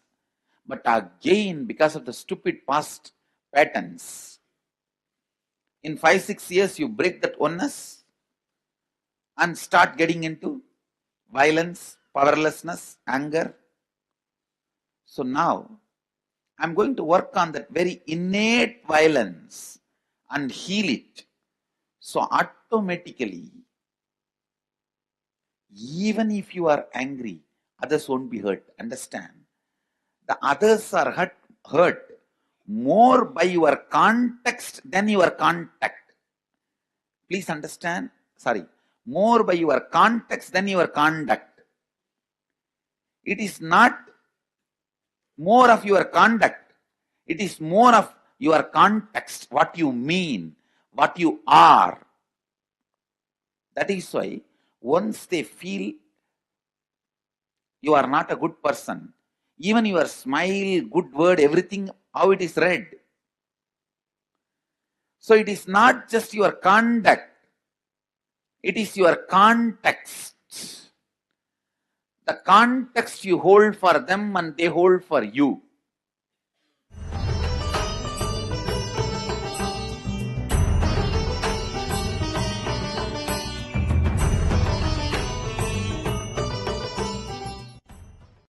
I heard that specific spiritual places like Varanasi help with karma. Can you please explain how? Because the place like Varanasi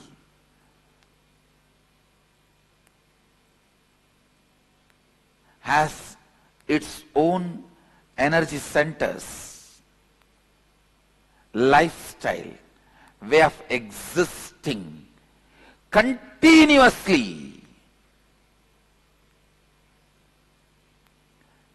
to teach breaking free from your old thought current and thought pattern. So Varanasi will really infuse that energy of ferociousness to reinvent yourself.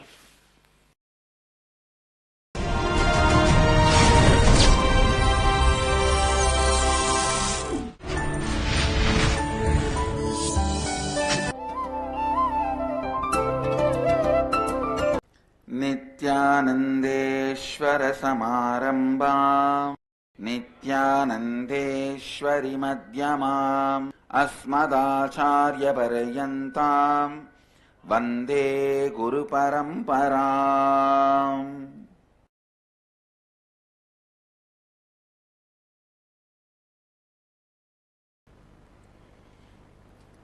इस समय हमारे साथ उपस्थित सभी भक्तों, सन्यासियों और शिष्यों का प्रेम एवं आशीर्वाद सहित स्वागत करता हूँ. I welcome all the devotees, disciples, samajis, satsangis, Sri Mahants, Mahants, Kotaris, Tanedars sitting with us all over the world at this time through Nithyananda TV, Lotus News Channel, Sadhana TV, and through two-way video conferencing, having Nayana in many cities, many countries around the world. This place is Anandavana. Varanasi is called as Anandavana because this is Mahadeva's quarters. This is where he lives.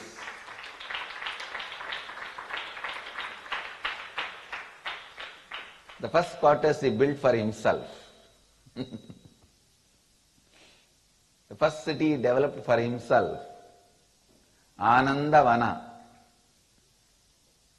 All of you may be aware that for 26th inner awakening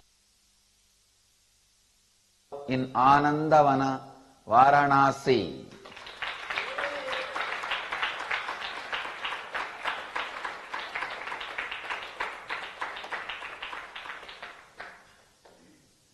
"23rd ingenious."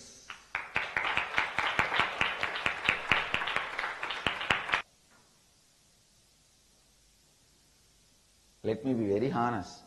Whenever I come to Varanasi, I feel like an owner. That's the exact feeling.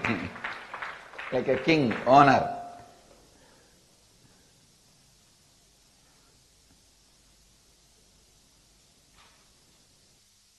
This is the place of Vishwanatha, Kala Bhairava. Nityam Advitiyam Ishta Daivatam Niranjanam. Kala Bhairava. Just Kundalini goes crazy. My Kundalini itself. And where it is, I don't know. It goes for so healthy it feels.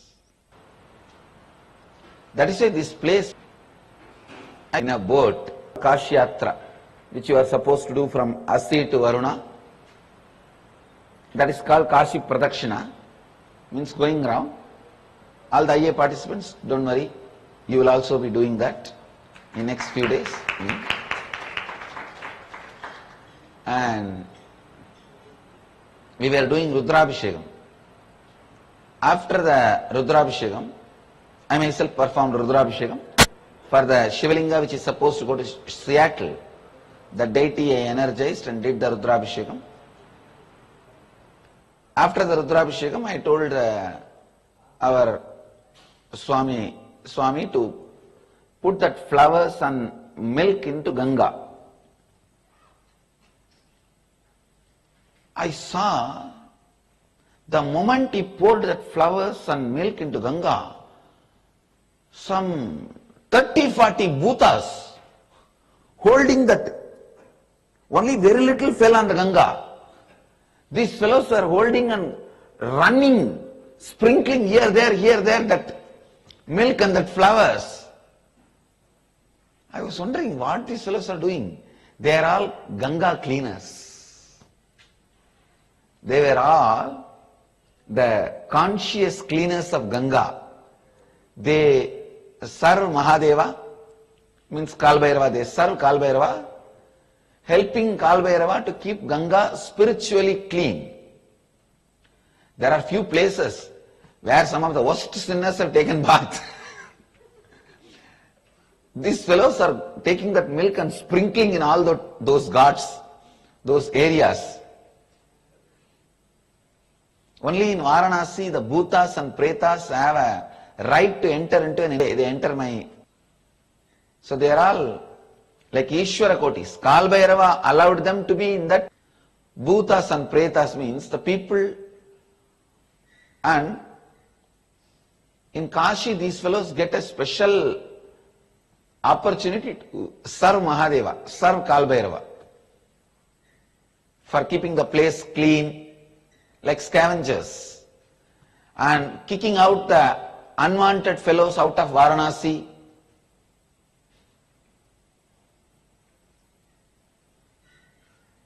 The fellows who are not qualified to be in Varanasi, they kick them out. And people who are supposed to be in Varanasi, they bring them here. It is like a security job these bhootas and pretas do in Varanasi. The whole Kashi is celebrating, understands goddesses, Shiva ganas, Shiva bhootas, Shiva bhaktas, all of them are celebrating. I can only say, get ready to have the best spiritual blast. And anything else I say, you may think marketing, and I don't want you to have that cheap word marketing for Varanasi. I tell you, this is the most fascinating city in the world. Here, cows, bulls,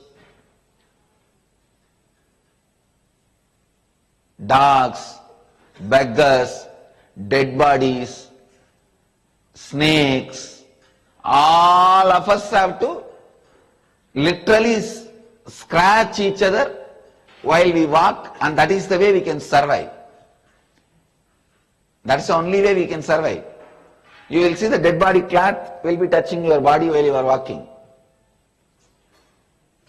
Bulls and cows, literally scratching them, their itching or irritation on you, you can see. And dogs, but you know, none of them hurt each other. It is like a literal miniature cosmos. Miniature cosmos, none of them hurt each other. They all live together in such a small place. That main Varanasi is the place, they all live together.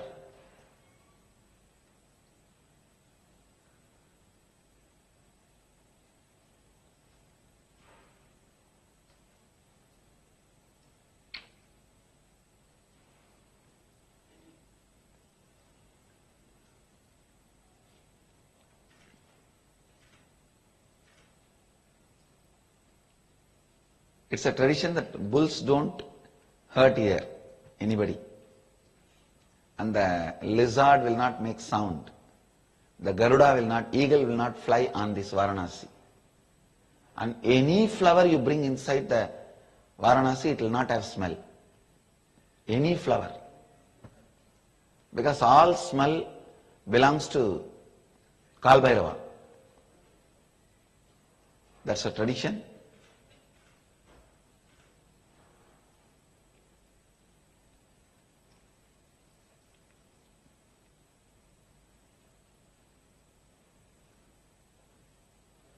Sometimes people think, the stupid fellows think, seeing my devotion to Kashi, all this, they think, he speaks so logically, all great principles like Advaita and all that. Why is he so irrational and superstitious about all this Kashi and this, that? I want to tell those stupid fellows, the real me is my love and devotion and belief and faith in all these, what you call as simple things. Touching every stone in every street corner in Vishwanatha temple in Kashi, and every day sprinkling Ganga, sitting with Ganga.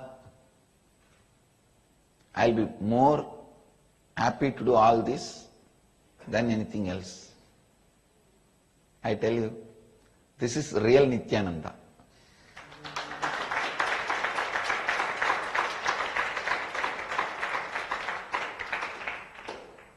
Even some of our own devotees were not able to digest. In the Kashi, whenever any stone, any pillar, any post I see, I'll do namaskar. Oh, Vishwanatha, Vishwanatha. Because this city is not built out of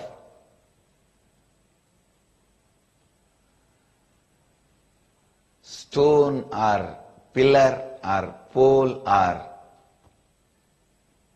any construction material.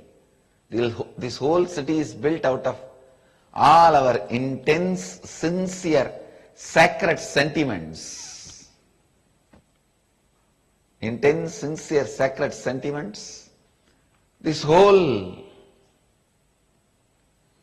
Varanasi is built on sacred sentiments. That is why Ramakrishna says it is a golden city. We were publishing a special issue on inner awakening in sacred places, Varanasi and Haridwar. In that my editor, she has written about Manikarnika Ghat, saying that this is the largest crematorium ground and all that, and people burn their near and dear ones' dead bodies here, believing that they will directly go to heaven or liberation. I immediately called and, what do you mean? What do you mean by saying believing people will reach the heaven or liberation? I told her, put it in affirmative and put my name as authority.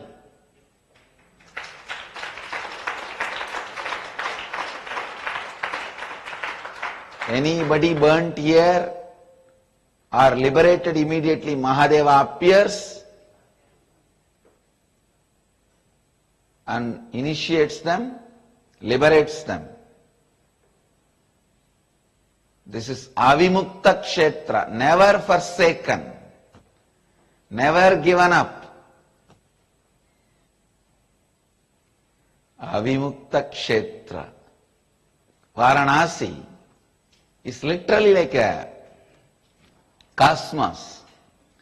If you understand it, it is most fascinating. You will see such a beautiful order in the chaos. If you don't, you will see so much of chaos even in the order. If you don't understand, it will be frustrating. If you understand, this will be the most fascinating city. And I think next 21 days I am not going to speak anything other than the glory of Varanasi. I don't think anything will even come up in my mind or in my inner space. I can't say mind because I don't have mind. At least my inner space. I am going to be only speaking about Varanasi, Varanasi, Varanasi. Vishwanatha, Vishwanatha, Vishwanatha. This city is older than history itself, and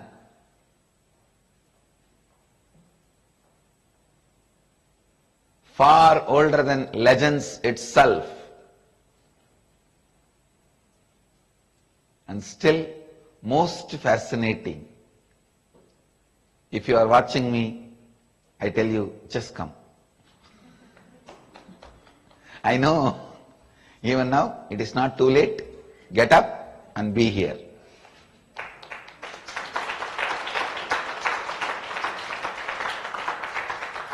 I know you may be thinking, oh, every time Swami does like this same thing. He goes to Kailash and says, get up and come. And he goes to Varanasi and says, oh, it is so nice here, please come. Anyhow, inner awakening in Varanasi is too much. Varanasi itself is too much. Inner awakening is too much. And inner awakening in Varanasi, too much.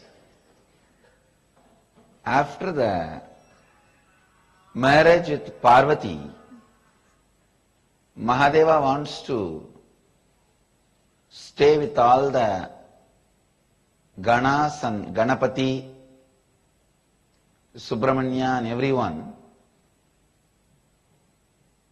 It's a large, beautiful community. So they all decided and chose this place, Varanasi, and settled down here. Then after that only Ganga came and had darshan of Mahadeva. Varanasi was older than Ganga. At that time, this place is called Anandagandha, Anandavana. And the word Anandagandha is used in our whole spiritual literatures only once. By Adi Shankara, when he sings about Vishwanatha, in Vishwanatha Ashtaka, he sings, that time he uses the word Anandagandha. And at those days it was called Anandavana. Then after the Ganga came and had darshan of Mahadeva, Varuna and Asi joined, it became Varanasi. I think maybe one of my longest stays in this body in Varanasi is this next 25 days. I'll be here in Varanasi 25 days. Nothing much to tell other than Hara Hara Mahadev. It's a place to freak out. That's the truth. No, really. It's a place for spiritual freaks. Actually, I can only define me as a spiritual freak. Now that is the definition of Paramahamsa. Paramahamsa means spiritual freak. That's a right translation of the word Paramahamsa. So this is the word, place to freak out. All the spiritual freakers gather here. The meaning of the word Shivagana is nothing but spiritual freaks. This is the place where spiritual freaks gather. This is not Vaikunta, this is Kailasa. This is Mahadeva's community, Varanasi. Of course, Vishnu also is here, but he also becomes one of the Shivaganas and spiritual freaks. Even Vishnu applies Vibhuti and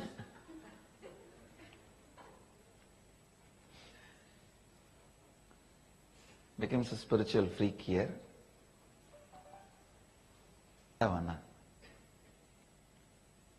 Here even death is a liberation and celebration. Even death is a liberation and celebration.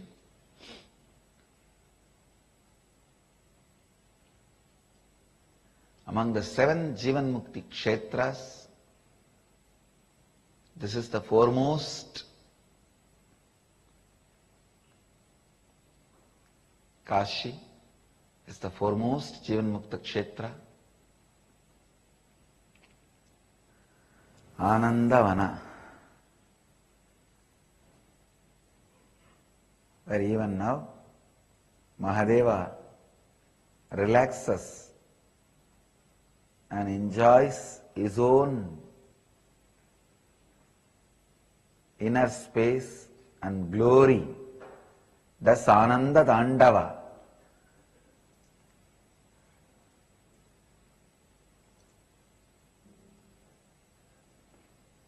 Celebrates his own existence.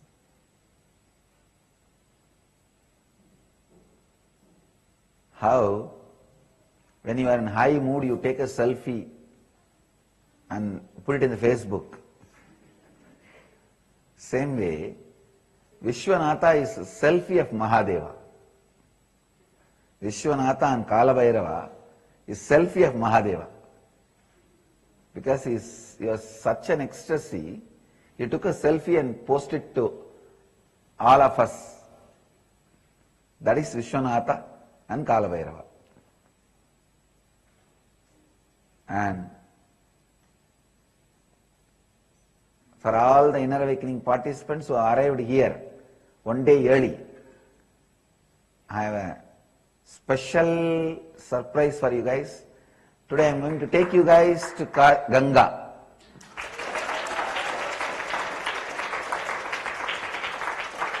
Program starts tomorrow only, but today, personal, intimate time with Ganga.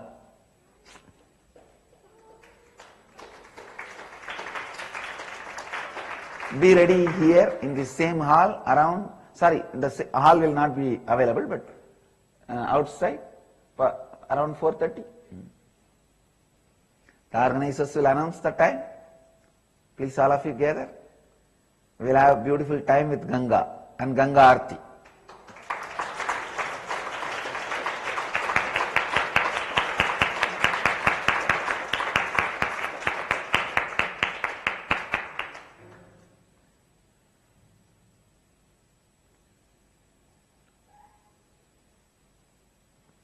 I was having some other plans, but I decided to accommodate and spend time with you guys.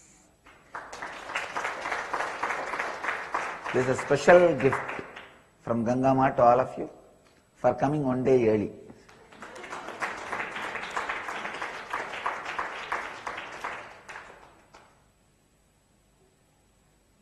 I know organizers and all may not be able to come. They will have to be preparing for tomorrow everyone to, I know they will be already crying, oh God, tomorrow there is so much to be done. But you guys have to cooperate the daytime. You guys finish everything required for all the formalities, registration, everything. You all finish and be ready to have time with Ganga and the Master in the evening.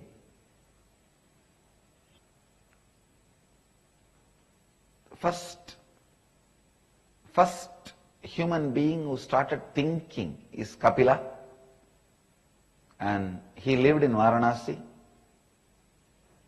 His samadhi is in Varanasi. He had his enlightenment, education, everything here, and his samadhi is in Varanasi. He is the founder of our Akada, Mahanirvani Akada. And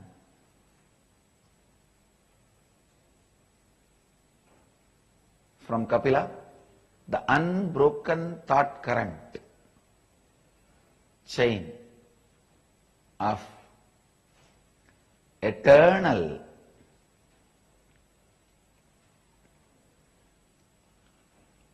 spiritual flow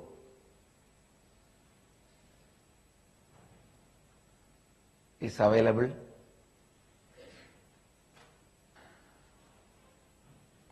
Still, he himself is alive here. Vishwanatha is alive here.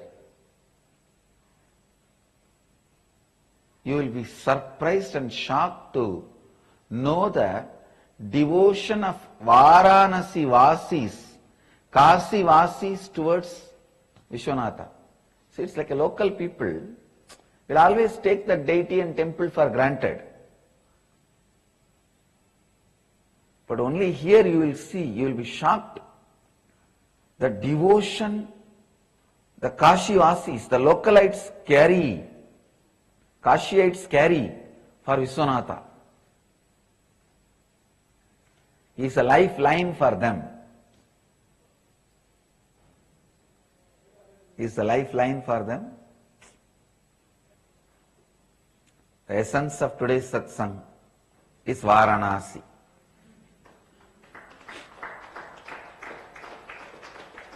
Varanasi, the place of Anandavana, blissful forest and place of spiritual freaks. I bless you all. Let you all radiate with integrity, authenticity, responsibility, enriching and causing eternal bliss. Nithyananda. Thank you. Nithyananda Dhyanapeetham, Nithyananda Nagar, off Mysore Road, Bidadi, Bengaluru. Phone 08027279999 www.nithyananda.org, www.youtube.com/lifeblissfoundation.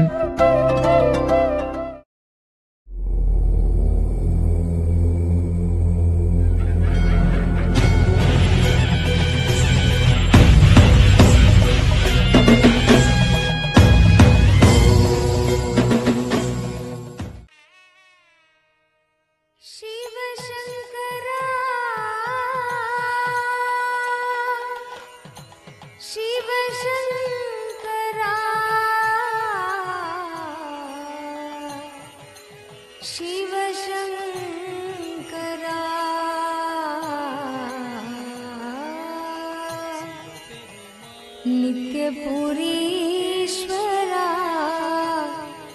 जय गंगाधरा हर हर हर हर गंगे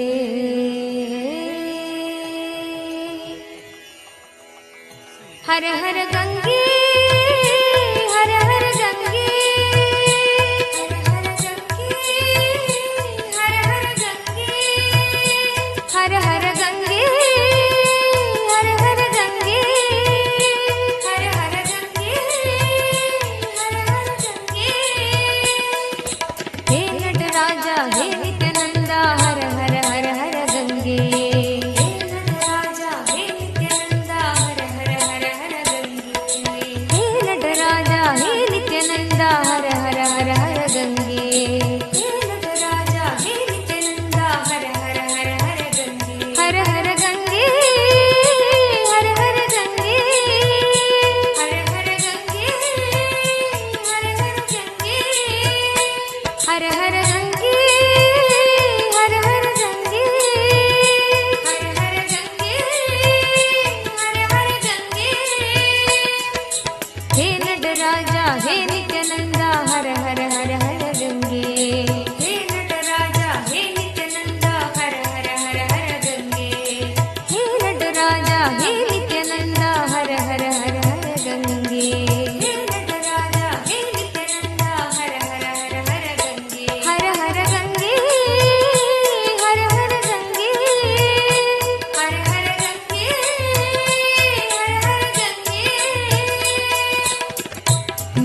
नित्यपुरीश्वरा जय गंगाधरा नित्यपुरीश्वरा जय गंगाधरा नित्यपुरीश्वरा जय गंगाधरा नित्यपुरीश्वरा जय गंगाधरा हर हर हर हर गंगे हर हर हर हर गंगे हर हर हर हर गंगे हर हर हर हर गंगे शंकरा शिव शंकरा शिव शंकर शंकर नित्या शंकरा शिव शंकरा शिव शंकर शंकर नित्या शंकरा शिव शंकरा शिव शंकर शंकर नित्या शंकरा शिव शंकरा शिव शंकर शंकर नित्या शंकरा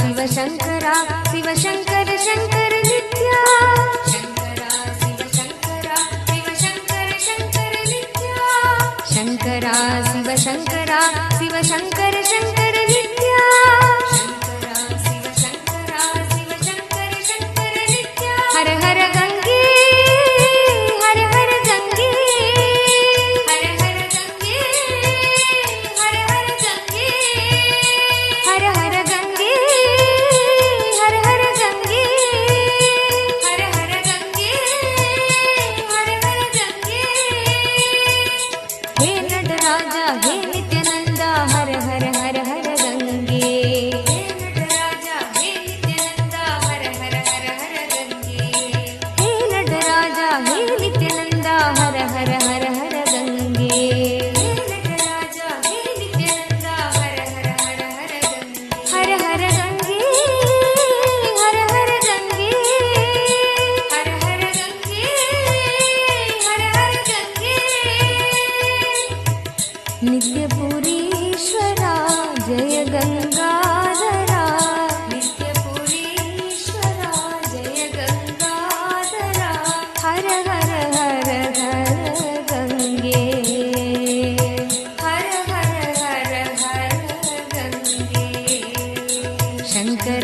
ಶಿವ ಶಂಕರ ಶಿವ ಶಂಕರ ಶಂಕರ ನಿತ್ಯ ಶಂಕರ ಶಿವ ಶಂಕರ ಶಿವ ಶಂಕರ ಶಂಕರ ನಿತ್ಯ ಶಂಕರ ಶಿವ ಶಂಕರ ಶಿವ ಶಂಕರ ಶಂಕರ ನಿತ್ಯ ಶಂಕರ ಶಿವ ಶಂಕರ ಶಿವ ಶಂಕರ ಶಂಕರ ನಿತ್ಯ ಹರ ಹರ ಗಂಗೆ ಹರ ಹರ ಗಂಗೆ ಹರ ಹರ ಗಂಗೆ ಹರ ಹರ ಗಂಗೆ ಹರ ಹರ ಗಂಗೆ ಹರ ಹರ ಗಂಗೆ ಹರ ಹರ ಗಂಗೆ ಹರ ಹರ ಗಂಗೆ ಹೇ ನಟರಾಜ ಹೇ ನಿತ್ಯಾನಂದ ಹರ ಹರ ಹರ ಹರ ಗಂಗೆ ಹೇ ನಟರಾಜ ಹೇ ನಿತ್ಯಾನಂದ ಹರ ಹರ ಹರ ಹರ ಗಂಗೆ ಹೇ ನಟರಾಜ ಹೇ ನಿತ್ಯಾನಂದ ಹರ ಹರ ಹರ ಹರ ಗಂಗೆ ಹೇ ನಟರಾಜ ಹೇ ನಿತ್ಯಾನಂದ ಹರ ಹರ ಹರ ಹರ ಗಂಗೆ ಹರ ಹರ ಗಂಗೆ ಹರ ಹರ ಗಂಗೆ ಹರ ಹರ ಗಂಗೆ ಹರ ಹರ ಗಂಗೆ ನಿತ್ಯಪುರೀಶ್ವರ ಜಯ ಗಂಗಾಧರ ನಿತ್ಯಪುರೀಶ್ವರ ಜಯ ಗಂಗಾಧರ ನಿತ್ಯಪುರೀಶ್ವರ ಜಯ ಗಂಗಾಧರ ನಿತ್ಯಪುರೀಶ್ವರ ಜಯ ಗಂಗಾಧರ ಹರ ಹರ ಹರ ಹರ ಗಂಗೆ ಹರ ಹರ ಹರ ಹರ ಗಂಗೆ ಶಂಕರ ಶಿವ ಶಂಕರ ಶಿವ ಶಂಕರ ಶಂಕರ ನಿತ್ಯ ಶಂಕರ ಶಿವ ಶಂಕರ ಶಿವ ಶಂಕರ ಶಂಕರ ನಿತ್ಯ ಶಂಕರ ಶಿವ ಶಂಕರ ಶಿವ ಶಂಕರ ಶಂಕರ ನಿತ್ಯ ಶಂಕರ ಶಿವ ಶಂಕರ ಶಿವ ಶಂಕರ ಶಂಕರ ನಿತ್ಯ ಶಂಕರ ಶಿವ ಶಂಕರ ಶಿವ ಶಂಕರ ಶಂಕರ ನಿತ್ಯ ಶಂಕರ ಶಿವ ಶಂಕರ ಶಿವ ಶಂಕರ ಶಂಕರ ನಿತ್ಯ ಶಂಕರ ಶಿವ ಶಂಕರ ಶಿವ ಶಂಕರ ಶಂಕರ ನಿತ್ಯ ಶಂಕರ ಶಿವ ಶಂಕರ ಶಿವ ಶಂಕರ ಶಂಕರ ನಿತ್ಯ ಹರ ಹರ ಗಂಗೆ ಹರ ಹರ ಗಂಗೆ ಹರ ಹರ ಗಂಗೆ ಹರ ಹರ ಗಂಗೆ ಹೇ ನಟರಾಜ ಹೇ ನಿತ್ಯಾನಂದ ಹರ ಹರ ಹರ ಹರ ಗಂಗೆ ಹೇ ನಟರಾಜ ಹೇ ನಿತ್ಯಾನಂದ ಹರ ಹರ ಹರ ಹರ ಗಂಗೆ ಹೇ ನಟರಾಜ ಹೇ ನಿತ್ಯಾನಂದ ಹರ ಹರ ಹರ ಹರ ಗಂಗೆ ಹೇ ನಟರಾಜ ಹೇ ನಿತ್ಯಾನಂದ ಹರ ಹರ ಹರ ಹರ ಗಂಗೆ ಹರ ಹರ ಗಂಗೆ ಹರ ಹರ ಗಂಗೆ ಹರ ಹರ ಗಂಗೆ ಹರ ಹರ ಗಂಗೆ ನಿತ್ಯಪುರೀಶ್ವರ ಜಯ ಗಂಗಾಧರ ನಿತ್ಯಪುರೀಶ್ವರ ಜಯ ಗಂಗಾಧರ ನಿತ್ಯಪುರೀಶ್ವರ ಜಯ ಗಂಗಾಧರ ನಿತ್ಯಪುರೀಶ್ವರ ಜಯ ಗಂಗಾಧರ ಹರ ಹರ ಹರ ಹರ ಗಂಗೆ ಹರ ಹರ ಹರ ಹರ ಗಂಗೆ ಶಂಕರ ಶಿವ ಶಂಕರ ಶಿವ ಶಂಕರ ಶಂಕರ ನಿತ್ಯ ಶಂಕರ ಶಿವ ಶಂಕರ ಶಿವ ಶಂಕರ ಶಂಕರ ನಿತ್ಯ ಶಂಕರ ಶಿವ ಶಂಕರ ಶಿವ ಶಂಕರ ಶಂಕರ ನಿತ್ಯ ಶಂಕರ ಶಿವ ಶಂಕರ ಶಿವ ಶಂಕರ ಶಂಕರ ನಿತ್ಯ ಶಂಕರ ಶಿವ ಶಂಕರ ಶಿವ ಶಂಕರ ಶಂಕರ ನಿತ್ಯ ಶಂಕರ ಶಿವ ಶಂಕರ ಶಿವ ಶಂಕರ ಶಂಕರ ನಿತ್ಯ ಶಂಕರ ಶಿವ ಶಂಕರ ಶಿವ ಶಂಕರ ಶಂಕರ ನಿತ್ಯ ಶಂಕರ ಶಿವ ಶಂಕರ ಶಿವ ಶಂಕರ ಶಂಕರ ನಿತ್ಯ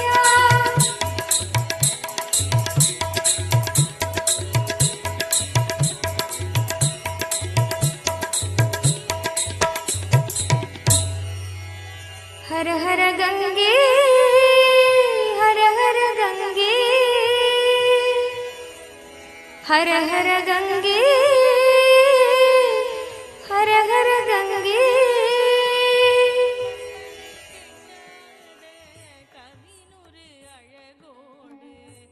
Shiva Shankara Shiva Shankara Shiva Shankara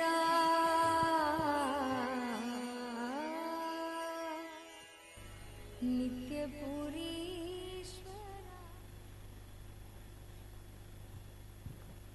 Yes.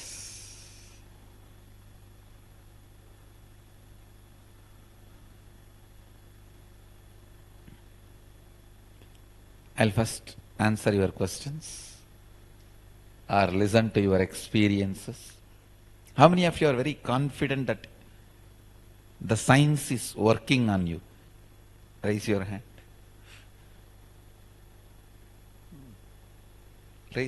Keep the hands raised. Let me see.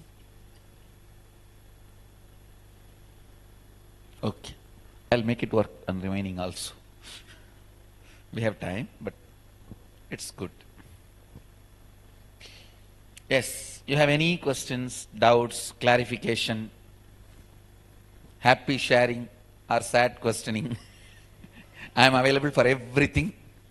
Let me first listen and complete you, then lead you into the process.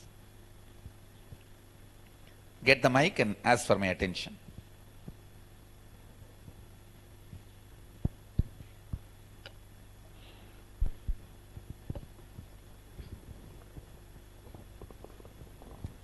Swamiji, backside. Backside. Right here. Why the Shiv Linga is like shaped the way it is, and why for Shiva it's the Shiv Linga? It is actually the original formless energy. Actually, God has no form. He is the pure consciousness, Shakti, beyond form and formlessness. When that formlessness assumed the form, the Linga form is the first form happened. And from that only all other forms started manifesting. That is why the form of Linga. Even now, tons of researches and the documents released by NASA establishes the whole cosmos. The universe itself, cosmos itself is in the form of Linga. They are saying that if the whole thing is seen, it is in the form of Linga only.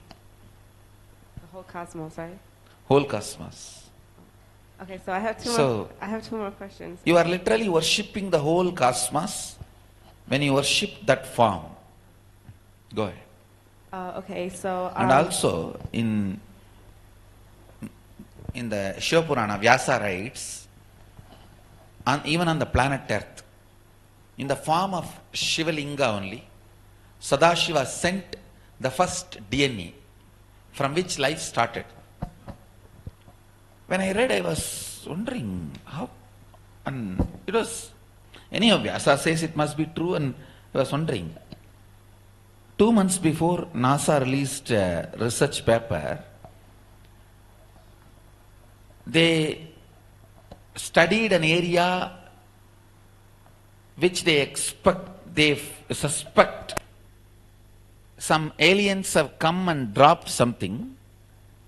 So almost few thousands of stones in the form of Linga they found. Apart from that, the DNA, which can never survive in a normal atmosphere, they discovered which was alive. Please understand, if the DNA strands taken out of blood and not in the controlled lab conditions, they don't have the capacity to multiply, or they are not alive. But here they found the DNA which is continuing to be alive in just open atmosphere. How many of you read that article? It was in the internet and Facebook all over. So they were saying that in the form of Linga, something has been dropped on the planet Earth which was alive, having living DNA. Still NASA is not very clear. If you make the DNA manifest, what kind of beings will come to exist, that they are not clear. But they are saying living DNA which can be used for any animal or a bird or a human being to conceive. Any way that gets into the body of any living being can give birth to it. I was shocked when I was digging out, and exactly the same thing Shiva Mahapurana describes how human beings landed on planet Earth. Not human beings, life landed on planet Earth. How life landed on planet Earth, Vyasa describes. This is exactly the way he describes. The form of linga has too much connection with the universe and cosmos. And yesterday, I don't know how many of you observed, when I came out of Annapurni's main shrine, did you see one sadhu received me with a shawl? He is the in charge of that. I don't know how many of you are aware, I am the head of the Manikarnika Ghat, which owns both the temples, Vishwanatha and Annapurni temple. And he is the in charge, Mahant. See, our Akkada has a structure, like a Tanedar, Kotari, Mahant, Sri Mahant, then Secretary, then Mandaleshwar, then Mahamandaleshwar. And Mahamandaleshwars act like a democratic body, or the body which passes the resolutions and take the decisions. So he is the Mahant, in charge of the temple, came and received me. After he received, I entered into a shrine which was little down, sat in front of a Shivalinga and offered namaskar. I don't know how many of you observed. That is the first original Sri Yantreshwar. Exactly miniature of that Sri Yantreshwar only you guys are having as Atmalinga. That linga was installed by Adi Shankara's guru Abhinava Gupta. Adi Shankara had 7 gurus. Abhinava Gupta was his Agama guru.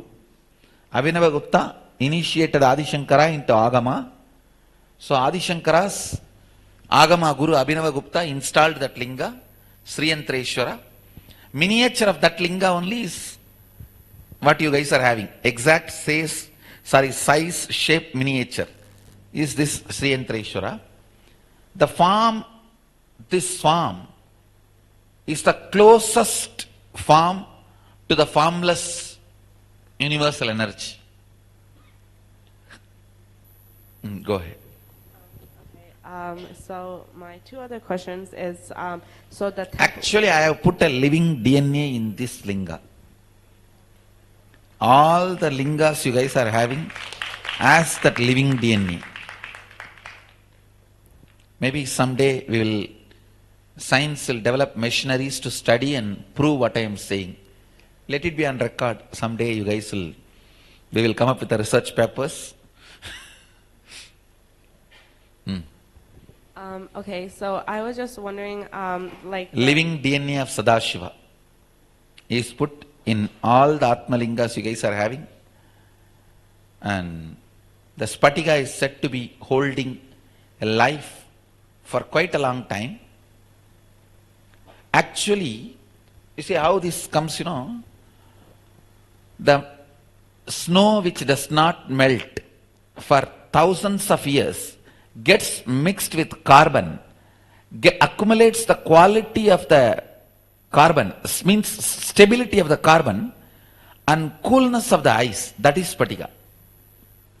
Only in Himalayas, where the ice has not melted for ages, you get this Spatika. And even in the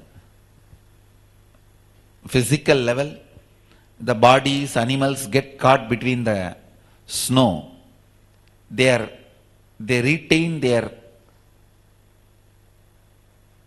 maybe the person will be dead, but the DNA will be alive. You can, when you retrieve that body, you can take a DNA out of that body. So, Spatika keeps DNA alive for quite a long time.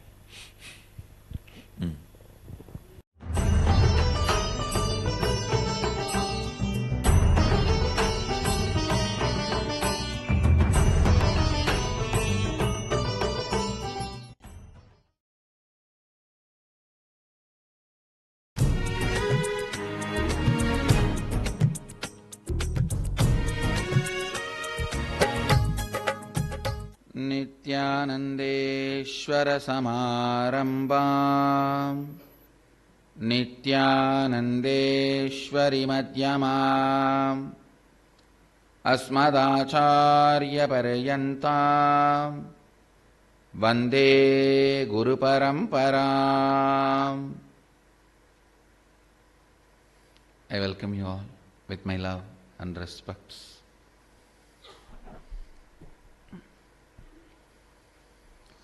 I welcome all the devotees, disciples, Sarvajnapeetha Yajamans, Samajis, Satsangis,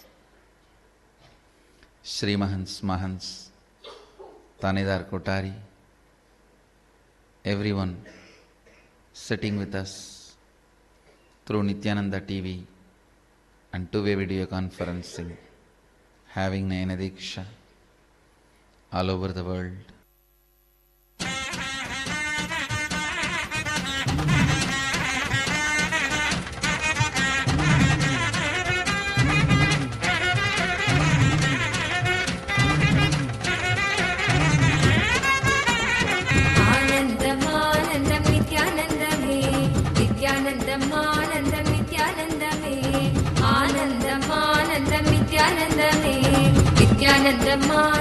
It's my privilege and honor. On behalf of the Nithyananda Sangha, I would like to kindly welcome Agora Peethadishwar, Atmaram Maharaj Ji from Kinaram Mat, Hariharpur.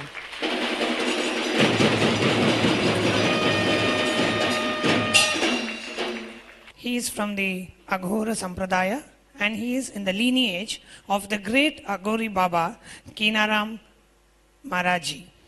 And I would like to first give a little bit introduction about Kinaram Baba. Actually, last year, we were having inner awakening in the same place.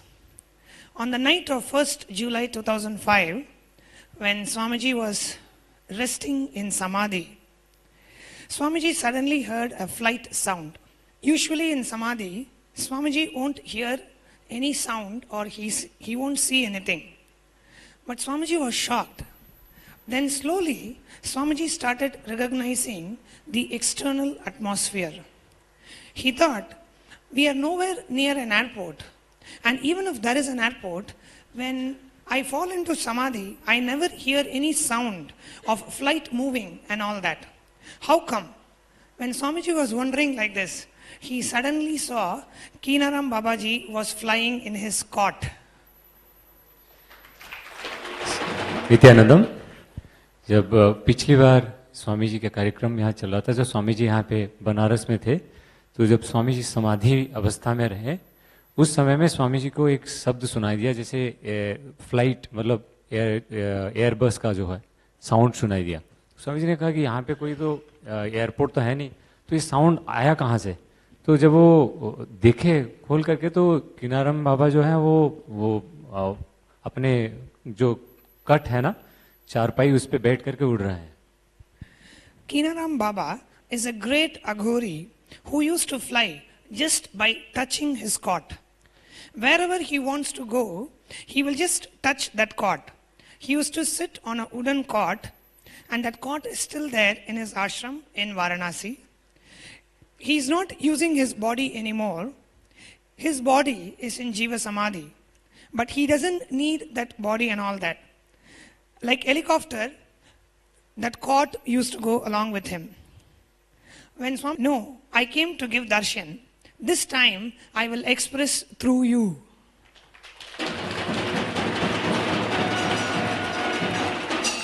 किनारम बाबा इतने महान हैं कि वो जो चारपाई है उसको छूते ही वो उड़ता है. दीक्षा हो रहे हैं वो सारे स्वामी जी के द्वारा. मैं स्वयं आपके द्वारा इसमें दीक्षा दूंगा यहाँ पे बनारस में, ऐसा उन्होंने कहा. This time I will express through you and give all the initiations. Make all these people do whatever need to be done through this Kundalini awakening. And Swamiji just bowed down in respect and offered him his respects. स्वामी अपने प्रेम पूर्ण भाव से नमस्कार किया, किनाराम बाबा जी का प्रणाम किए.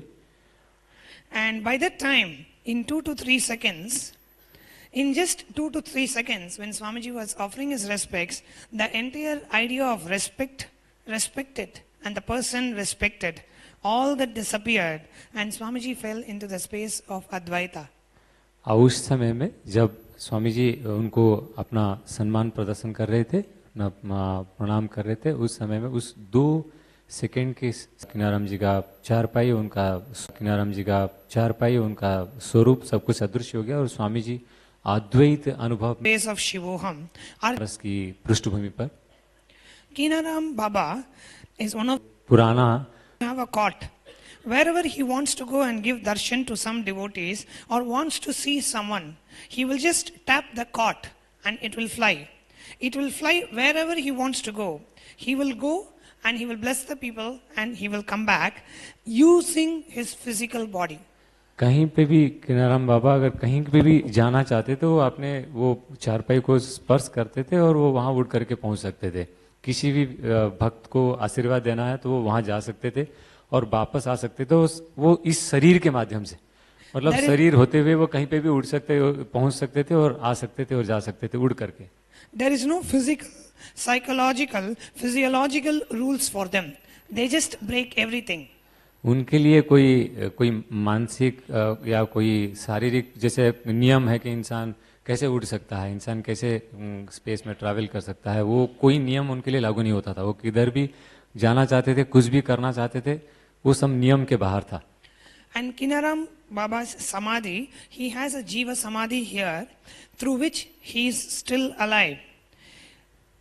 आज भी उनकी जीव समाधि है यहाँ पे और वो जागृत हैं.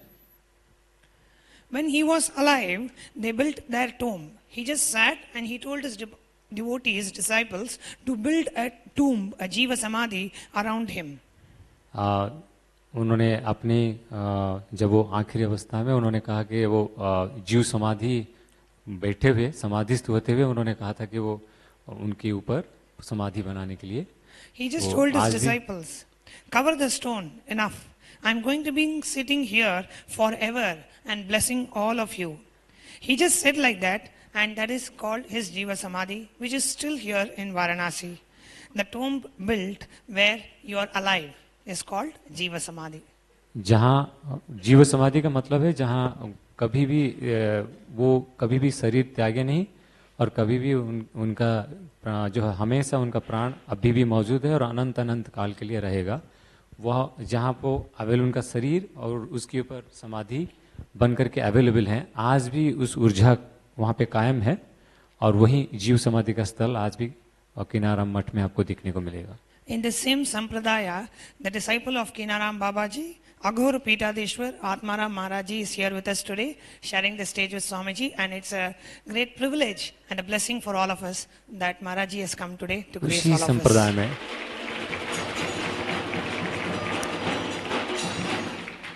उसी संप्रदाय में आज हमारे साथ उनके परम शिष्य आत्मानंद जी महाराज जी, हरिहरपुर मठ किनारम स्थल के पीठाधीश्वर हमारे साथ यहाँ पधारे हैं स्टेज पर. उन सबका जोर शोर से स्वागत करें ताली बजा करके. We now request the Maharaj ji to share a few words. आप महाराज जी से अनुरोध करेंगे कि महाराज जी कुछ शब्द बोलें हमारे सारे भक्तजनों के लिए. आदरणीय परमहंस नित्यानंद स्वामी जी, काशी के धरती पर आए हुए समस्त श्रद्धालुगण, समस्त संतगण, आप सबको बाबा आत्माराम की तरफ से शुभ प्रणाम.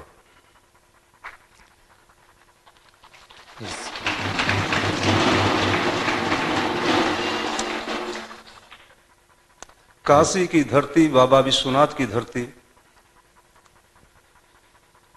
पर आप सभी लोगों का आना कितना आनंदित लग रहा है इस बरसात के मौसम में. Maharaj is feeling so great that in this rainy season and all of you are here and he is welcoming on behalf of the mutt all of you present here. मोक्षदानी माँ गंगा के पवित्र पावन भूमि पर आप सभी लोगों का हार्दिक अभिनंदन। आप लोग धर्म के माध्यम से स्वामी जी के नेतृत्व में यहाँ पधारे हुए हैं। स्वामी जी बहुत महान काम कर रहे हैं, पूरे विश्व में इनकी चर्चाएं चल रही हैं। Swamiji is doing extraordinary work for the religion, for Sanatana Dharma. All across the world, his work on the Dharma is going on. ये हमारे धर्मगुरु हैं जो हमको सही दिशा निर्देश दे रहे हैं समय समय पर। भगवान का भी अवतरण हुआ है और जब भी महान आत्माएं आती हैं तो सामाजिक परिवर्तन लाती हैं, सामाजिक कुरीतियों को मिटाती हैं, अच्छाइयों को देती हैं। Whenever divine soul comes, there is change happens in the society, and Swamiji is a divine soul. After which arrival, there have been changes happening in the society all around.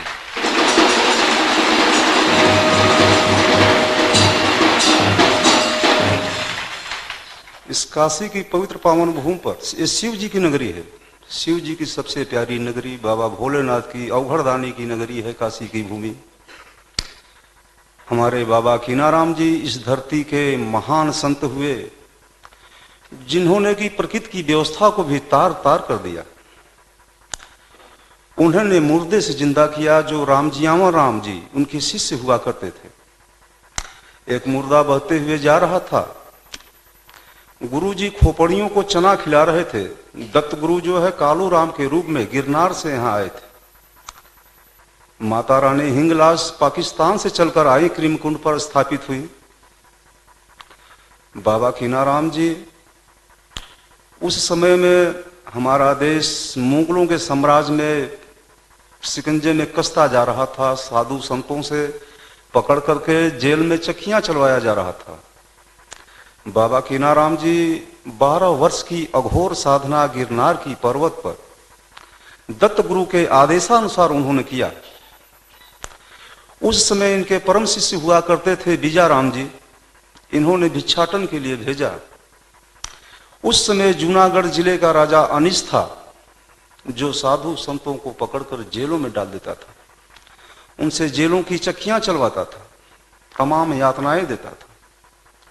Bijaram जी जब भिक्षाटन के लिए गए तो Swamiji is talking about Baba Kinaram ji.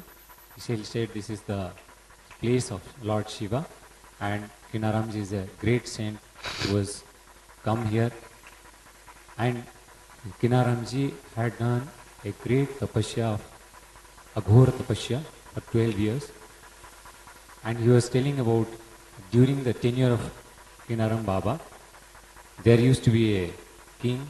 The dharma was in rule, very strong and rude ruling at that time. Bijaram को पकड़ करके अनीस के सैनिकों ने उन्हें जेल में डाल दिया। बाबा जब ध्यान लगाए तो बीजाराम जी को देखे कि जेल में पड़े हुए हैं। बाबा भी चल दिए। अनीस के सिपाही बाबा को भी पकड़कर जेल में डाल दिए। बाबा के पास एक कुबड़ी रहा करती थी, उसी कुबड़ी से उन्होंने उन चक्कियों को छू दिया। चक्कियां चलने लगी, रुकने का नाम ही नहीं ले रही थी। अनीस के सैनिक देख करके घबरा गए कि ये क्या हो गया कि चक्कियां रुकने का नाम ही नहीं ले रही। वो राजा के पास गए, अनीस भी वहां आया, देख रहा है कि चक्कियां चलने का नाम ही नहीं रुक रही हैं। तो उसने बाबा के यहाँ नतमस्तक हुआ, उनसे माफी मांगी। बाबा के आदेशानुसार समस्त संतों को उसने रिहा किया। The king was so suddenly the king was kept as one person and put in the jail. Then when Baba protested, he also got Baba and put him in the jail. Then suddenly Kinaram Baba just touched the mixture, the grinder. That time there used to be stone grinder in the jail. So when he touched the grinder, it continuously started moving, and then it didn't stop.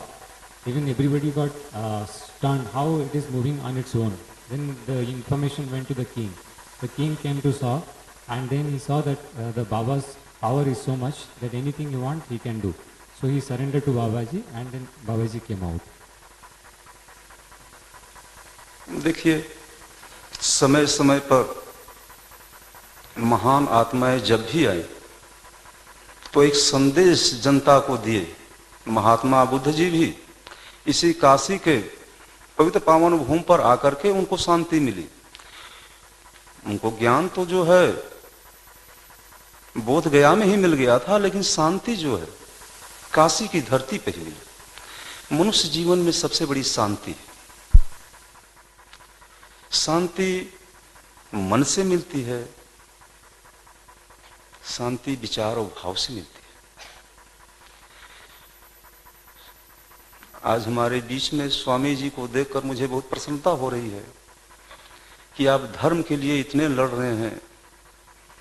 Today in the world, everybody wants peace, and peace can be attained by sadbhav and right thinking. And today he is so happy to see Swamiji radiating that and leading people into the path of peace. And he is so happy for that.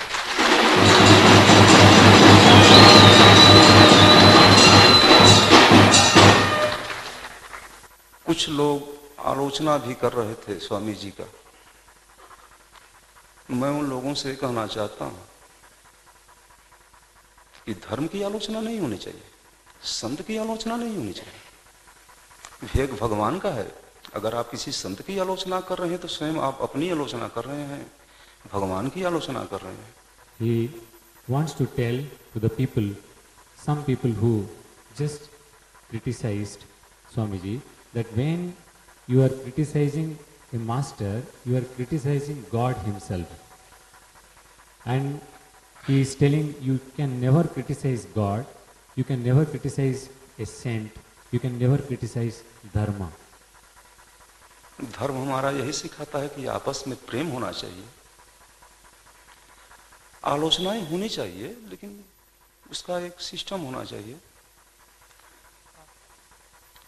रही बात धर्म की, तो धर्म तो महान है। धर्म को बचाने के लिए स्वयं भगवान शंकराचार्य के रूप में आए। 24 अवतार हो चुका है भगवान का। जब जब आए तो समाज के लिए आए हैं भगवान। महान आत्माएं जो भी आती हैं वो समाज के लिए आती हैं। Whenever any great soul comes, like Shankaracharya, always came down to protect religion. And whenever a saint appears, is to spread and protect religion. संत भगवान का व्याख्यान रामचरितमानस में सबसे पहले तुलसीदास जी ने सब कुछ लिख दिया है। संत वंदनीय होता है, संत पूजनीय होता है। Tulsidas ji has mentioned in his scriptures that the saints is to be worshipped. संत अपने जीवन की सारी खुशियों को न्यौछावर करके समाज के लिए सब कुछ समर्पित करता है। संत सहे दुख पर हित लागे। Saint sacrifices everything, gives everything to the society. So he is to be most respected. Swami ji देश विदेश में हर जगह धर्म का प्रचार प्रसार कर रहे हैं। कितना महान काम है। जरा सोचिए आप लोग कि जो व्यक्ति अपने जीवन का सारा समय परमार्थ के लिए कर रहा हो, धर्म के लिए कर रहा हो, समाज के लिए कर रहा हो, वो कितना ही वंदनीय है। The person who does everything for others' benefit, he is to be worshipped only. आज पूरा विश्व शांति की कल्पना करता है, शांति की तरफ देख रहा है, लेकिन कुछ तत्व ऐसे हैं जो समाज में अशांति फैलाते हैं, विघटनकारी व्यवस्था करते हैं। Today the whole world is looking towards peace. Everyone is looking towards peace. But in such time, some elements, they wants to create ruckus in the society. भगवान उन्हें भी सद्बुद्धि दें। Let God give them right knowledge. कि वो समाज के मुख्य धारा में आकर के कंधे से कंधा मिलाकर वो भी जो चले. They should come into the mainstream society and live with the mainstream society.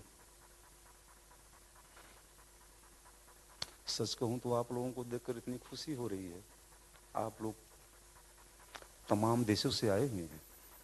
Truly speaking, seeing you, I'm feeling so happy. You all have come from various countries. अतिथि देवो हो, आप हमारे भगवान के स्वरूप हैं. You are guest here and you are like God. You are the God because guest is God. मैं बाबा विश्वनाथ जी से, काशी कोतवाल भैरवनाथ जी से, मोक्षदायिनी माँ गंगा जी से यही प्रार्थना करता हूं कि आप लोगों को आजीवन सुख और शांति प्रदान करें. I pray to Lord Shiva, Kashi Vishwanatha. I pray to Ma Ganga Maya and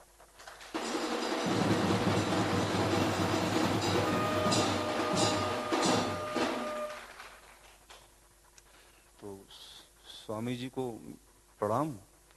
समस्त भक्तजनों को शुभ आशीर्वाद. समस्त संत जनों को मेरा हार्दिक शुभ प्रणाम. is offering his pranam to Swamiji and his blessings to all the devotees and his greetings to all the saints sitting here in the audience.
Nithyanandeshwara samarambam Nithyanandeshwari madhyamam Asmadacharya paryantam Vande Guru Paramparam.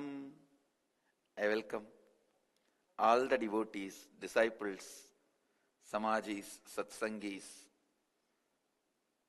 Sri Mahans, Mahans, Kotaris, Tanidars, Acharyas, Balasans, visitors, viewers, everyone sitting with us in Anandavana and all over the world through two-way video conferencing in Sadhana TV, Nithyananda TV, and two-way video conferencing having Nayana Diksha. Cities sitting with us in two-way video conferencing. Ohio Adinam, Los Angeles Adinam, Kuala Lumpur Adinam, Vancouver, Seattle Adinam, Chennai Tiruvanmiyur, Guadalupe Rameshwaram, Oklahoma Adinam, San Jose Adinam, Mukta Seattle, Oman Adinam, Dubai Adinam, Ozur Adinam, Bangalore North, Grasse France, North San Antonio Texas, Houston Adinam, Singapore Adinam, Bidadi, London Southwest, Hyderabad Gupta Kashi, and I welcome all of you with my love and respects. Some more cities are joining like Mill Valley, Kulim, Malaysia. So many more cities are joining.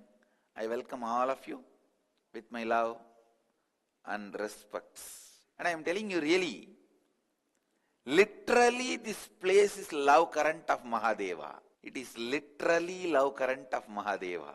Mahadeva's love current can come down to any lowest need of your life. Like Vandi in Madurai did not have a labor to do her job. She did not have a coolie. Mahadeva comes down as a coolie. It can be as simple as being a coolie, not having a coolie, or as important as trying to know the meaning of the Vedas. The rishis are little deluded, confused, did not know the meaning of the Vedas. He comes down immediately as Dakshinamurti. Old lady did not get a coolie to do her job. She did not have a labor to do her job. Immediately Mahadeva comes down. Sometimes I wonder how to spell Mahadeva's love current in words. I tell you, it has to be experienced physically in Anandavana, the way he embraces you from all directions, from all 360 directions, how Mahadeva embraces you, that need to be experienced, that need to be lived, that need to be tasted. I tell you, don't even take my words for granted. Don't even think I am repeating the same. Please understand, if I am repeating the same, I am experiencing the same. That is what it means. Be very clear. Don't take my words for granted.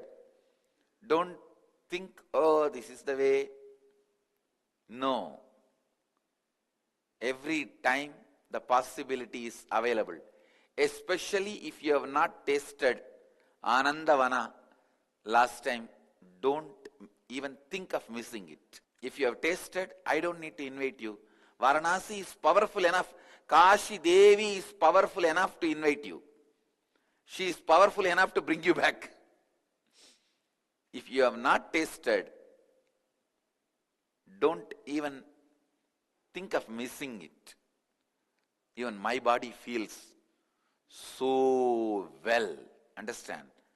The kind of a wellness I feel From the moment I entered, see, actually in the flight I was just closing the eyes and resting in samadhi. I can see like a huge light beam, that very border of Varanasi, the boundary of Varanasi was like a huge light shaft. When the flight entered into that shaft, I just know I am in the field of Mahadeva. See here, Mahadeva is not just Vishwanatha, all gods put together.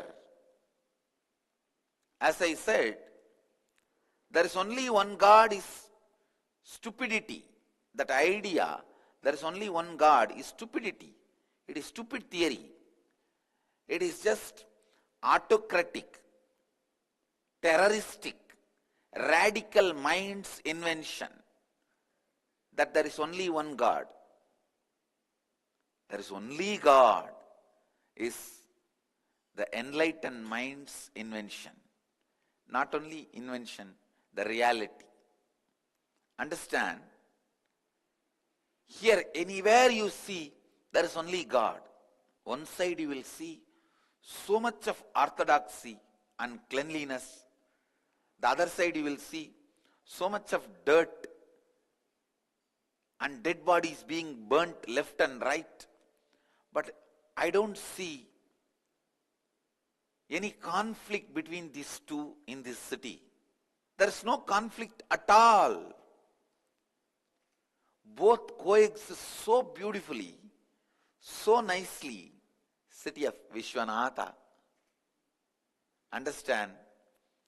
He has allowed, he has accepted, he has imbibed, he made everyone part of himself. That is Mahadeva. Mahadeva, a large welcoming energy in Anandavana. No one goes without food in this city even now. Please understand, anybody enters this city. Kalabhairava is there to protect them. Annapurani is there to feed them. They are all living energies in this city. Not mythological figures, not some technical figures, not some ideological representative idols. No. They are all living energies, much more living than the way you think you live. They are more intense than your very existence. So understand, life started here. Living started here. Life continues to happen here. This city is older than legends, older than the Puranas, older than the stories, older than everything that exists. I can say at least older twice than anything exists or you can imagine. The city Anandavana is older than Ganga itself. Even before Ganga came to planet Earth, landed on planet Earth, the Anandavana existed. Ganga came to have darshan of Anandavana, Kashi, Vishwanatha, because the city is not geographically natural flow of the water. Please understand. If the water flows naturally, Ganga flows naturally, it would have never come to Varanasi. It's a conscious effort to turn, going against the usual geographically defined direction. She touches Vishwanatha, bathes Vishwanatha, worships Vishwanatha, and then continues her journey.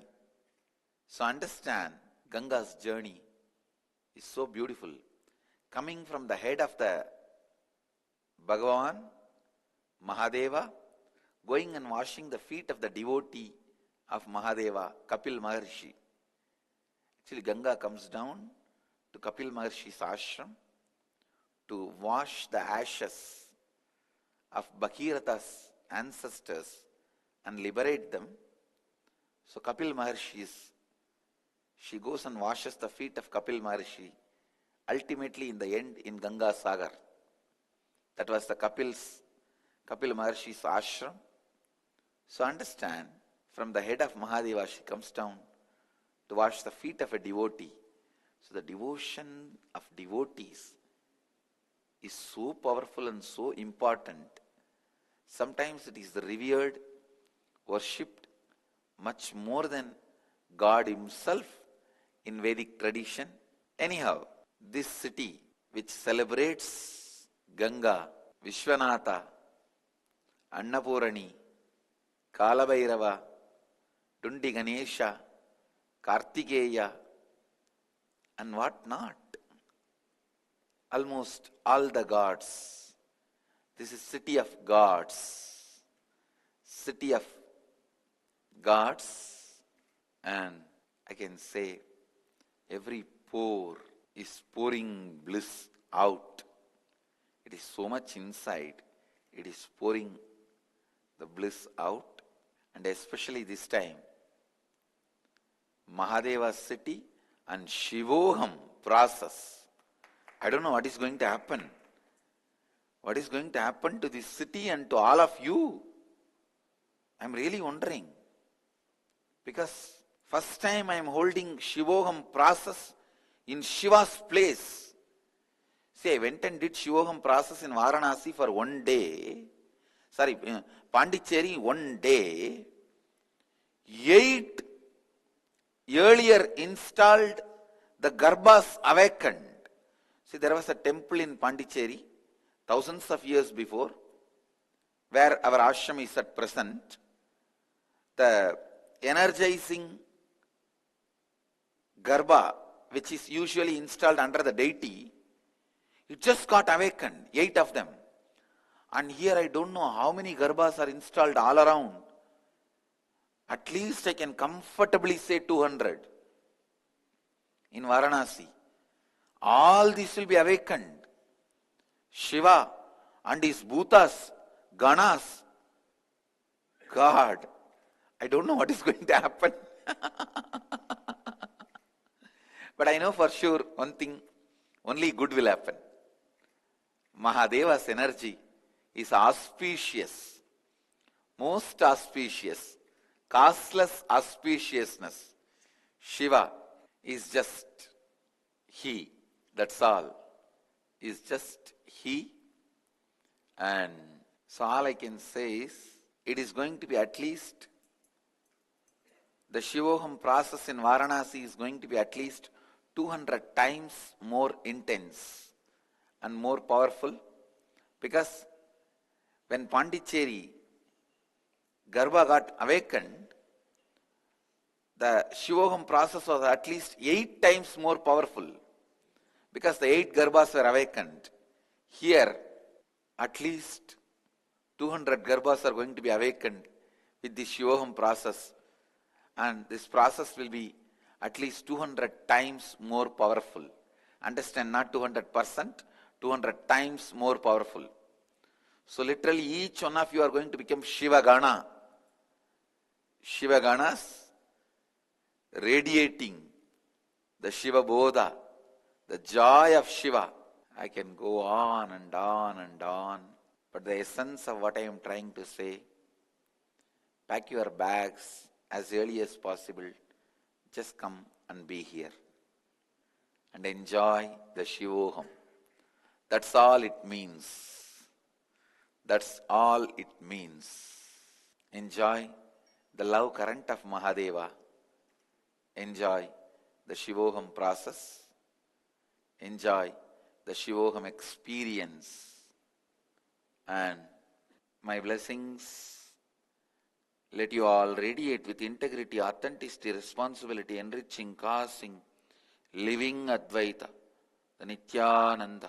Nithyananda Dhyanapitham, Nithyananda Nagar, off Mysore Road, Bidadi, Bengaluru. Phone 08027279999. www.nithyananda.org, www.youtube.com/lifeblissfoundation.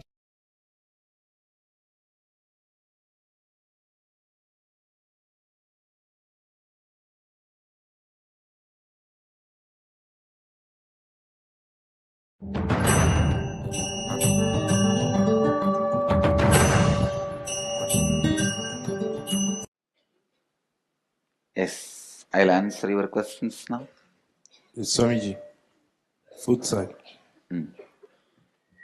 Well, when you say that sometimes we ask you for something and then when you try to give it to us, we are saying no. Which part of us is saying no? For anything you want, always one part of you does not want that in your life. That is why still you have not got it. Anything you want fully will be there. See, even relationship or money. One part of you which want to live active life wants money. One part of you which is always afraid and feeling the fear, feels, oh, if money comes, I have to do so many things and maintain it. It's an insecurity. And insecurity without money is much more easy to handle than the insecurity with money. Okay, so then, Threats. So all that is the confusion. okay, so why don't you ever tell us, oh, you said no, let's try again? I don't want to, you are asking me, I should tell no? You should tell us that when you try to give it to us, we said no to you. Because we're not aware of that. So Okay, what I am saying, now you can make a clear statement within you, whether I am aware or not, this is what I want. If any part of me says, no, please don't listen, give this to me. That will give me the right to give that to you. okay. That will give me the right to give the clarity to you. Thank you. And what do you want? Swamiji, foot side.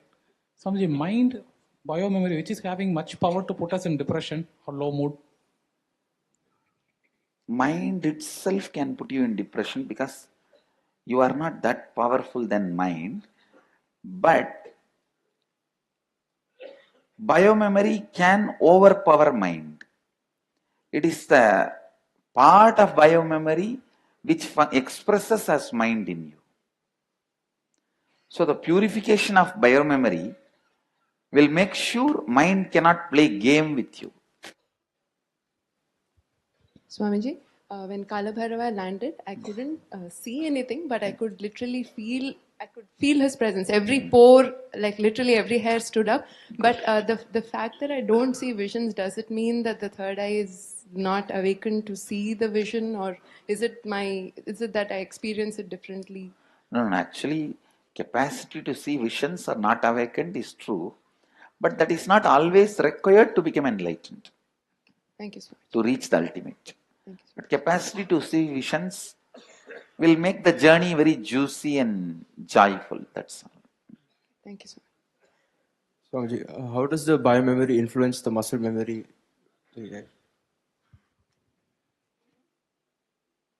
Biomemory is the owner, higher power. Muscle memory is the smaller, like your everyday likes, dislikes also is finally dependent on the way you respond to your deepest fears and greed. Does this process remove intense anger? Does this process remove intense anger? Intense anger is nothing but the violence you carry about you. So naturally that will be healed. When that is healed, the anger will disappear. Actually, the Shivoham experience is much more than enlightenment. In enlightenment, the powers may not express. But in Shivoham process, sure powers will start expressing. Because Mahadeva comes with all his glory, with all his powers and strength and energies and is there any correlation between what sort of patterns are stored in which part of our body? yes. If you always feel life is too much. You will have the knee, that too much is stored on the knees. Okay. And constantly feeling stressful and too much responsibility you have, it affects the shoulder. Feeling emotionally unable to trust, that affects this area. So the specific parts of the body do directly record specific biomemories, and they do get affected by it. So what would be for the head, Swamiji?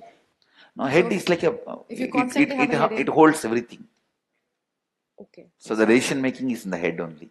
So if I constantly have a headache, it means that it's overall. No, you everything. feel the decision making is too much. Okay. Thank you, Swamiji. You said the juiciness that people experience from like the visions and, you know, being very physical through the process. Is that contingent upon like the type of past life that they might have had? Or? No. It has nothing to do with the past life. Is there a way to cultivate that? Huh? Is there a way that I don't really have that experience? Is there a way to cultivate that? No, you don't need to cultivate and all this process. This is whatever I am doing now doesn't come by you cultivating. You cultivating will take, I don't know how many births. So understand. Okay. So don't worry about that. Okay. Yes, Swamiji. Once the process starts, do we just go with the flow and assume that all our desires will be fulfilled, or do we need to make a strong sankalpa? Nothing. You don't need to do anything. Thank you. Swamiji, where the self-doubt feeling is in the body, is there... Oh, say, SDHD is all over the body. Okay. So while the process, I was sleeping, but I'm sorry, my eyes were open. I was seeing you. Okay, but I don't know, somehow I was sleeping. That is the restful awareness. That's okay. Go ahead. Could you elaborate more on what you said about the Shivoham process being, or what I heard you say about Shivoham process being more than enlightenment, and also in the context? You see, in the enlightenment, you may not get powers. It is just getting annihilated. Your individual identity getting annihilated. There is no guarantee your biomemories will start radiating extraordinary powers. Understand? In the enlightenment, the very goal idea is your thoughts about it. And you get into the conscious space, leaving the thought. So it may be the same pond in which you take bath, but different steps. The enlightenment step area, if you get into the pond, it's a water without any color. But the Shivoham steps, if you get into the same pond, it's a water full of colors. It's a colorful water there. So when you come back, you will be so colorful. Could you help me understand what you're doing with respect to the states of consciousness or levels of samadhi? The states of consciousness, I am putting you in the Nirvikalpa Samadhi, but taking you in the direction, even before you go or after you experience. See, the route in which you go, usually you come back in the same route only. So the route I am taking you is full of so many powers and experiences and a colorful, life-based route. So when you go and come back in that same route, while you are going, an fullness, the joy with multiple powers and ability to manipulate your reality. When you keep commanding our Kundalini to be awakened, somehow in my body, personally, I feel normal, just as everything, and I'm just wondering if I'm not benefiting, but if my Kundalini is being awakened. Don't worry about that. Whether your body, what you feel normal, all about that, don't worry. Okay. You will see it's happening. Thank you. What was that light? What was that white light coming out of your forehead? When the samadhi, the experiences. See,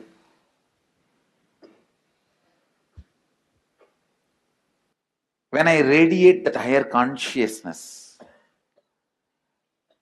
based on each one of your expectations and need, that consciousness appears to you.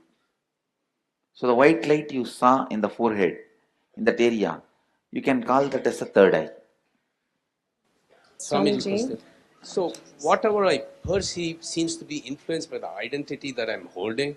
So is Shivoham an identity also? No, the identity will be eaten away by Shivoham. See, only the minimal identity required to handle your day-to-day life, without others feeling that you are alien, only that much will be allowed to be, but you yourself will not be connecting with it as you usually connect with it. See, the minimum identity which is required for people not to feel you are an alien only will be left in you. I can't help but notice a lot of people are falling asleep, including myself. What is the body going through for it to shut down like a lampshade, to just whenever your awake? body feels too much is happening, it falls asleep. There is an automatic shutdown system when it feels too much is happening. It's like if you feel through every pore somebody is entering you, you feel, come on, let me sleep. That is why even if you stand in the waterfalls, if the water tries to enter, because of the pressure, naturally it tries to enter into every pore of your body, you feel like falling asleep. Immediately after the bath, you will feel like falling asleep. It's like a conscious waterfalls. This thing what you told about this enlightenment and Shiva is very interesting, Swamiji, because last time I had this doubt. I asked what is the difference between sannyas and enlightenment.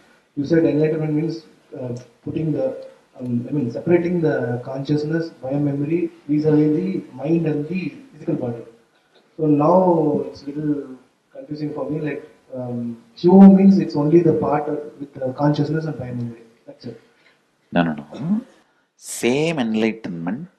In Shivoham, you get powers. That's all. Different powers will be awakened in you. Your brain will become more sharp. Your decision making will become more powerful. You will be able to see the future. Third eye awakening. Like this, different powers also starts getting awakened in your system. Because Shiva, enlightenment with all the auspicious qualities. See, Satchidananda with Ananta Kalyana Gunas is Shiva. Satchidanandam is the enlightenment. The consciousness, awareness, bliss is enlightenment. But Shiva is consciousness, awareness and bliss and all the powers expressing. In enlightenment, all the powers are potential. But in the Shivoham process, all the powers will be expressing. Understand? You see, I can give you some visible example. Ramana Maharishi is enlightened. I'm not disrespecting. But if you see the powers Paramahamsa Yogananda radiated, he is also enlightened. Powers Paramahamsa Yogananda radiated is totally different. Ramana Maharishi radiated only that silence and bliss. But with Paramahamsa Yogananda, you see so many powers manifesting. Like that, when you, in the Shivoham process, when you travel in this path, you manifest tons and tons of powers also. So we did the Homa yesterday, and you mentioned that it was a prerequisite for this process. We have another puja in 2 days, the Maheshwar puja. See, I said, it will be great to have mother's permission to enter into Shivoham process because she holds the key for home. It's only always with her blessing you can enter into the house. Yes. So I understand that the Maheshwar puja is mainly for the departed souls, but will it have any effect on the person who's... See, basically Maheshwar puja, more than the departed soul, the component which they left in you gets completed. That is the way it directly affects you. Please understand. For example, somebody's father, he left. He will be already in another one body if he has had a natural death. But the incompletions he left with you, the incompletions you have with him, he will still be suffering with that same pattern in his new father, new life. In the Maheshwara Puja, when this part of him is completed, suddenly he will be complete with those patterns. He will be moving in his life to the next level. So Maheshwara Puja does more in you. I can say that at least equal to you than what it does to the people who have left the body. All, not only Maheshwara Puja, Shraddha, everything.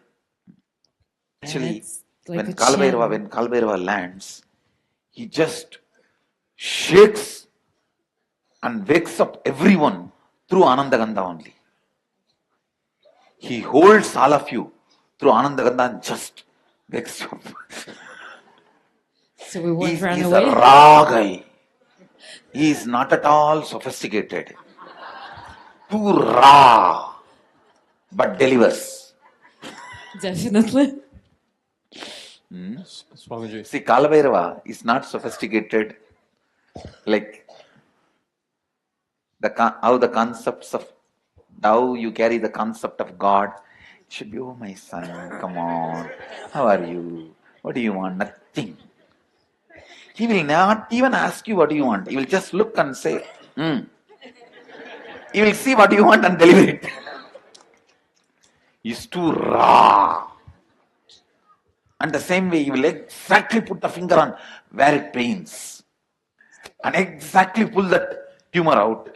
He won't even tell you, hey, I'm going to do surgery. You get ready, prepare.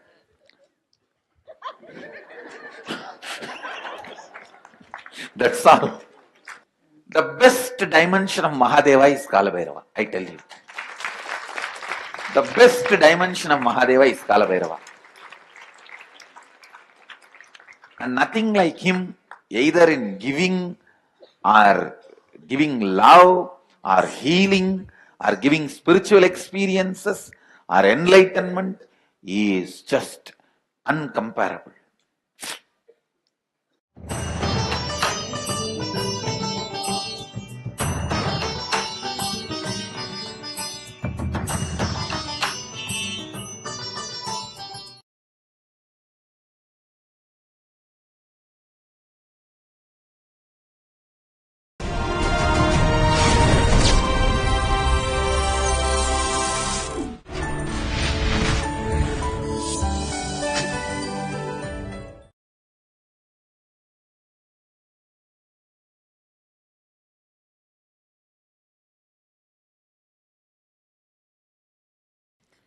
Nithyanandeshwara Samarambam Nithyanandeshwari Madhyamam Asmadacharya Paryantam Vande Guru Paramparam. I welcome all of you, all the devotees, disciples, visitors, viewers, Sri Mahants, Mahants, Tanedar, Kotari,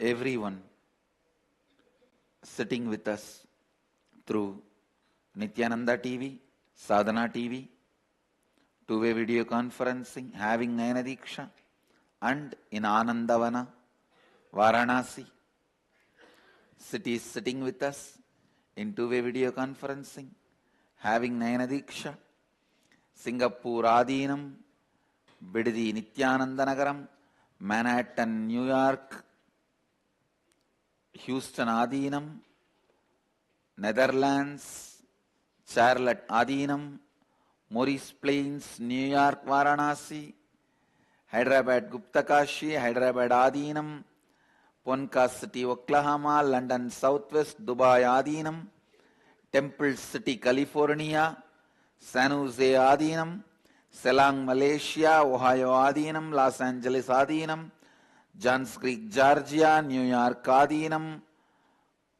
Purnananda, China, Seattle, Adinam, Phoenix, Arizona, Toronto, Adinam, New York, Adinam, Sedona, Arizona, New Zealand, Adi Arunachalam, Vancouver, Bhubaneswar, Surrey, Canada, and lot more cities. St. Louis, Adinam, some more cities joining. Oman, Adinam, Torrance, California.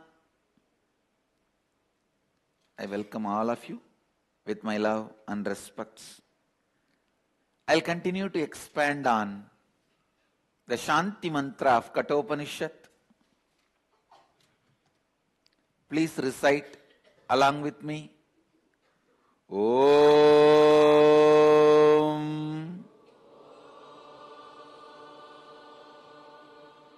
Sahana Bhavatu Sahanau Bhunaktu Sahaviryam Karavavahai Tejas Vinavaditamastu Ma Vitvishavahay Om Shanti Shanti Shanti. Please listen and repeat once more. Om Sahana Bhavatu Sahanau Bhunaktu Sahaviryam Karavavahai Tejas Vinavaditamastu Ma Vitvishavahay Om Shanti Shanti Shanti.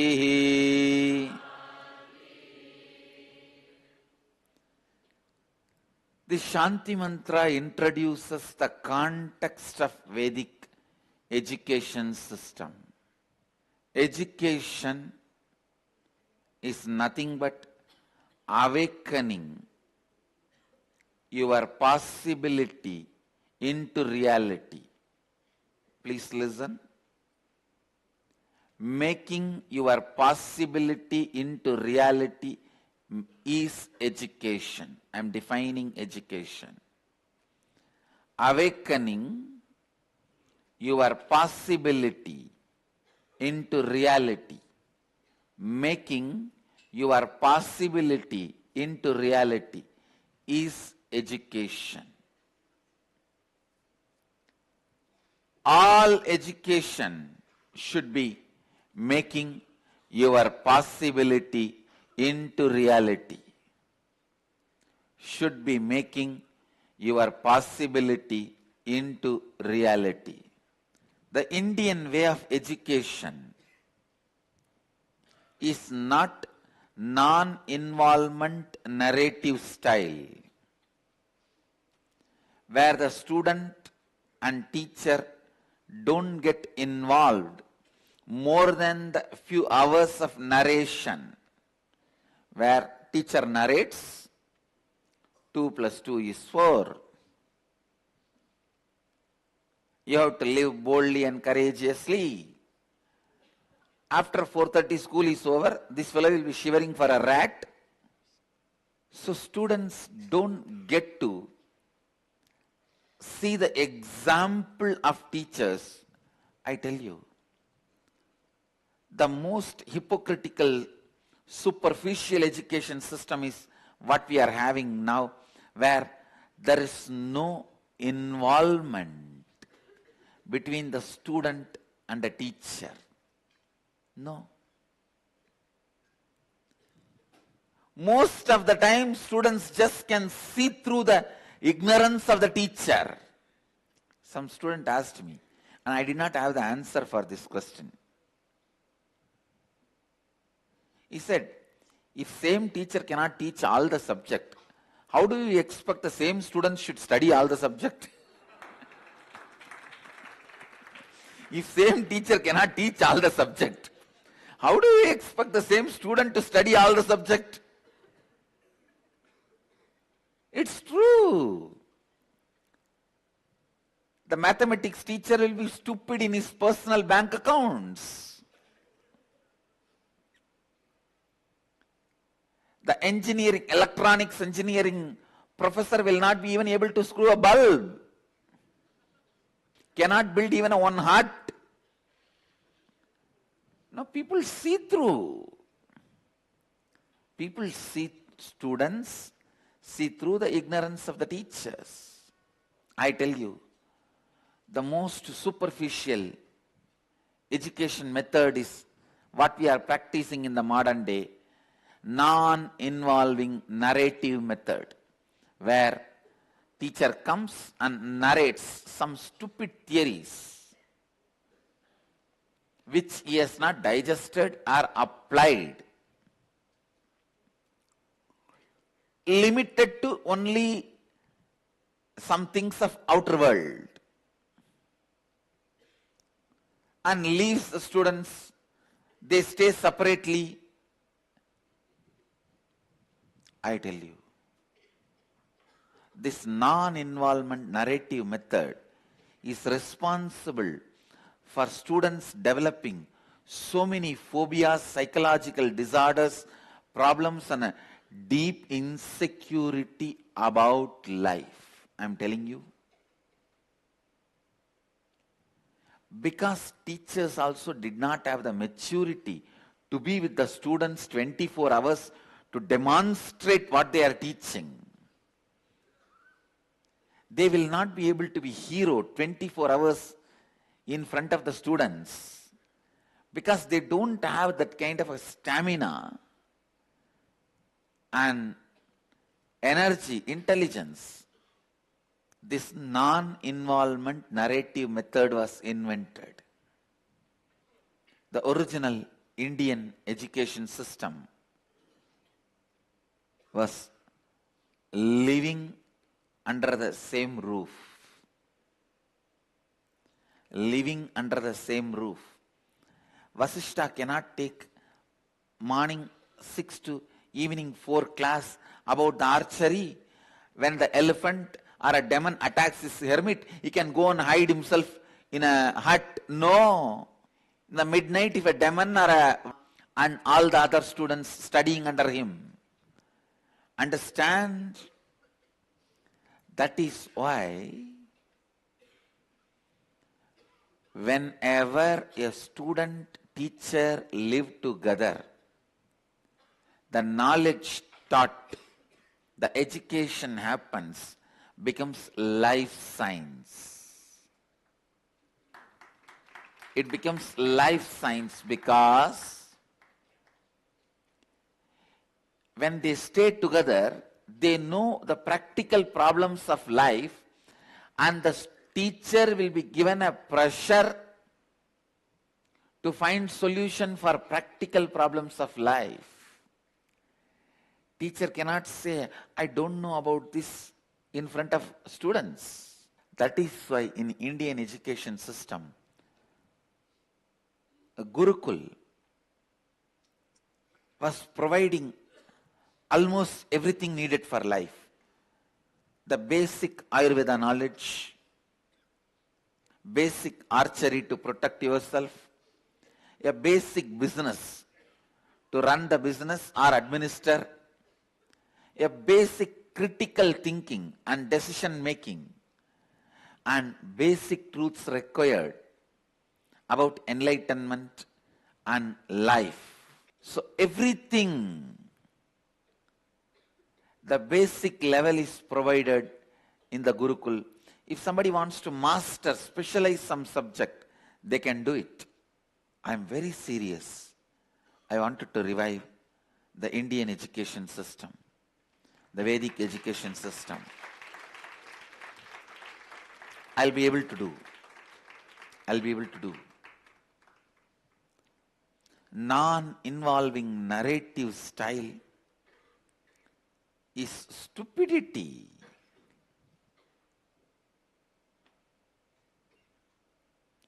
It's really stupidity. We need teachers who themselves are living in the space of completion,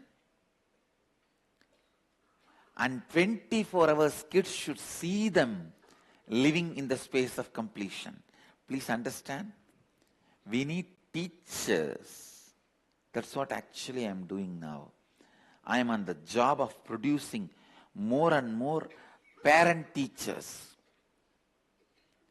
who themselves live in the space of completion, where the kids see the parents, teachers living in the space of completion, living enlightenment.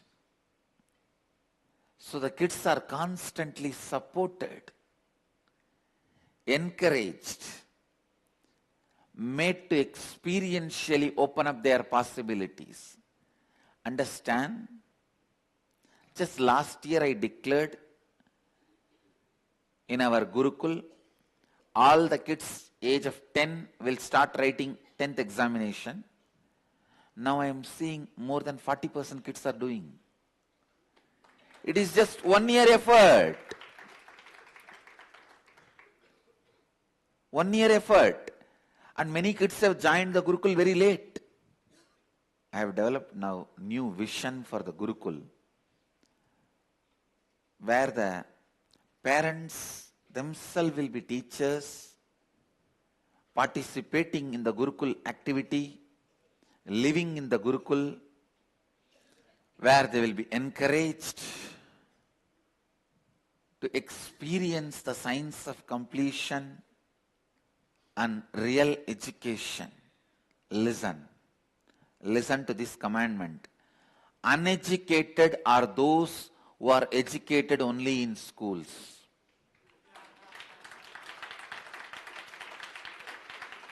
Uneducated are those who are educated only in schools. Listen to this declaration. Uneducated are those who are educated only in schools. If somebody is educated only in the school hours, if somebody is educated only in the school hours, the kid is truly uneducated. Education means only the tool to awaken your possibility should be given to you, and you should go on exploring and awakening multiple possibilities of you without any special teachers for those possibilities. That is education.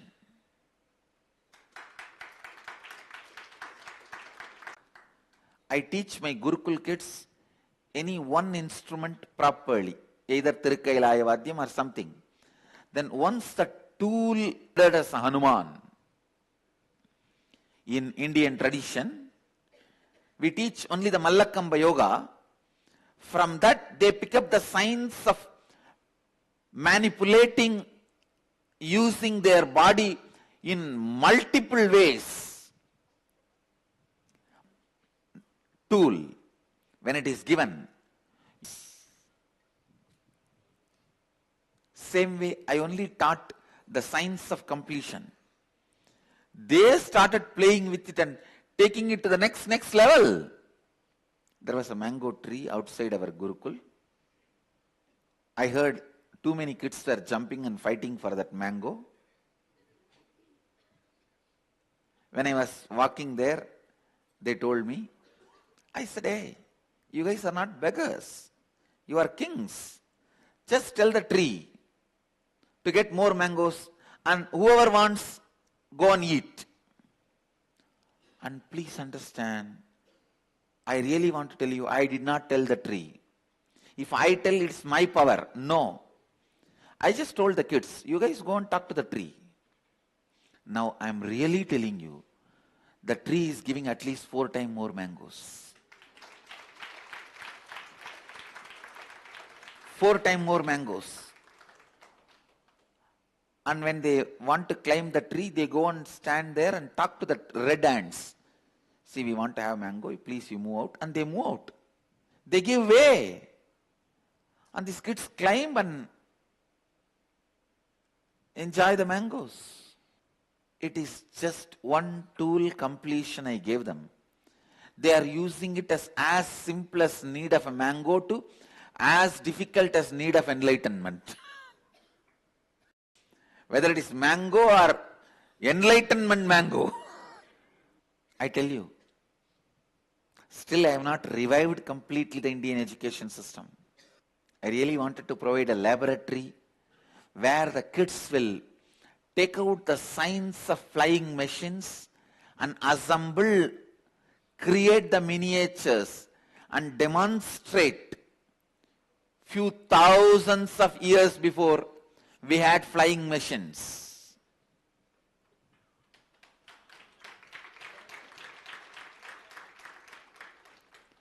Few thousands of years before we had batteries. Just with Ayurvedic herbs, Agastya created batteries. We have all these references, all this knowledge. I wanted a laboratory and I'll do it. I'll do it.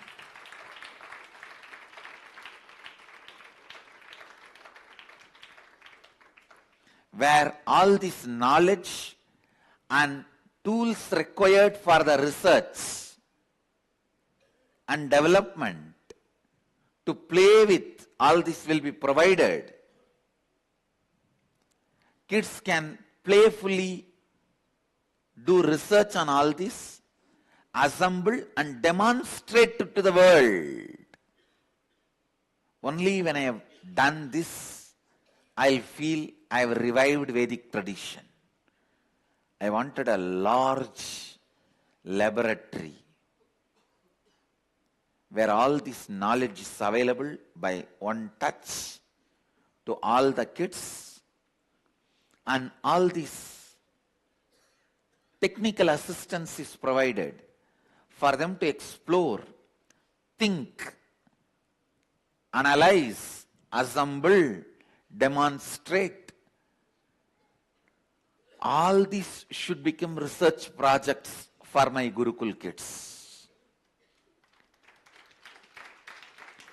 Actually, this is the way I wanted the Indian education system to be revived. Not just awakening the science of enlightenment. That's one part. Not just awakening the science of completion. That's only one part. They demonstrating blindfold reading, talking to the plants and making the rose plant drop the thorn, or talking to the mango tree and getting 4 times more mangoes, and all this only one part of Indian education. Our masters used inner powers and outer technology and achieved tons and tons of comforts and luxuries for human beings. I want all that from the original technology to be revived.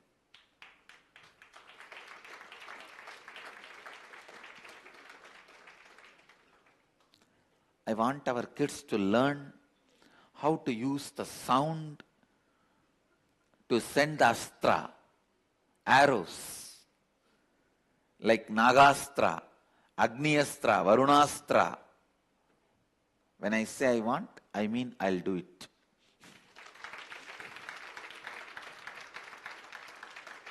No, I wanted the whole Indian education system to be revived because it has some of the unique things. Understand, the real education is done from biomemory to biomemory, not from muscle memory to muscle memory. No. Real education is done from the basic beliefs of the teacher to the basic beliefs of the student, not from the actions and words of the teacher to the actions and words of the student. That is too superficial. That is too superficial. From words and actions of teacher to the words and actions of the student, easily teacher can cheat the student. Most of the teachers are cheaters. It is not coincidence, the sounds are very close and matching. Because just from words and action to words and action, you can easily manipulate. That is not real education. It's from biomemory to biomemory. Biomemory to biomemory.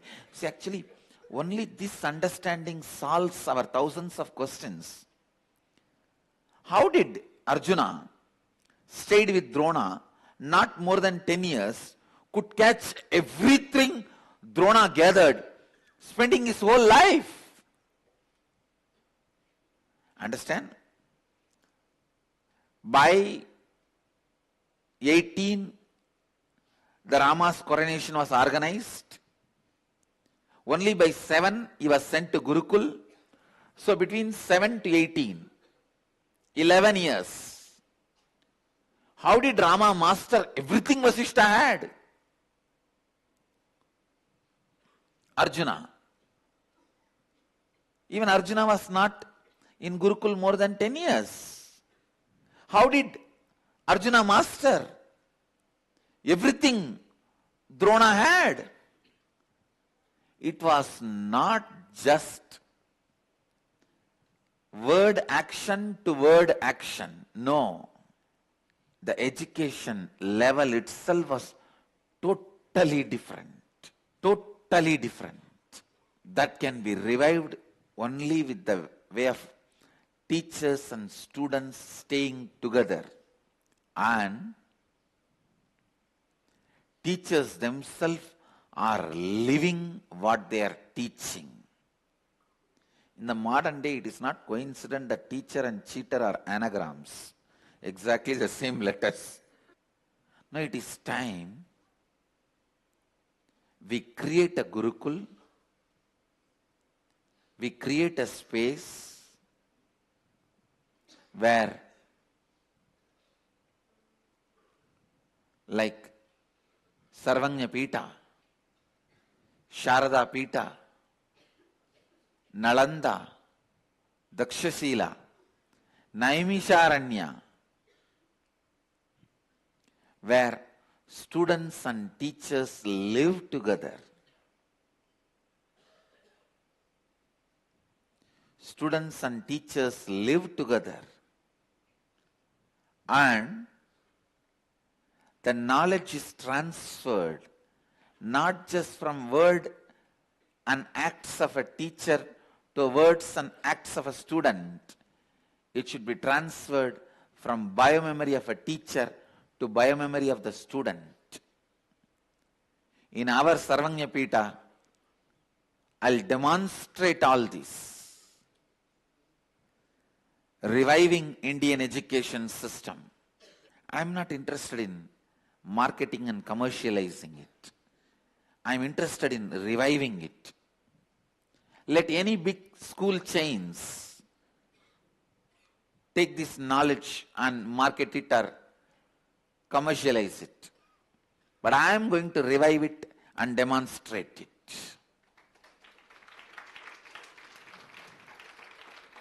I am really going to revive it and demonstrate it. Offer it to the world free. Take this. Everything, our science of building homes, vastu, establishing villages and towns, making deities, consecrating the space and doing prana pratishtha to deities. Please understand, consecration is not equivalent word for prana pratishtha. Consecration is too poor word. Maybe for something very low, the consecration word is okay, but not for the prana pratishtha. Astrology, vastu, all the ubangas of Vedas, Jyotisha, Ayurveda, everything will be studied and made user-friendly and demonstrated to the world. Will experientially demonstrate the formulas, methodologies to the world. I think the real Indian education system is all about demonstration, living, experientially living. Breathing life into matter is prana pratishtha. It can never be reduced to a small word, consecration. No. Breathing life into matter. Putting matter into life is pattern. Breathing life into matter is prana pratishtha. When you put the matter into life, reduce the matter into life, it is pattern, engram, incompletion. When you breathe life into matter, it is prana pratishtha. When you make stone into God, it is prana pratishtha. When you make God, which is you, into stone, it is incompletion. When you turn God, which is you, into stone, it is incompletion. When you turn a stone into God, it is prana pratishtha. The great Indian way of educating should be revived. Only then the Shanti mantra will become reality for all of us. I'll read out the meaning of the Shanti mantra. Translation. Om, may we both, the Guru and disciples, together be protected. May we both be nourished and enriched. May we both bring our hands together and work with great strength, energy and enthusiasm from the space of powerfulness. May our study and learning together illumine us both with the sharp, absolute light of higher intelligence. So be it. May we both not have enmity or incompletion with each other. That is Ma vit vishavahai. May we both not have enmity or incompletion with each other. Now this shows the kind of a space student was given by the teacher. Means once the education is done, his teacher is not going to retain anything with him. He is going to give everything to the student. So he is requesting now itself, don't turn your arrows towards me. because I'm going to teach you everything. I'm not going to keep anything in reserve for me. India has seen some of the greatest teachers. Greatest teachers. Amazing teachers who demonstrated teaching altogether in a different level. Now my first and foremost work is produce that kind of a teachers. Today I give the clarion call to the whole world through this satsang. Whoever wants to revive the Indian way of education, I call all of you on behalf of Veda Mata. Come, my Gurukul is open for you to get trained as teachers and teach.